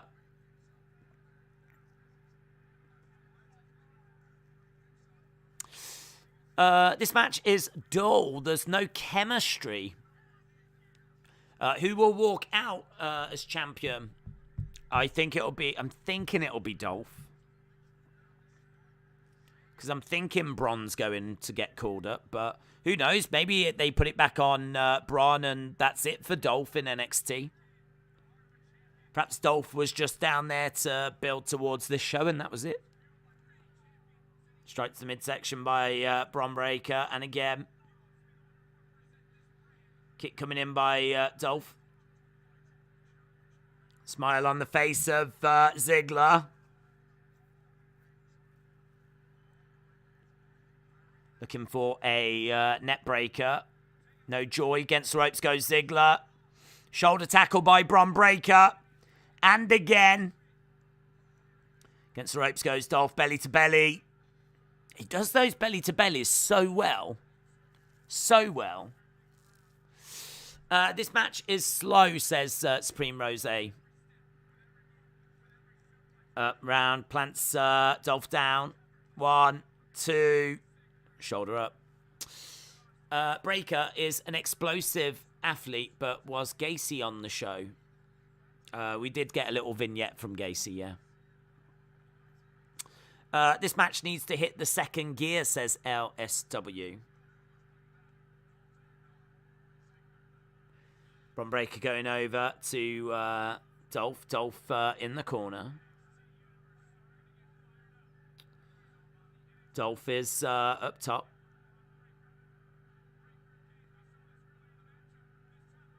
Breakker. Going up again, going up top. Looking for a... Boom. Hurricanrana. Shoulder up by Dolph.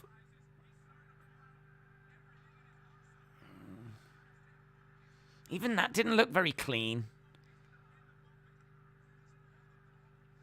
I don't mind the slow pace. I think the slow pace is fine, but this has just been really botchy. So it's been slow, but it's been slow and it hasn't really drawn you in. Like, there's not really a story that is being told, if you will, and it's a bit botchy and... Big spear by Bron. 1, 2. Shoulder up by Dolph.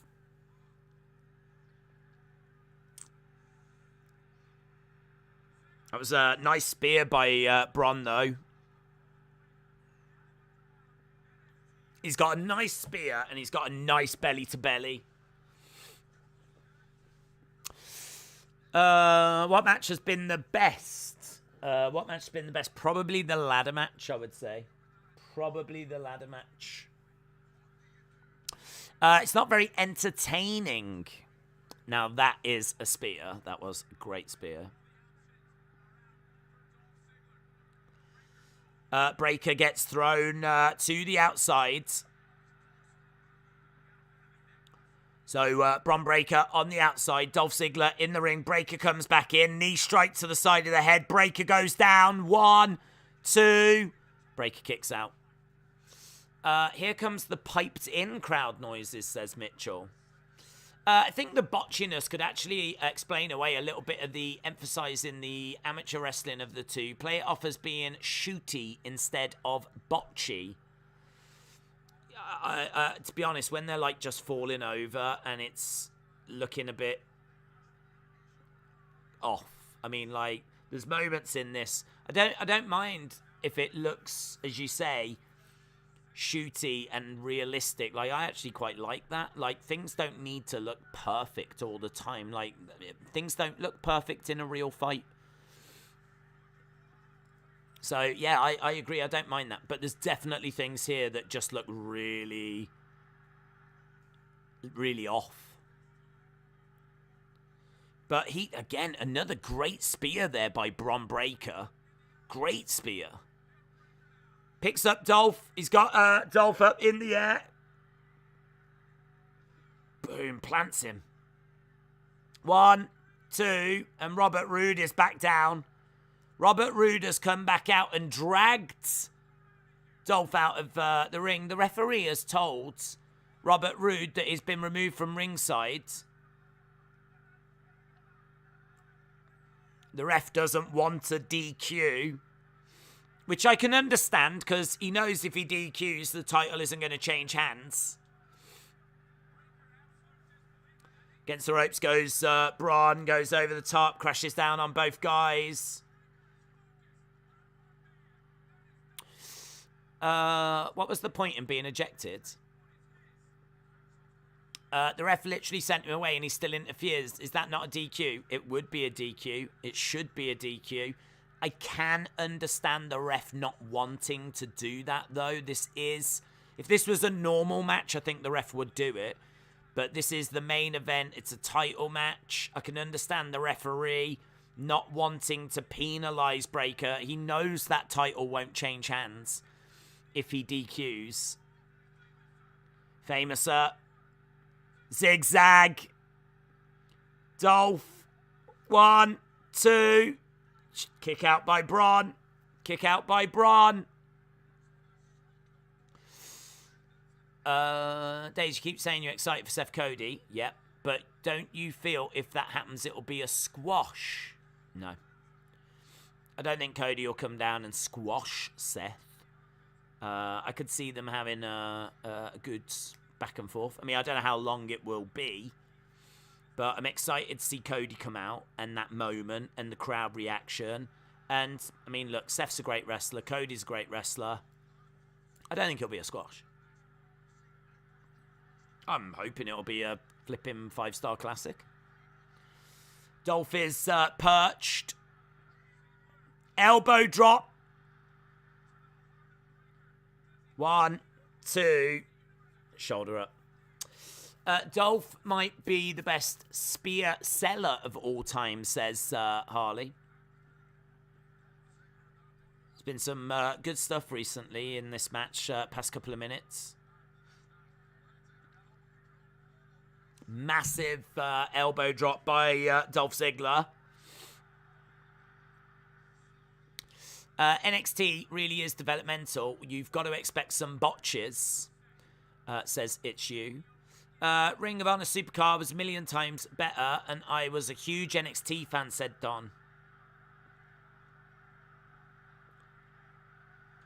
All right, we've got Ziggler on his feet, calling up, tuning up the band. Dolph Ziggler tuning up the band.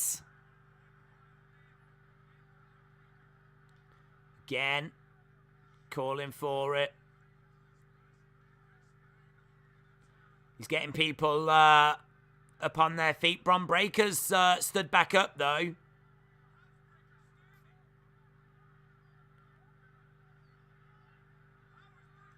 Clothesline. Dolph goes down. Spear.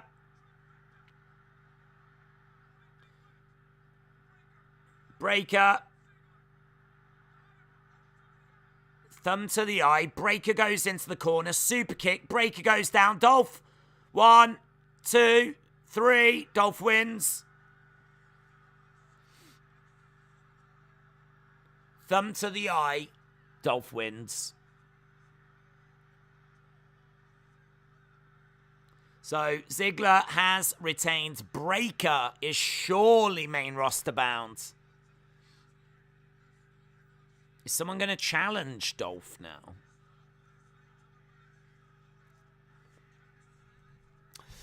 Is Bron moving up? I believe so, yeah.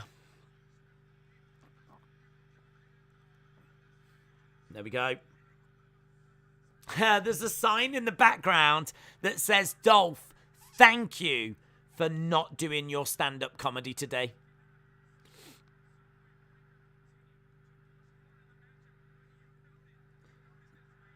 Yeah, there we go. Look, he grabs him in the face just as he was about to plant him down, but 2.75.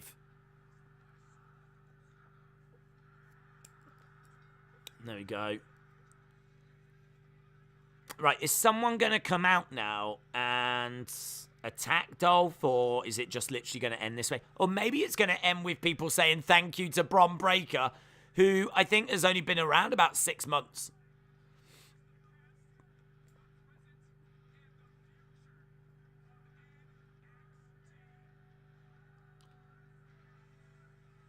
Okay, Bron Breakker down in the middle of the ring. How weird is that? This might be the final NXT appearances for Tommaso Ciampa and Bron Breakker. Tommaso Ciampa that's been in for 7 years. And Bron Breakker that's been in for about flipping 6 months. And that's it. That's it. It's gone. It's faded. That's the end of the show. Wow, I tell you what, I can't wait to see what people's scores are for this one. I can't wait to see what people score this. What do you score NXT Stand and Deliver? Let's see what people think. 8 to 10. 7 to 7, 7, 5. 6 to 6, 7, 5. 5, 7, 5, or below. I'm going to ask people online as well, on Twitter. We'll see what they say. But yeah, get in your thoughts. What did you think of it? Did you like it? Did you hate it? Did you love it? How did you rate it? What do you think? Well, actually, what do you score NXT Stand and Deliver? NXT Stand and Deliver. Stand and Deliver. Da, da, da, da, da. 3 out of 5 for that match. People getting their scores in. Make sure you vote as well. Gonna pop this on and we'll see what people say. 8, 10, 7, 2, 7, 5, 6, 2, 6, 7, 5, 5, 7, 5, or below. There we go. 6, 7, 5 days. Ladder match was match of the night. That was one of the longest takeover shows. 7 out of 10. Very entertaining. No UFC tonight. There just is no UFC tonight. It's not that we're not covering it. There just isn't any. Adam and the Ants were having the same dreams. Absolutely. 7, 6, 7, 5, 7.2, 6, 7, 5. 7 said British Soundboard Prank. Solid show. All the matches lack that classic edge to push them to memorable and amazing, but an enjoyable undercard for WrestleMania. Jilly said, I'll give it a 7, just because. They gave me wrestling to watch early. Was every match good? No. But it was fun hanging out. That's good. Alex said 8 out of 10. Match of the year was the NXT Championship. That was the match of the year. Jim said 7.5. Despite rumours of Breakker going to the main roster, I thought he was going to win the title. Austin says 6.75. Rustin Andy says 8. Hopefully NXT 2.0 do more takeovers. This has been the first one in ages. 13 out of 23 is my 23-point ranking. See you in a few hours, said Big Boy Dally. Not even that, dude. Not even that. 7 out of 10, 7.5, 6.5, 6.75. Does Breaker go up to the main roster? I think so. Anna said 5.5. I've been away from the product to really care about it. Gregor says 7. Madeline says 8. Who won the NXT Championship? It was Dolph Ziggler. Airflow said, I love that Triple H moment. That was great. Cameron says 7. I would say this was... I'm going to say this is a 6.5. Yeah. I'm about like with you guys. I think that maybe my expectations were a bit too high. I really don't know. I definitely expected more from the LA Knight Gunther match. And honestly, I think they're just a victim of time being cut. So I think they've been a victim of that. I think the main event match is quite botchy at the start, but it does get somewhere quite good by the end. I think the ladder match is quite strong. I'll probably give that a 3.75, and I think it's probably the best match. I mean, I don't disagree. I feel like this is pretty solid. I mean, 6.5 is pretty average. Probably a little below average in truth. But even so, this is pretty solid. I also agree. Love the Triple H moment. I thought that was great. Probably done with Tommaso. Lots of talking points. New champions. Just none of the matches really got into the 4-star territory for me, and nothing is anywhere near 5. And normally for takeovers, we normally get better than this, to be honest. I'm just going to be honest. We normally do get better than this. So... Again, I don't know if it's because they've not been on the roads, they've not been doing house shows, a lot of the talent is young, it could be a whole mixture of that stuff. Maybe it could be nerves as well. I mean, don't forget, they've not been playing into crowds of this size. A lot of them haven't been in front of, many crowds at all. So, apart from, what you get at that little... Performance Center, which can hold, a few hundred. This is completely different ballpark. So, yeah, there could be a bit of nerves. Could be a bit of, not ring rust, but maybe just not being on the road as much. But all in all, I think it was fairly average, fairly solid. Not a bad show. And as you said, nice little warm-up for WrestleMania. Right, we've had 323 votes. We're going to have to wrap this pony up because I'm going to go and grab something to eat, and then as soon as I'm done that, we'll look to start as soon as we can. So we have done a poll, and I can tell you 7 to 775 came through at 38%, 8 to 10 came through at 33%, 6 to 675 at 19%, 575 or below came through at 9%. So seems like 7 to 775.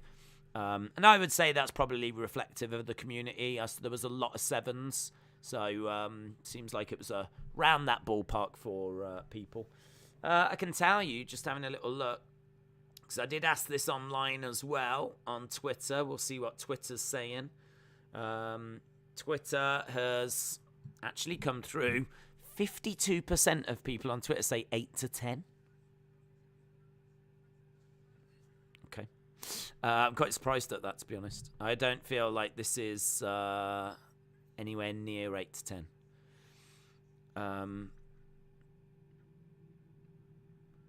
Yeah. Interesting. Seems like people enjoyed it, though, and that's a good thing. So, either way, we're back tonight for WrestleMania. Well, not even tonight. We're back in about just over an hour. So I'm going to go and grab something to eat and get ready for that. So appreciate the support. Hope you enjoyed the stream.